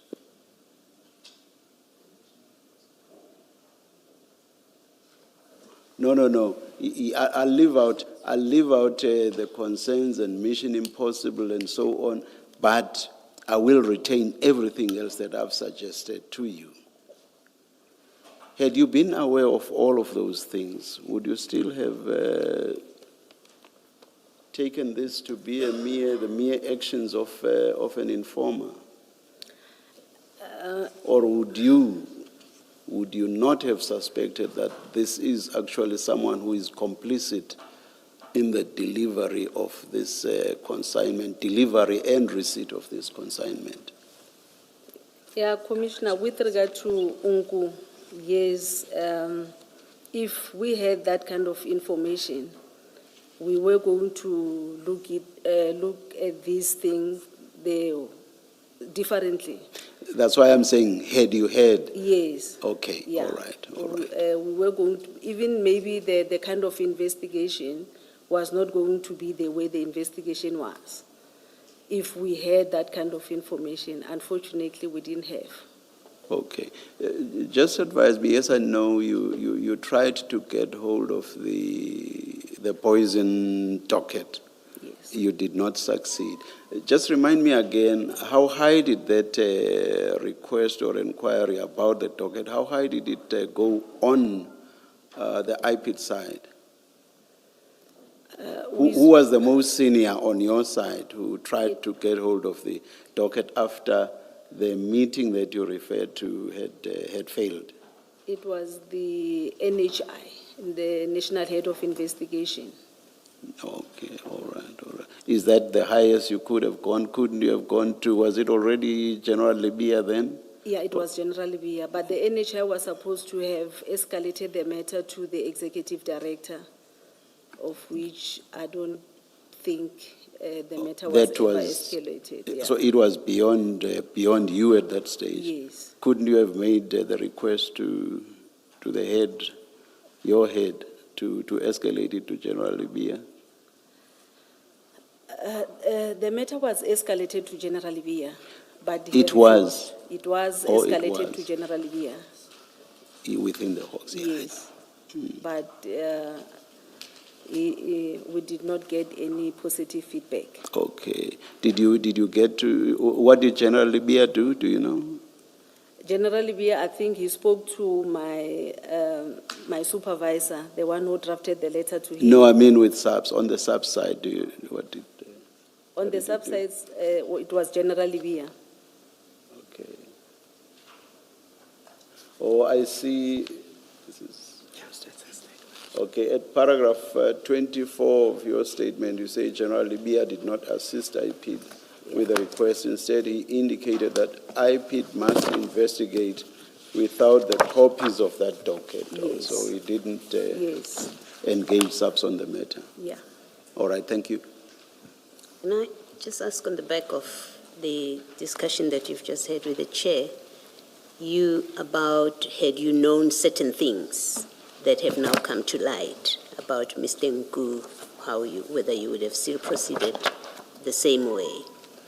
Now, when Mr. Nku says to you that he's an informer, and the other police officers tell you that, this is Mashaba, Chief Mashaba tells you that that's his informer, you don't verify that.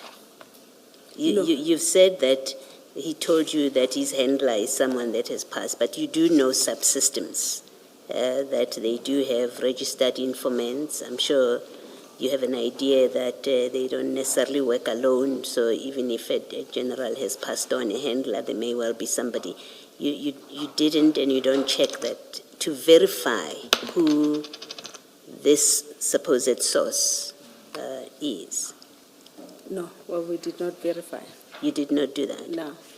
Is it because that's not what you do? You take things on face value. I think I'm trying to, like the chair, I'm trying to understand how you conduct your investigations and whether, as I must say, it seems to me to have been the case with this, that you don't get, the IP doesn't get used to, as in this case, I suspect that that's what happened with the complaint that came to you, to pursue meritless cases because there are agendas. People want to get to some point. you don't verify that kind of basic information. Is Nku indeed an informer? We have a way of checking with the SAPs. You don't do those kind of checks. Commissioners, with Nku, because he mentioned somebody who already passed, and he was not telling us that he was a registered informer. We did not verify that kind of information. But on the day of this, he was saying now he's giving information to Chief Mashaba. So he was now the handler of Chief Mashaba. Chief Mashaba was his handler now. Yeah, he said now because of, he used to give information to that, the late general, now he's giving information to Mashaba. So the reference then to that late general, for purpose of your investigation, should be relevant. If it meant nothing, if it's someone that you used to share information with, but it has no bearing on this, then it's irrelevant. You proceeded solely on the basis that he is an informer of Mashaba, of Chief Mashaba, who is his handler. That must be the basis on which you proceeded. That's correct, Commissioner. Thank you.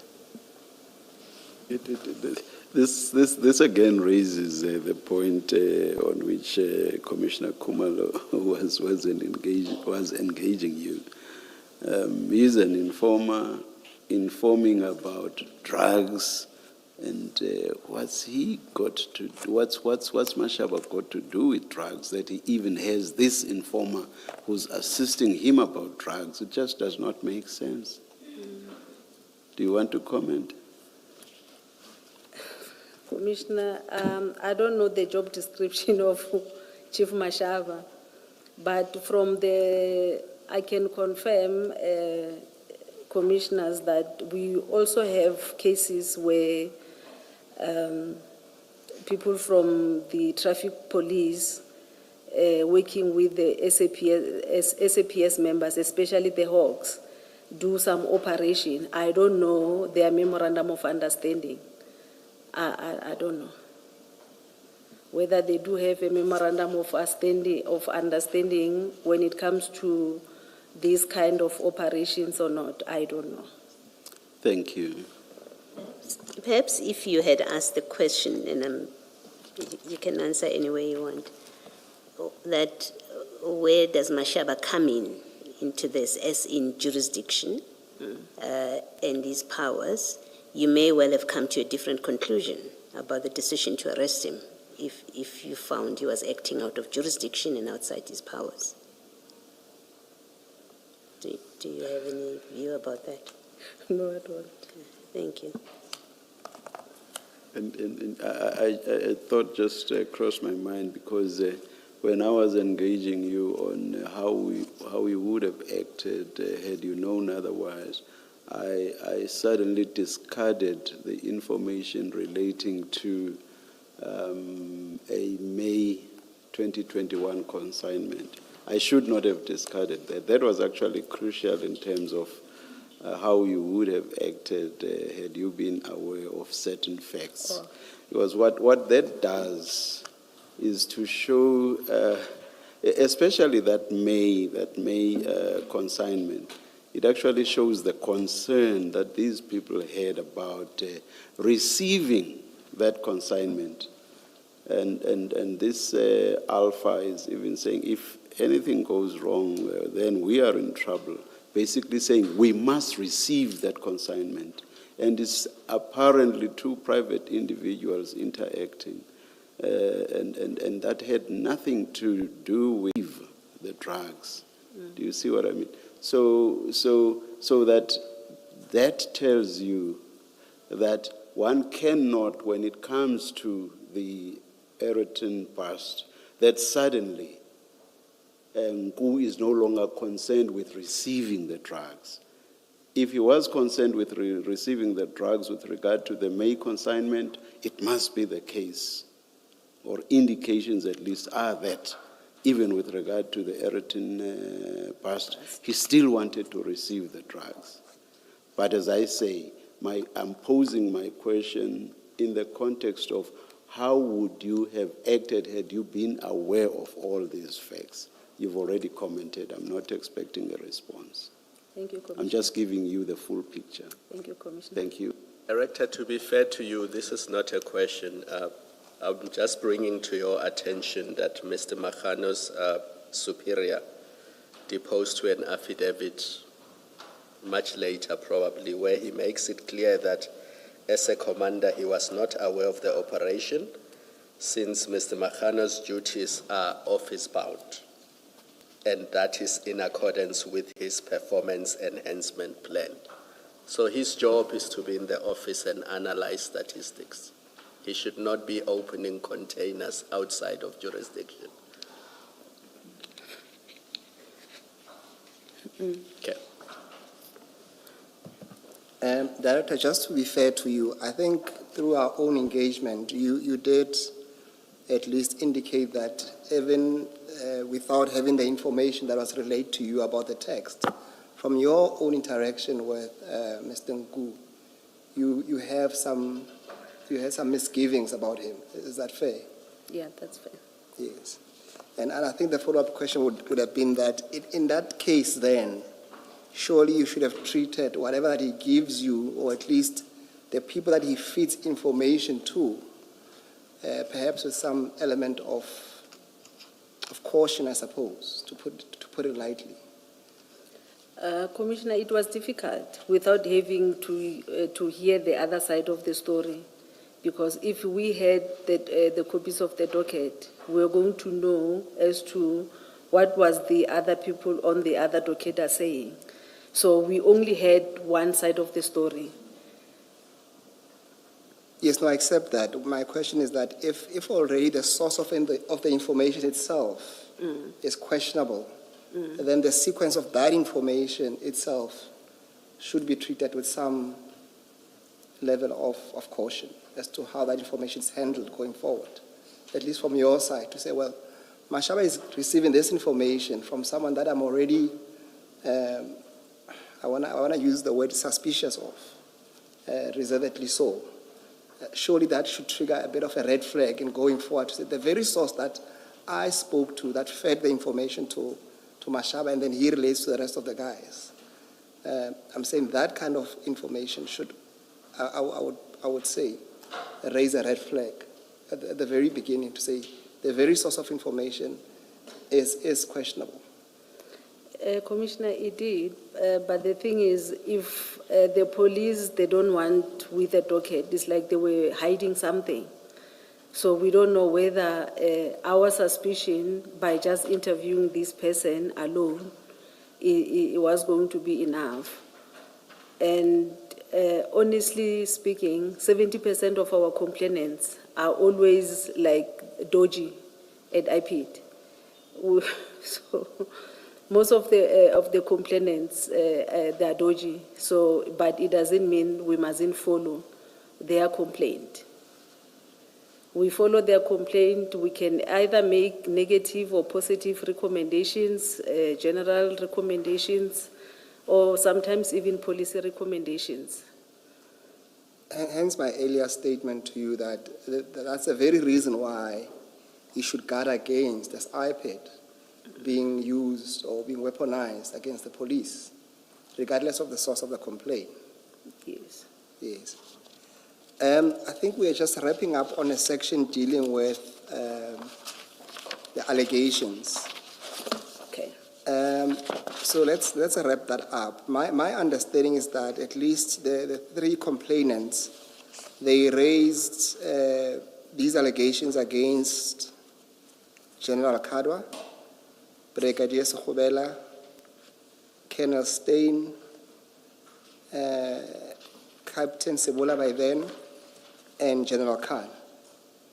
And they opened a case of defeating the ends of justice. Yes. My question to you is that, in your understanding, were these allegations raised against them individually, or is it something that you approached as a matter of them having acted in concert, or as one would say, in common purpose? How did you understand the charges? I understood that they acted in common purpose, because if you check, the first person who arrived at the crime scene was General Khan, who took over the crime scene and started giving people direction as to what must happen. And then General Khan, in his statement, he indicates that he handed over the scene to General Kadwa. And then from General Kadwa, now the scene was with Colonel Sibula. So, however, Brigadier Skobela, Colonel Stein, and were also there at the crime scene. But my understanding is that, for example, they are not from the same unit, are they? General Khan, yes, is from Crime Intelligence, and Yes. the other members, they're from DPCI. Yes.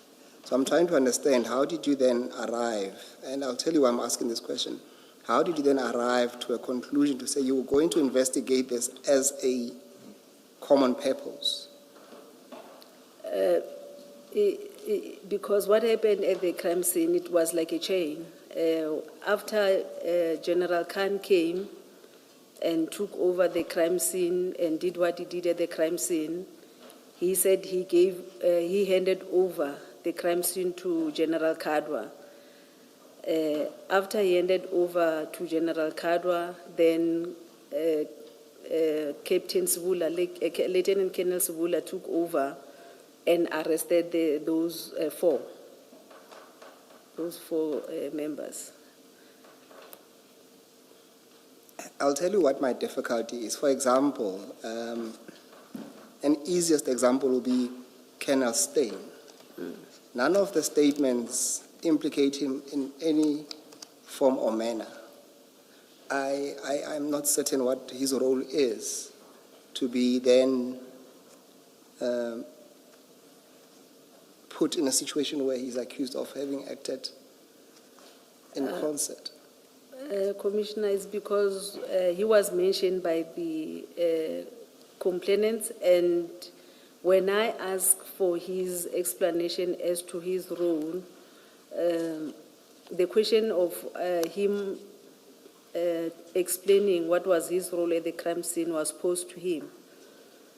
Just that I don't remember what was his response, but it was one of the questions that was posed to him as to what was his role at the crime scene, because the complainants were mentioning them by names.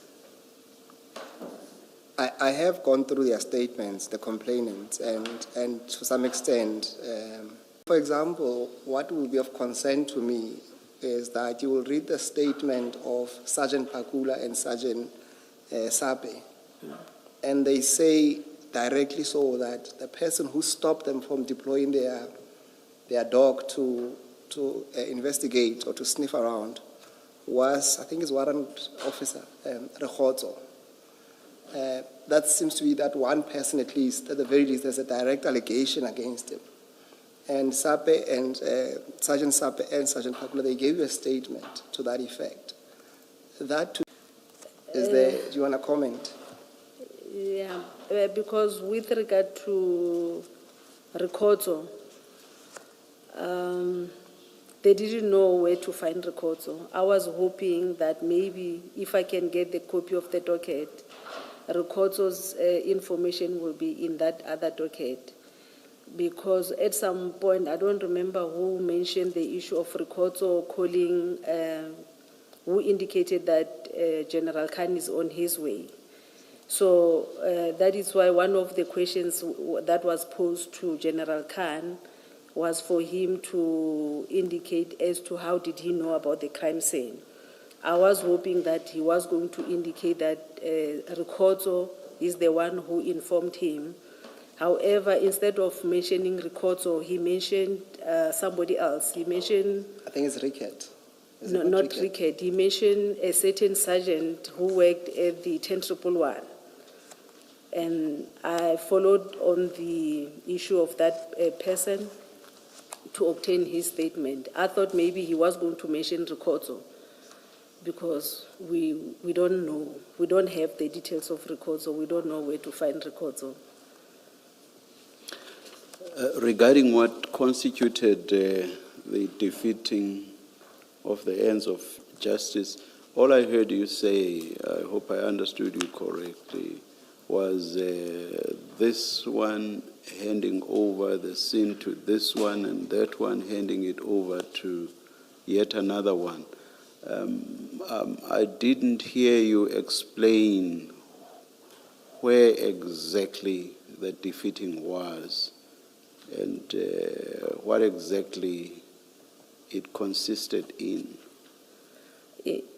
Commissioner, in them arresting these people who made Because the bust. it could not have just have been about the arrest, because it must also relate to what was sought to be achieved that was then defeated by the acts or conduct of the people complained about. What exactly was, where exactly did the defeating lie? Okay. Commissioners, I'm not saying the arrest was irrelevant, no, Yes. but surely it could not be the The only beginning and Yeah. end. yes, and the issue of, No, the handing over of the scene. yes, there was an issue of the dog unit as well, that the dog unit was called, but they did not do the job at the crime scene. Must you always have a dog at the crime scene? Commissioner? Must you always have dogs at the crime scene for this purpose? Because it was drugs, and the dog that was called was for the narcotics. It was a narcotic dog. I'm saying, is it obligatory that you should always have dogs? And if you do not have them, then where someone felt like they should be called, then the ends of justice have been defeated if somebody else had a different view, for example. But, Commissioner, a narcotic dog was relevant for that particular crime And scene. once you don't have it, defeating. No, but if you call the dog unit and then the dog unit does not do the job because of somebody doesn't want them to do the job, then yes, it is defeating. Or were the dogs going to sniff the container maybe for more bags? Yes, the dog was supposed to have checked the whole area to check if there are any other drugs that were maybe stored in that particular warehouse. Anything And else? check the container maybe for more drugs. Anything else? That's what I can think of now. Yeah. Because I'm asking, for example, because we know that once other people were involved, the LCRC was called.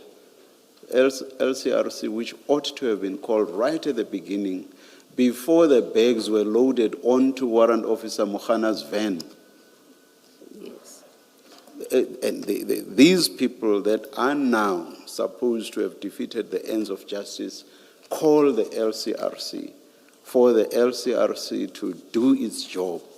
Would people wanted to defeat the ends of justice have done anything like that? Commissioner, the first people who arrive at the scene, I think it is the statement of Warrant Officer Mahana. It's him, Chief Mashava and Mr. Nku, whose motor vehicle was parked some distance away. Yes. They were the three who arrived, first yes, to arrive at the scene. Yes. I'm talking about the LCRC person. I wanted to talk about the issue of the LCRC person. Yes. That they did call the relevant stakeholders to come at the crime scene, whereas the LCRC was one of those stakeholders. Who of these two called the Is LCRC? Mahana, with the assistant of the Boysen's police. Definitely not Warrant Officer Mohana. It was... Assistant Director, you didn't think anything was wrong with this report or complaint by these three people? that the story included that they got there, the three of them, which is Mr. Nku, Mr. Mahano, Warrant Officer Mahano, and Chief Mashaba. They got there, opened the container, and then unpacked, took the drugs onto Warrant Officer Mahano's van. When there's no LCRC, there's no dog, there's nothing at that point. It's just the three of them with Mr. Nku that you say you did think something was dodgy about him. You didn't think something about this story is problematic. Not the story per se, but what happened in terms of handling the crime scene with them in the buggy. And you didn't think that could reasonably find a basis for the other officers to think they are up to mischief. If you want to reduce it to handling of the crime scene, I think in the end we do find out that it was actually much more than just mishandling a crime scene. But we're talking about you. You receive a complaint. They tell you that they followed this truck. It parked. Mahano backs up his van. They instruct the employees of that place to put the drugs onto Mr. Mahano's, onto Warrant Officer Mahano's buggy. There's no LCRC. They're not calling any. There's no one else. Just the three of them. You're saying you didn't think something does not seem right here. Maybe I need to interrogate this complaint further. Because to me, I'm not an IPID officer. I'm not a police officer. But it seems obviously deeply suspicious that police officers would come in an unmarked van and then transfer drugs from a container when you know there are protocols about crime scene management. You're saying you didn't think this warranted you to keep an inquiring mind about this. Commissioner, we did ask about that, but he indicated, it's just that I don't remember whether it was Mahano who called. Had nothing to do, Mahano had nothing to do with calling the LCRC. In fact, his evidence is he knows nothing about sin. Yes, that one indeed, from what happened at the crime scene, you can tell that he had no knowledge of managing the crime scene. But from what we have, the LCRC person was called. The only challenge was that they've already contaminated the scene by taking the drugs from the container into the buggy. But when we asked them about that, they indicated that they were waiting for the LCRC person to come and take pictures and package the drugs. I must say that I'm surprised that you didn't think that that kind of conduct is sufficiently suspicious to have you inquire further. I know nothing about this stuff, but I must say that the first time I heard that's what happened, it made me ask the question, why would he do that? He knows the protocols, and that's why we engaged him on, do you know anything about crime scene management that involves drug busts? And he told us, I've never done this before. My job doesn't involve this. So I ask you in that context that I would have thought you would know more than I had the first time here to have an inquiring mind about what in fact was going on here. Let me find out before I make conclusions that there was a defeating the ends of justice case here. But I've heard what you say. Okay, Commissioner. And what, if anything, did you make of the fact that they had already loaded these bags onto Warrant Officer Mahano's van? We asked about They that. take them, they handle them, there are hands all over them, there are fingerprints all over them. and then they load them onto Warrant Officer Mokhana's van. What did you make of that? Because it's something that you were aware of. It's at page 37 of your statement, at page 10. What did you make of that? So any chance of fingerprints being uplifted, DNA being uplifted, were almost gone, if not gone altogether? Well, what did you make of that? We did ask commissioners about this conduct, but it was the issue of. No, the what police- did you make of it? What did you think about it? I'm not asking about whether you asked them about it. It was the issue of saying that they don't know how to handle the scene. Surely they've never even maybe attended the crime scene management. Would that not tell you then that perhaps people who have better knowledge, who come in and say, get out of the way, were not necessarily defeating the ends of justice? Yes, if the police maybe took over the crime scene, not They just say, you necessarily- bumbling Lord, just get out of the way, let us do a proper job of this. Would that not have told you that those who came later were actually the people who were doing what ought to have been done? Yes, Commissioner. However, the conduct of not knowing how to handle. I'm not suggesting that it is. That's not what my question is suggesting to you. The thing is, the police who came, the Hawks who came later to come and handle the scene, did not only handle the scene, they also arrested these people. So the only problem that leads to the charge of defeating the ends is because they were arrested. Not so much that something wrong was done with regard to what ought to have been done. Not so much that. Yes. It's just because they were arrested. That's the issue. Not I'm not suggesting, by the way, that it is right or correct to arrest someone who should not be arrested. That's not what I'm suggesting. Okay. Commissioner, it's not only that. The police did not even try and establish as to who's the owner of these drugs. Today, How would you have been established? How would you have been able to establish that there and then? No. I mean now, even now. Yes. Because of the drugs were in the Scania container. Yes. I don't know whether they did follow up on the Scania issue, but from the information that we received, like on the street, was that the CEO of Scania at that particular time was from Brazil, who later resigned or something like that and left the country. So I don't know if maybe at that particular time they've made follow-ups on this matter.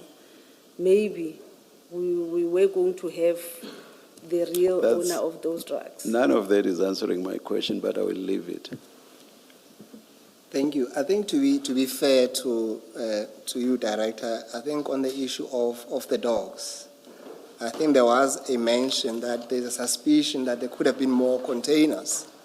I think from the information that you received, that there could have been about 3 containers containing, I think other ones containing guns and other ones containing drugs as well. Drugs as well. And I suppose the stopping of the dogs at least shut that window of opportunity.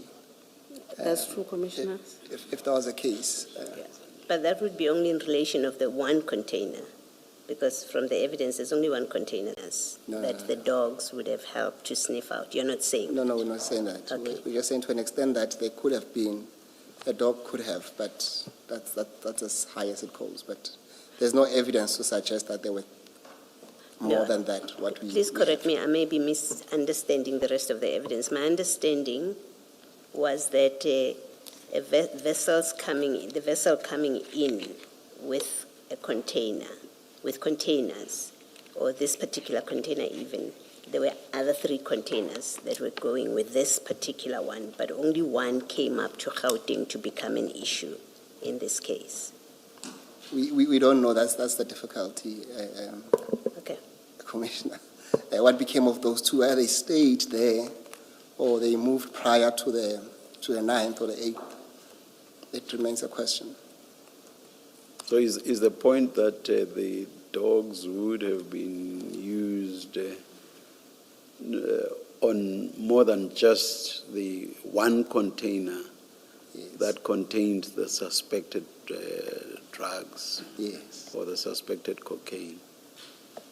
So they would have sniffed at a minimum of what, 3 containers on the day, For what it's worth, Chair. on the day. For what it's worth.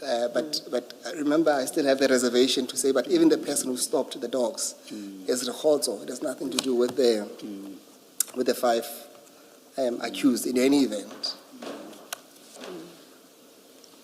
But to leap to that conclusion, you would have to assume that on the day at Scania, there were, in addition to this container, 2 other containers. Because if you were saying they might still be coming 2 or 3 days later, calling the dogs on that day actually makes no sense. No, that's perfectly true, Commissioner. And from what we saw, there was not another container that came from Durban on that day that was in the premises. Because if it was there, the policemen who were there would have searched those containers, even without the dogs.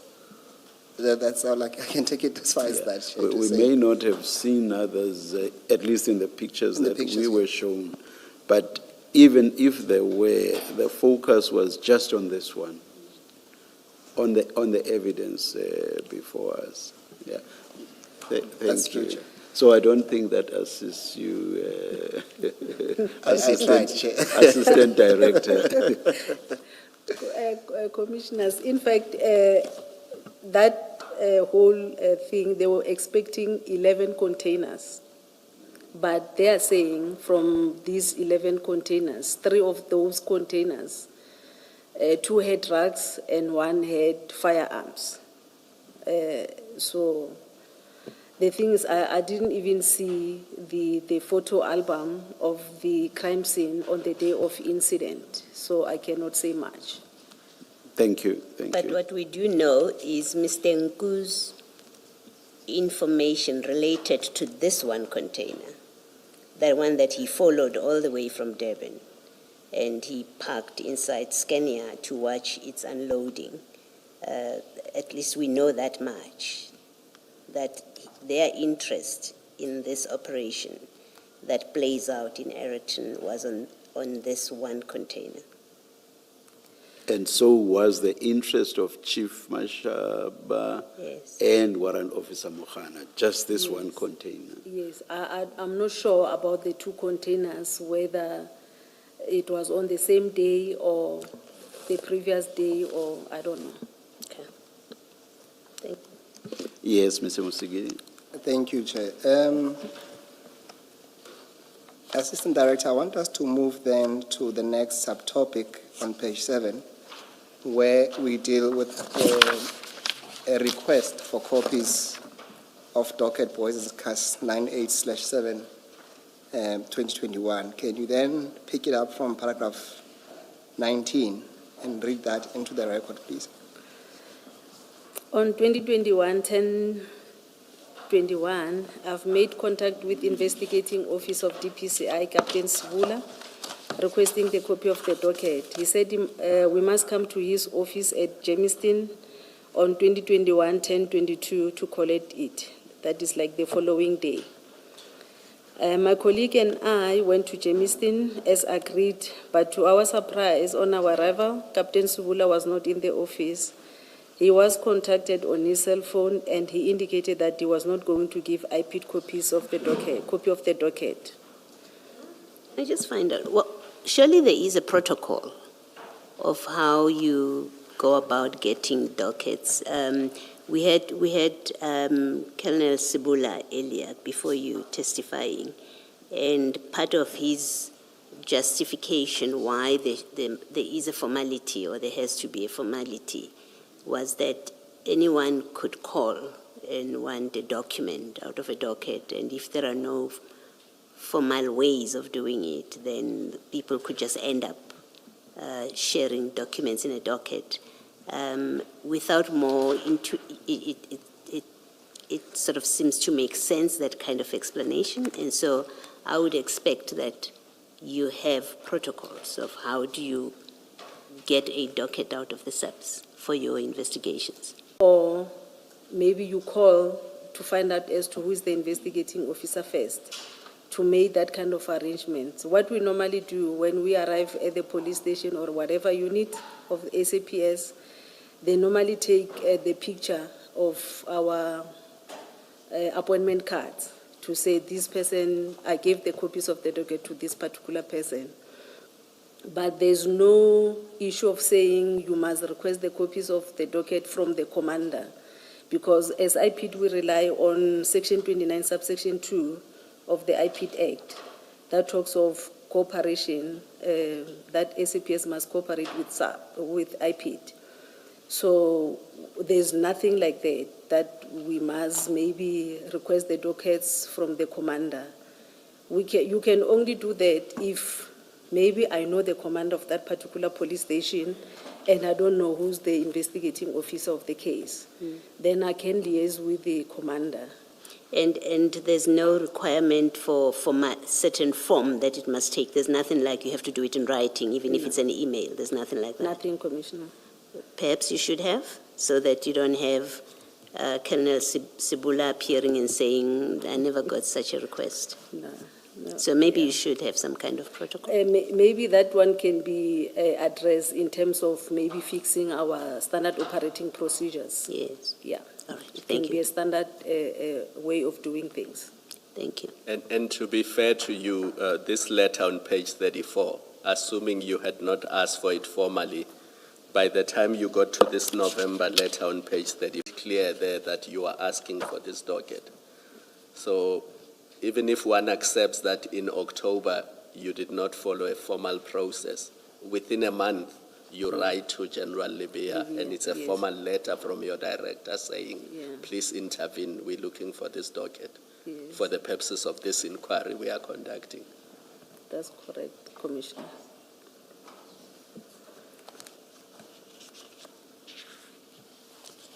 Yes, you may proceed. The matter was escalated to Brigadier Skhobela, that is Captain Sibula's commander, and she said she will talk to Captain Sibula and she will give us feedback. A follow-up was made with Brigadier Skhobela on her cell phone, but the phone was always on voicemail and she never returned the call. On 2021-10-28, an email was sent to General Kadwa seeking his intervention, and the meeting was arranged for IPID and DPCI at Jamestown on 2021-11-05.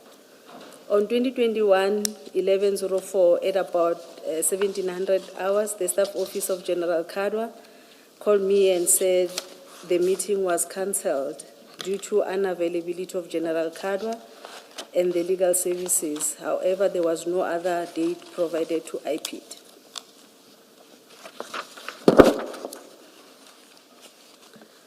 On 2021-11-17, my supervisor drafted a letter to General Libya, who is the National DPCI head, and was signed by the IPID Executive Director.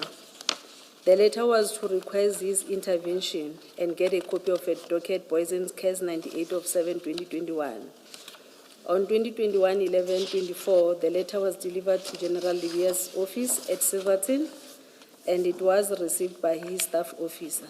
General Libya did not assist IPID with the request. Instead, he indicated that IPID must investigate without the copies of that docket.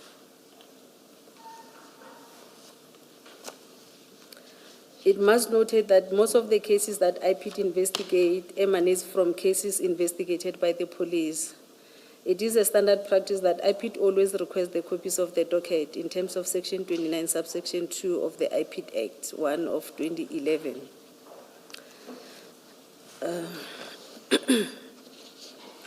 The member of the South African Police or municipal police service must provide their full cooperation to the directorate, including but not limited to, number A, the arrangement of identification parade within 48 hours of the request made by the directorate. B, the availability of members for the taking of an affidavit or an affirmed declaration to give evidence or produce any document in that member's possession or under his or her control which has a bearing on the matter being investigated. C, any other information or documentation required for investigation purposes. Whereas Section 33, subsection 3 of IPID Act 1 of 2011 stipulates that any police officer who fails to comply with Section 29 is guilty of an offense and liable on conviction for a fine or imprisonment for a period not exceeding 2 years. IPID has this power in Section 33(3). It gives you quite serious power to compel compliance with 29(2). Does IPID use this power? Has it ever used this power? Yes, Commissioner, this Section 33, we also have the regulations. In terms of the regulations, because Section 21, we've got subsection 1 and 2. With subsection 1, it deals with the reporting of the cases to IPID. So the regulation in terms of Section 29, subsection 1, is clear as to what must happen if the police fails to report the case. However, in terms of subsection 2, it doesn't give us a clear directives as to what must happen. It talks about talking to the person, requesting the reasons for not giving the documents, and then the NHI or the provincial management in terms of the province will give advice as to what must happen. Well, I mean, implicit in 33(3) is that a criminal charge can be laid, a criminal complaint against a non-cooperative or uncooperative police officer. Yeah. And so whatever the regulations say, maybe the regulations say you must first follow these steps, try and persuade intergovernmental relations kind of provisions. Maybe it says that, but my question is, let me assume on the back of what you've said that the regulations require you to follow, they provide for a certain process before you get to the drastic step of laying a criminal complaint. Yes. My question is, I'm now at the criminal complaint stage, where General Libya has ignored you. I think it's also General Schobela or Colonel General Kadwa. Kadwa has ignored you where there's been formal correspondence. Yes. And I'm assuming you have already exhausted whatever processes Yes. there may be that try to find a resolution, a friendly resolution to this. My question is now at the tail end. Has IPID ever invoked that provision that... In terms of Section 29, subsection 1, we do have most of those cases of non-compliance. So you have laid criminal complaints? Criminal complaints, yeah. But the thing is with subsection 2, this one was, I would say it was a peculiar case. It has never happened before where we request a docket and somebody refused with the docket. It was one of its kind. And nothing happened here? And nothing happened. No criminal complaint was laid? Yes, because the NHR was supposed to give me instruction of saying go and open a case. Okay, thank you. Thank you, Commissioner. Perhaps to that, we can add, there should be a copy of a government gazette next to you there. I just need to refer you to another section Commissioners, you should have a copy of the Government Gazette dealing with the IPID Act. Just to piggyback on Section 33.3, can you also look into 33.1 and perhaps read that into the record?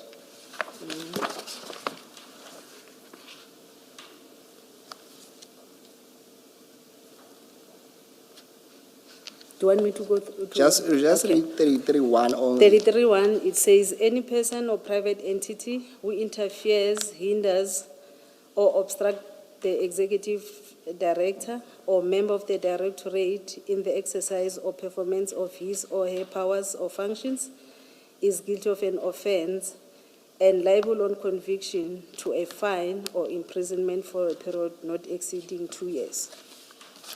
Yes, so my concern is that, I think just to follow up on the point raised by Commissioner Balo is that there seems to be somehow some teeth being given to IPID.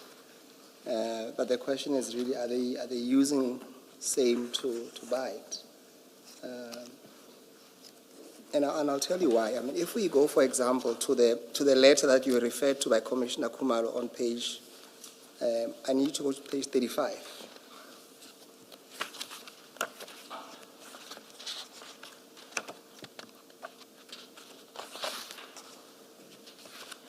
Page 35 of my statement, of your statement, yes. So the annexures, or the annexure. yes. Annexure, what is the annexure It will number? be TK 11. Let me just double check. Yes, it's TK 11. 11. So it's a letter that you sent to, well, it was sent by your office Okay. to General Lebeya's office. And my concern is that, I mean, from paragraph 1 to 7, it's just the background. And the essence of your letter really is paragraph 8 on page 35, which says this.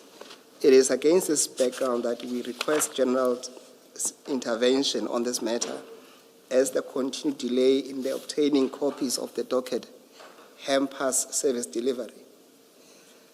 My concern is that this letter, it does not come out as instructive as it could, given the powers that we've read to you. Yes, I understand that there are regulations, but I would have expected at the very least to say what kind of intervention exactly you are requesting.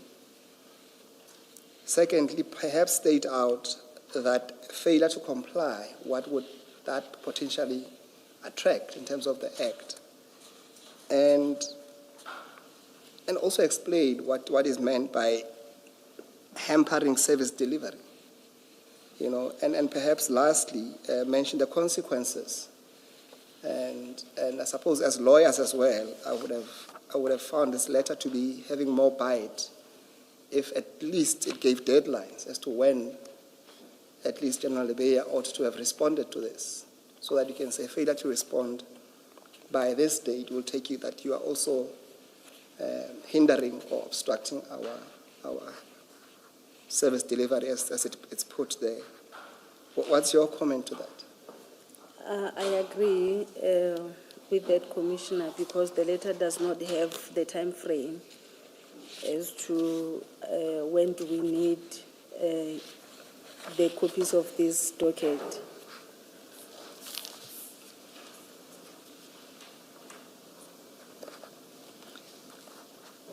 And I've mentioned it's not only the timeline, it's other issues as well, that you don't set out what you require, but also the consequences of failure to comply.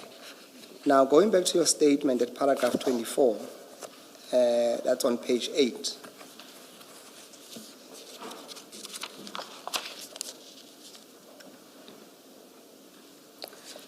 On 2021-11-17, my supervisor drafted a letter to General Lebeya, National Head of DPCI, and was signed by IPID Executive Director.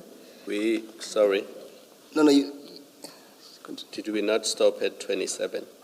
Why are we going back to 24? Yes, no. I just wanted to ask you a question on 24. you'll see the last sentence there. You say that General Lebeya did not assist IPID with the request. Instead, he indicated that IPID must investigate without the copies of that docket.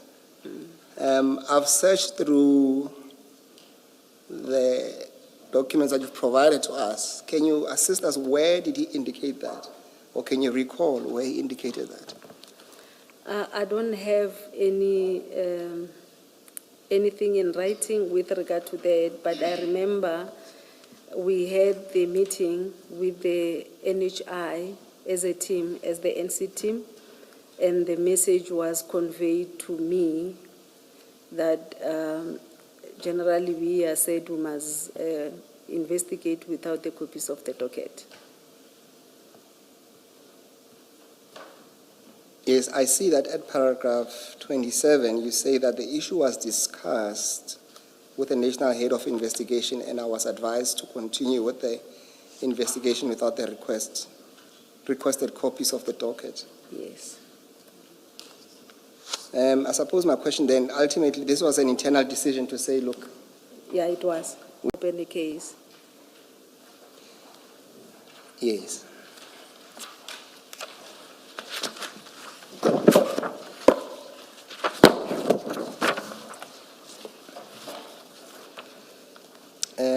I want us then to move to the next topic, which relates to your investigation. It says investigations conducted by IPID, and there you start with the statements that you took from the independent witnesses at paragraph 28. Can you take it from there, please? Okay. IPID obtained the statement of other independent witnesses, the truck driver, the lady who was about to receive the goods, and the manager at Scania. The first person is Brightman Vusim Tembu, who was the truck driver. His statement attached the statement STK12 indicated that on 2021-0708 in the morning he was in Durban when he received a message from his company with the container details to be collected at Durban Harbour. He arrived at the Durban Harbour at about 13:20. He inspected the container and the seal was intact. He then took the container and drove to Rorikop, where he arrived at about 20:20. On 2021-0709 at about 6:30, he arrived at work and went to inspect the truck and found that the seal was still intact. He was about to take the container to Ayrton when he was informed that there are police officers who will escort him as they wanted to search the container. He was escorted by the police to Ayrton, and on arrival, the container was received by Jolene, who asked him to put the container at the bay.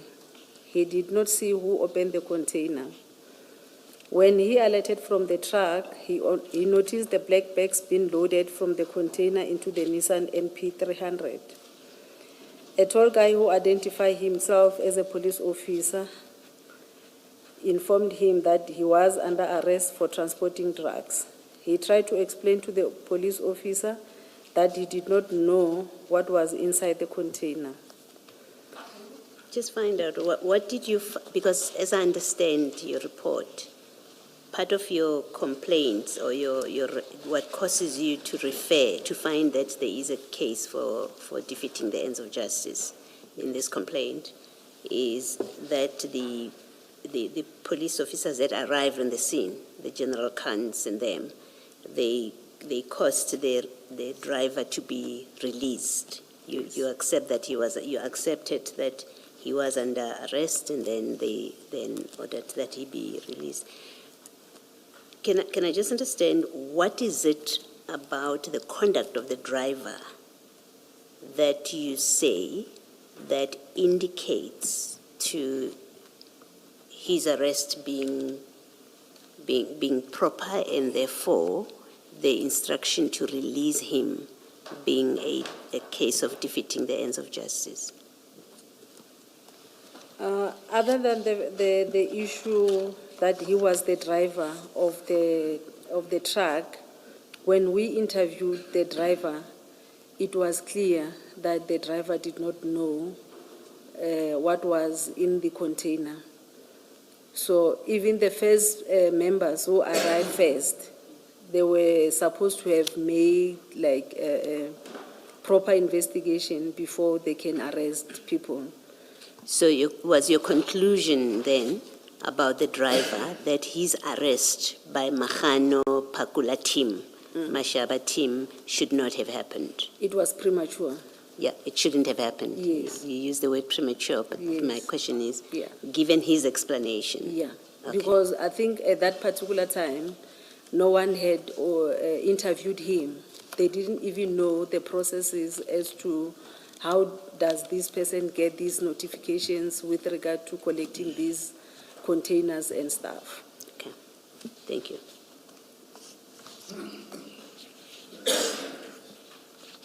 Perhaps just on it's a different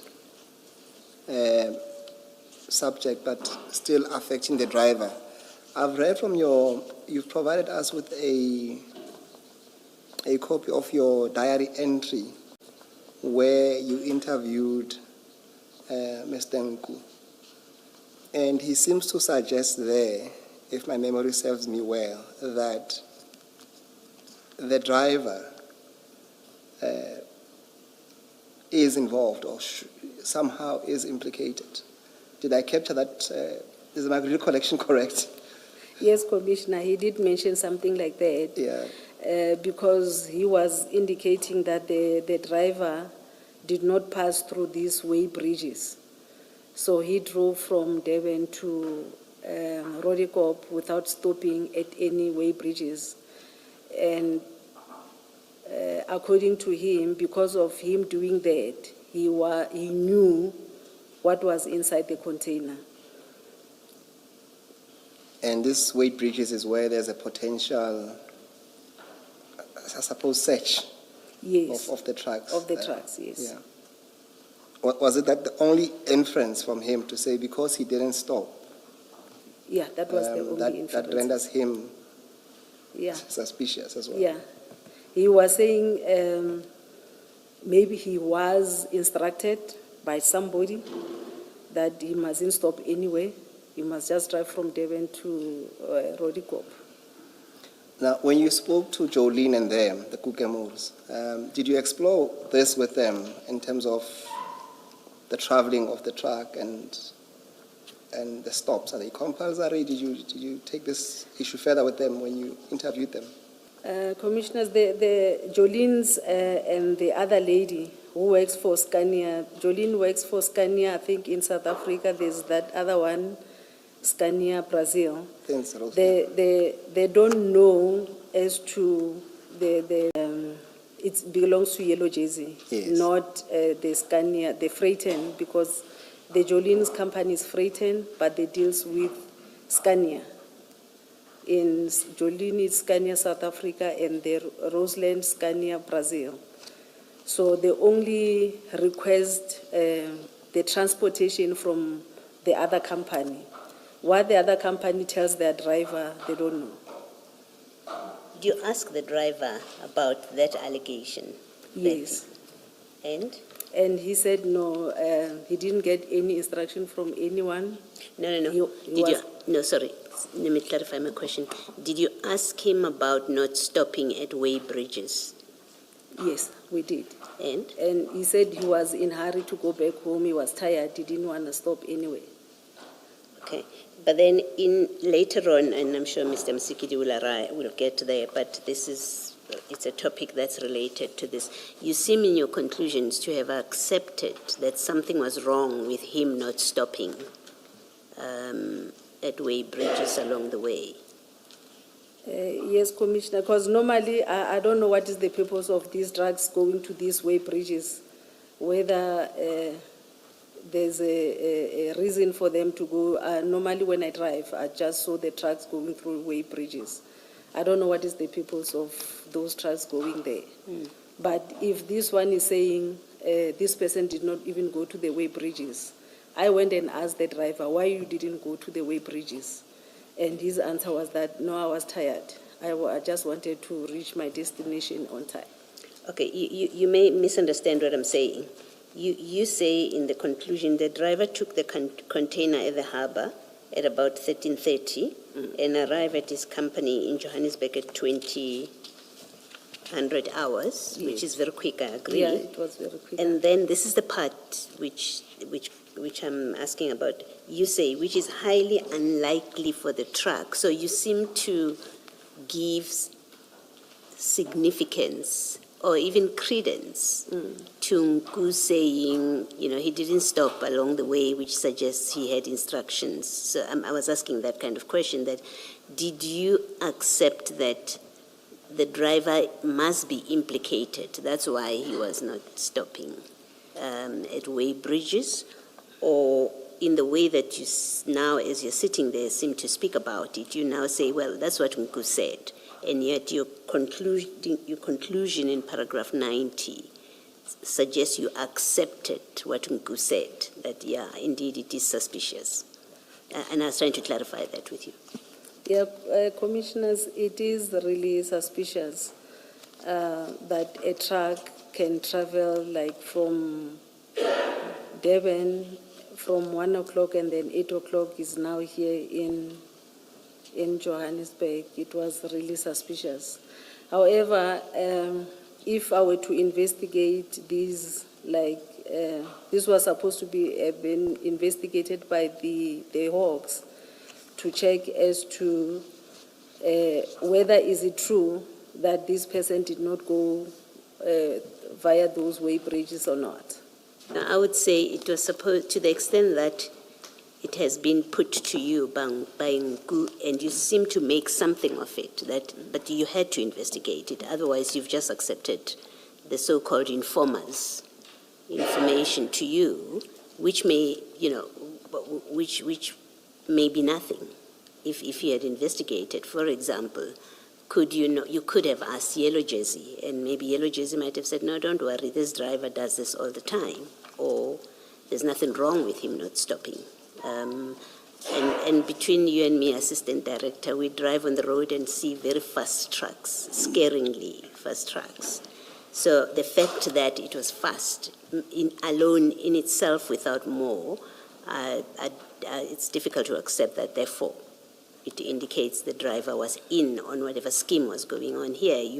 You would be expected to do further investigation of it before you say, yes, the conduct of the driver was suspicious. Nku is on to something here. Commissioner,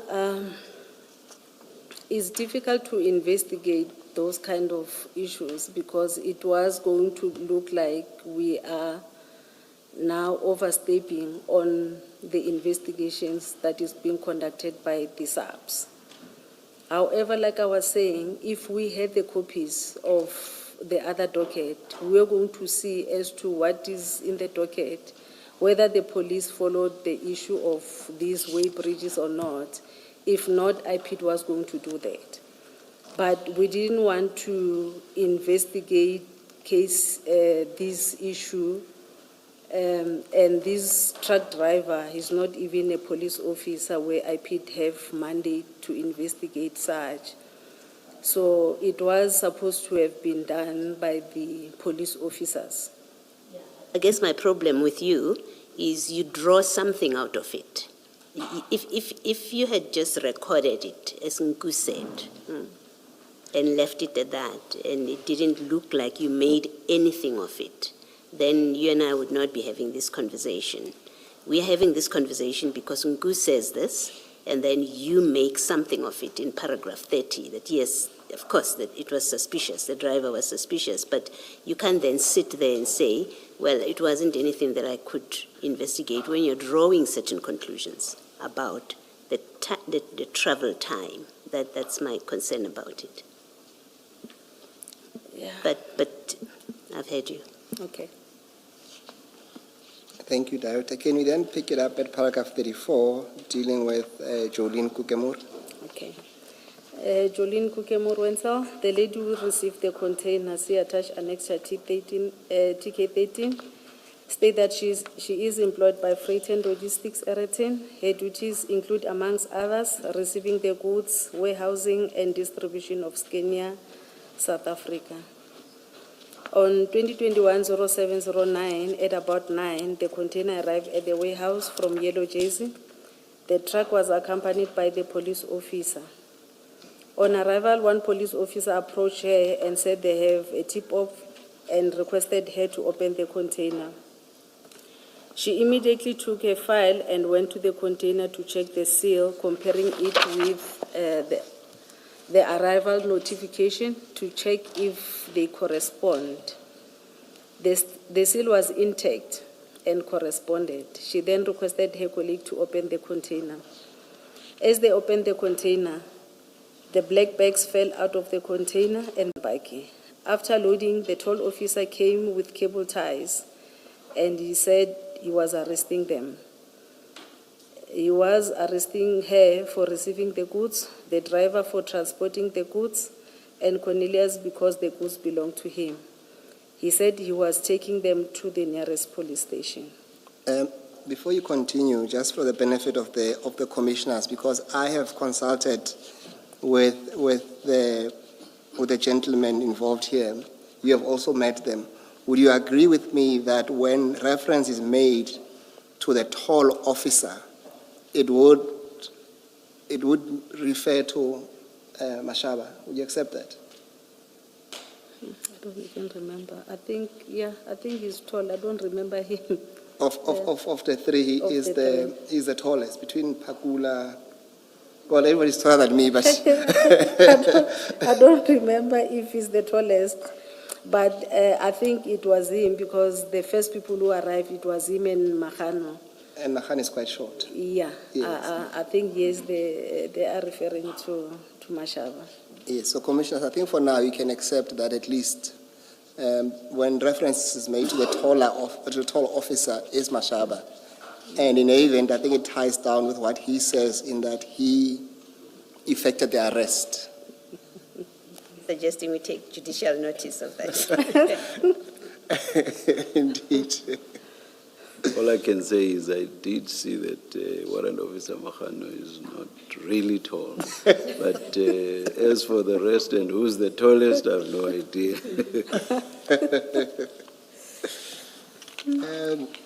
Deputy Director, can you then continue? I interrupted you when you were about to move to paragraph 38. Okay. She informed her director about the arrest and that they must meet at the police station. She told them that she can't drive with them, and she went to her office to collect her belongings and went back and found Boysen's police. After some few minutes, police officer in red vehicle arrived and obtained her statement. While the police were busy obtaining her statement, police from Flying Squad and Hawks also arrived, and they dealt with the situation. At about 1700, the police officer who arrived first at the warehouse were arrested by the police officer who alleged they were from the Hawks. Francois Riquet, he states that on 2021-07-09, at about 9, he spoke to General Khan on the phone explaining to him that the situation at the receiving warehouse of Scania in Omnia Park was getting volatile. He told him that the police were threatening him and his colleagues with arrest. He confirms that the container from Brazil was transporting parts, and they opened it on the instruction of the police. Black bags that were not supposed to be there were found in the container. I just have two questions for you. At paragraph 39, Jolene says that the police from Flying Squad and the Hawks also arrived. And then she says they dealt with the situation. What is your understanding of what she means by that? Because on from paragraph 37, because the police were telling her that she was being arrested, when she said the police, the Hawks arrived and dealt with the situation, my understanding was that they're the one who said, no, you cannot arrest this one. Then they arrested the other police who came first. I'm not sure if I understand that, but let's move on to my last question on this aspect. Maybe you'll assist me.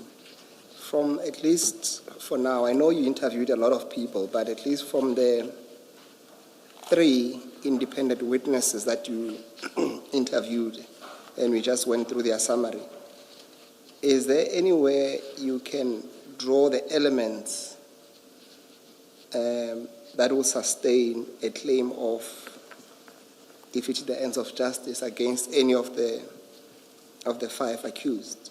And if so, can you then draw us to those allegations from these witnesses that will support what Mahan and them are saying? Okay. These other police officers, they came later at the crime scene. There were 2 police officers from Boysens who arrived first, who arrived after these Makhanu and Mashaba arrived at the crime scene. I think they received a complaint from 10111 talking about issue, I think it was hijacking or something like that. They attended to the crime scene, they interviewed Makhanu and Mashaba, and I think after their interaction with those police officers, they were satisfied with what was happening there, because they also gave their 08, like their report back to 10111, indicating that it is a legit operation, the police are working, and they were assisting the Mashaba and Mokhano before even Pakula arrived at the crime scene. So for the Hawks members to come later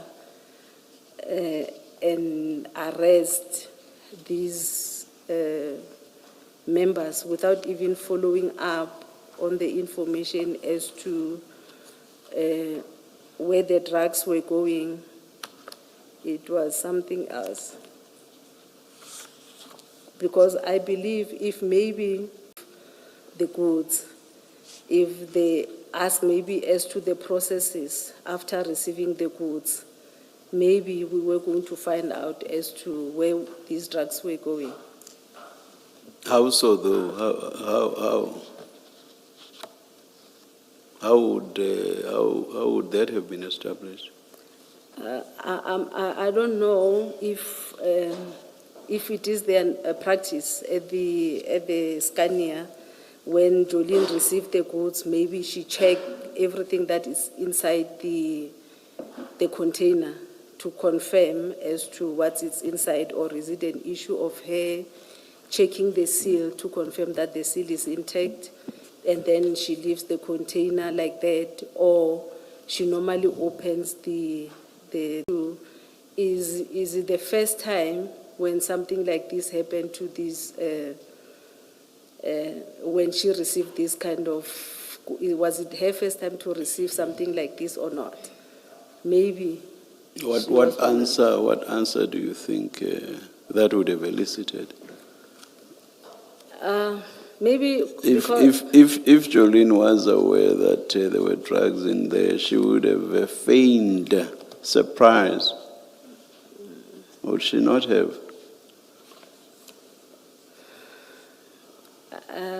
Commissioner, because where the container was, it is a place for freighting. Do you think she would have owned up and said, these are my drugs, or these are Scania's drugs? Or?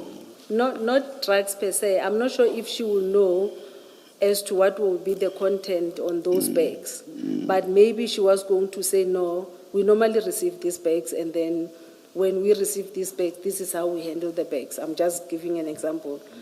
Or she will say, no, this is the first time seeing something like this. Or she will say, we don't open the container because this is freighted. Now, in the face of being arrested, don't you think, that is by the officers who are now complainants, don't you think that would have caused her to give the sort of answers you are talking about now? I don't know what was Jolene's statement at that particular time because I got the information that Pakula was obtaining Jolene's statement when he was arrested. I don't know what kind of questions was he asking Jolene. I think the thrust of the position of all the people that Warrant Officer Pakula, Warrant Officer Mohana, and Chief Mashaba arrested, I think the thrust of their responses was basically that they knew nothing about this. About the drugs. Yes. So I'm not sure where what you are suggesting would have taken anybody. Yeah, but now, Commissioner, the drugs, we've got the drugs here. Perhaps let me give you some background. People who have expertise in this field have said that it's very difficult, if not impossible, to ever get to know who the person supposed to receive the consignment is. And in fact, I think,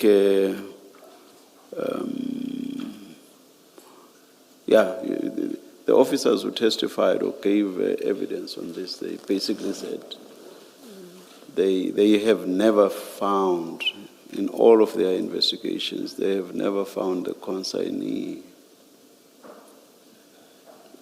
So I think what you are saying probably has everything to do with the fact that you have no expertise in this field. Your comment on that?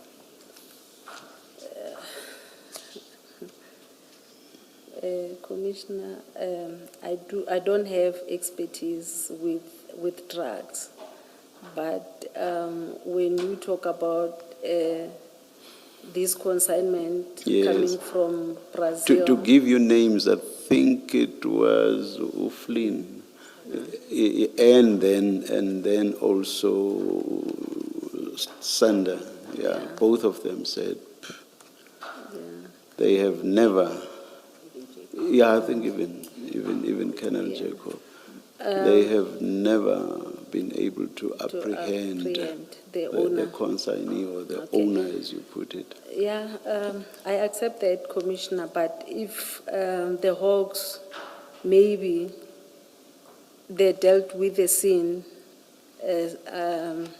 not the way they dealt with to maybe the statement of those people, I don't know whether they know more than they are saying at the moment because they were arrested.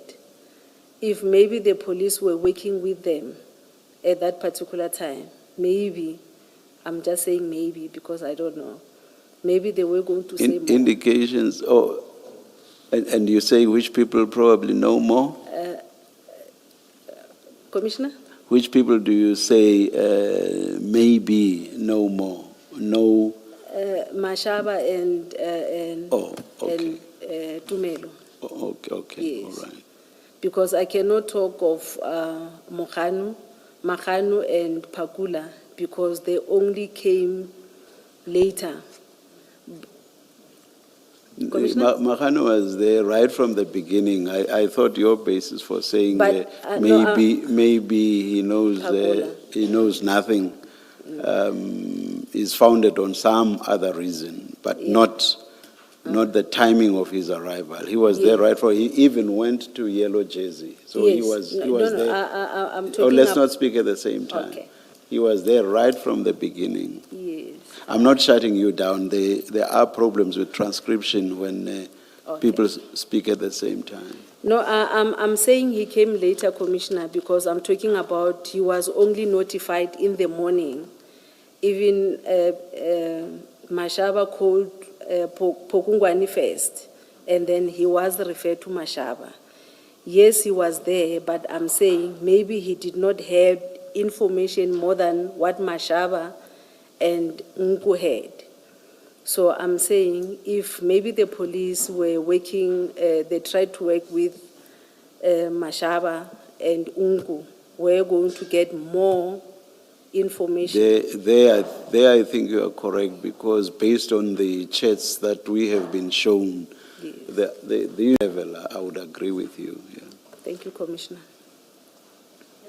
Just ask the question, how is the failure to ask the question, who do these drugs belong to, how does it constitute defeating the ends of justice, your conclusion?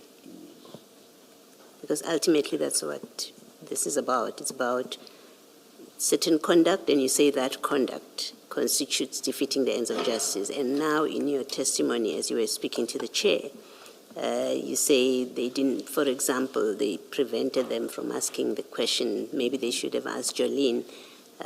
You're surely not saying the failure to get that question asked is to defeat the ends of justice. Okay. For them to fail to do proper investigation, I would say from where I'm sitting is like they were protecting the owner. They knew who the owner of the drugs was, but they didn't want, they wanted some disturb this smooth movement of these drugs. You're also not saying that an investigation would and should have happened on that day in Eraton, on the scene, done and completed and gotten all the answers. You're not suggesting that. Because Commissioner? you're not saying that the investigation should have happened on that day, on the scene, all these answers obtained, who the drugs belong to, and all of those answers closing, basically getting the answers that you say they should have gotten.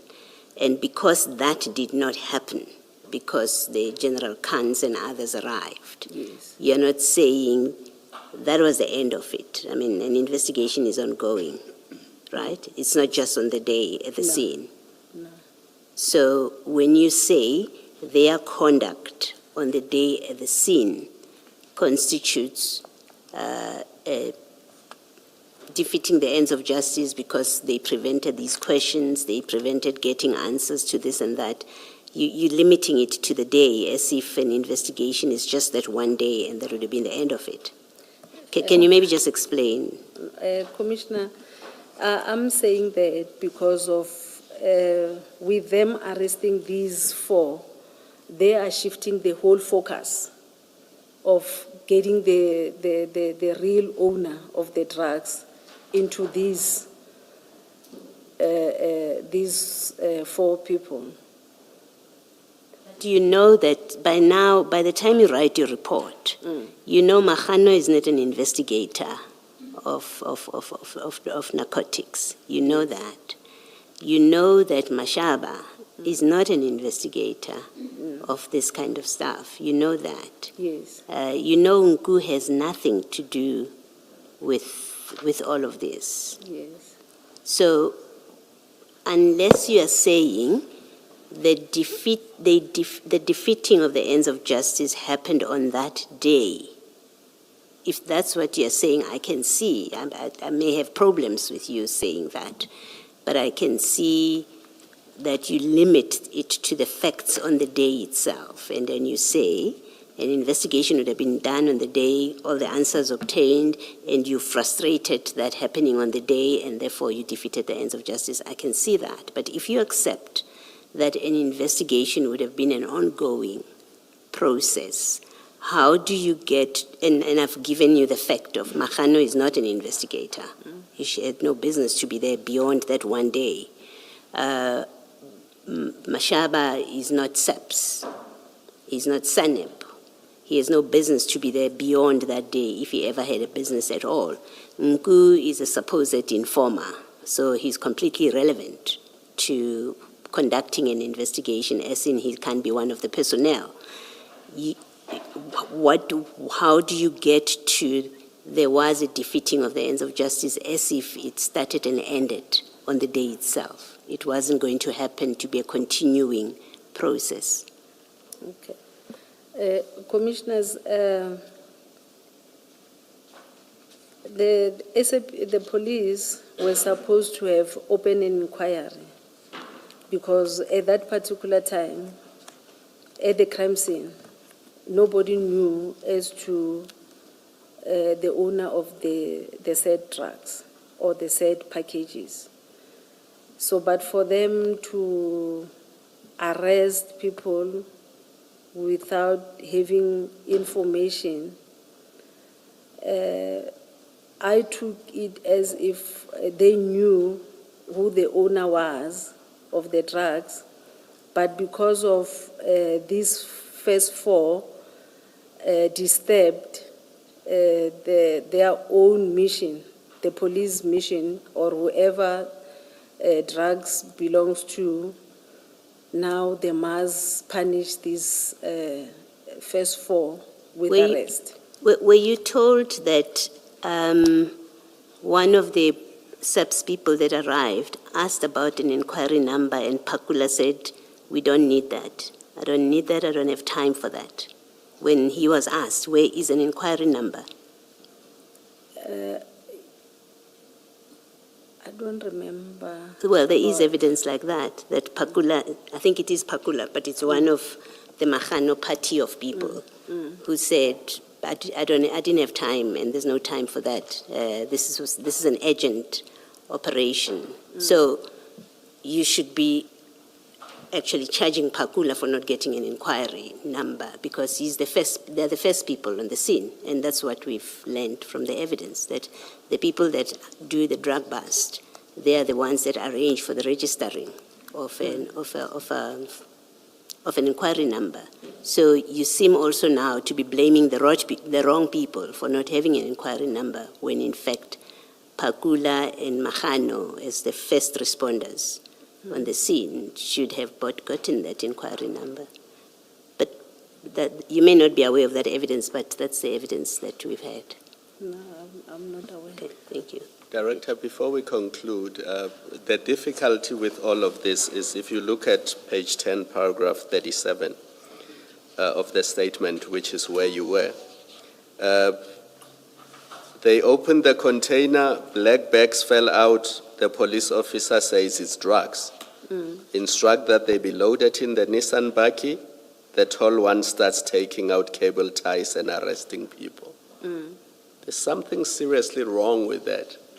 Because first of all, you cordon off the scene, you call the right people, they put whatever it is that is found there in exhibit bags, it gets booked in, within 7 days it must go to FSL, which must determine that this is drugs. Then the investigation continue and you can arrest people for being in possession of drugs. Milk, it could be soap.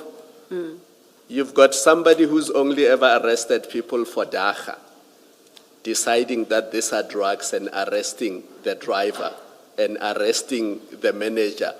You don't do that. Yeah. So the mere fact that they had done that was improper to begin with. So it's not shifting blame. As Commissioner Baloy correctly points out, the investigation does not start and end on the 9th of July. Maybe after 10 days, once it was determined that these were drugs, then the investigation would go back to the driver and the warehouse manager and all those people. And then they become suspects because you've determined that these are drugs. And then you take their statements and possibly they can be arrested. But the way it was done, where containers fall out, bags fall out of a container, they are put in a Nissan Baki and somebody already decides, based on how the bags smell, that these are drugs, was improper. So the simple point is that none of that could happen in a day. The most important thing that should have happened in that day was that the exhibits are properly secured, Yeah. they are booked properly, and the prescripts are followed to determine what is in those bags, so that if there's a need to arrest anybody, people can be arrested. That's true, Commissioner. But there can be defeating the ends of justice based on within 30 minutes bags fall out, somebody determines that they are drugs, somebody already determines who the drugs belong to, and somebody already determines who must be arrested. So the reason why the driver and the other people were released, or there was an instruction that they should be released for the time being, it was because it was premature to arrest them to begin with. Now, Commissioner Baloy's point, why is that defeating the ends of justice? If the investigation is not closed on the day, it's a continuing investigation, and the very people can still be arrested on some other day, or their statements can still be taken on some other day. Yeah, I hear you, Commissioner. So stopping there, releasing those people then cannot constitute defeating the ends No. of justice, if nobody should have been Should have arrested. been- Yeah. I would understand if the driver was a Brazilian who was leaving the country the following day, and his release would have resulted in the police never getting hold of him ever again. But you don't have those facts in this case. No, I hear you, Commissioner. So And you accept Commissioner Baloy's point? I accept. That is why even previously I indicated that when Commissioner was saying, I indicated that the arrest was prematurely for the driver, that they were not supposed to have arrested the driver because of when I interviewed the driver, it was clear that the driver didn't know about what was in the container. So I'm saying on that day, no one was supposed to have been arrested. But with them arresting the others, it seems as if they knew where these drugs were going, but they wanted to shift. Nobody don't- knows that it's I drugs don't, on that day. I don't follow that logic. Oh, okay. I'll stop where I'm saying nobody was supposed to have been arrested on that day. Okay. Okay. Leave it there. Okay. Assistant Director, just to round off the point by Commissioner Baloy, on page 5 of your statement,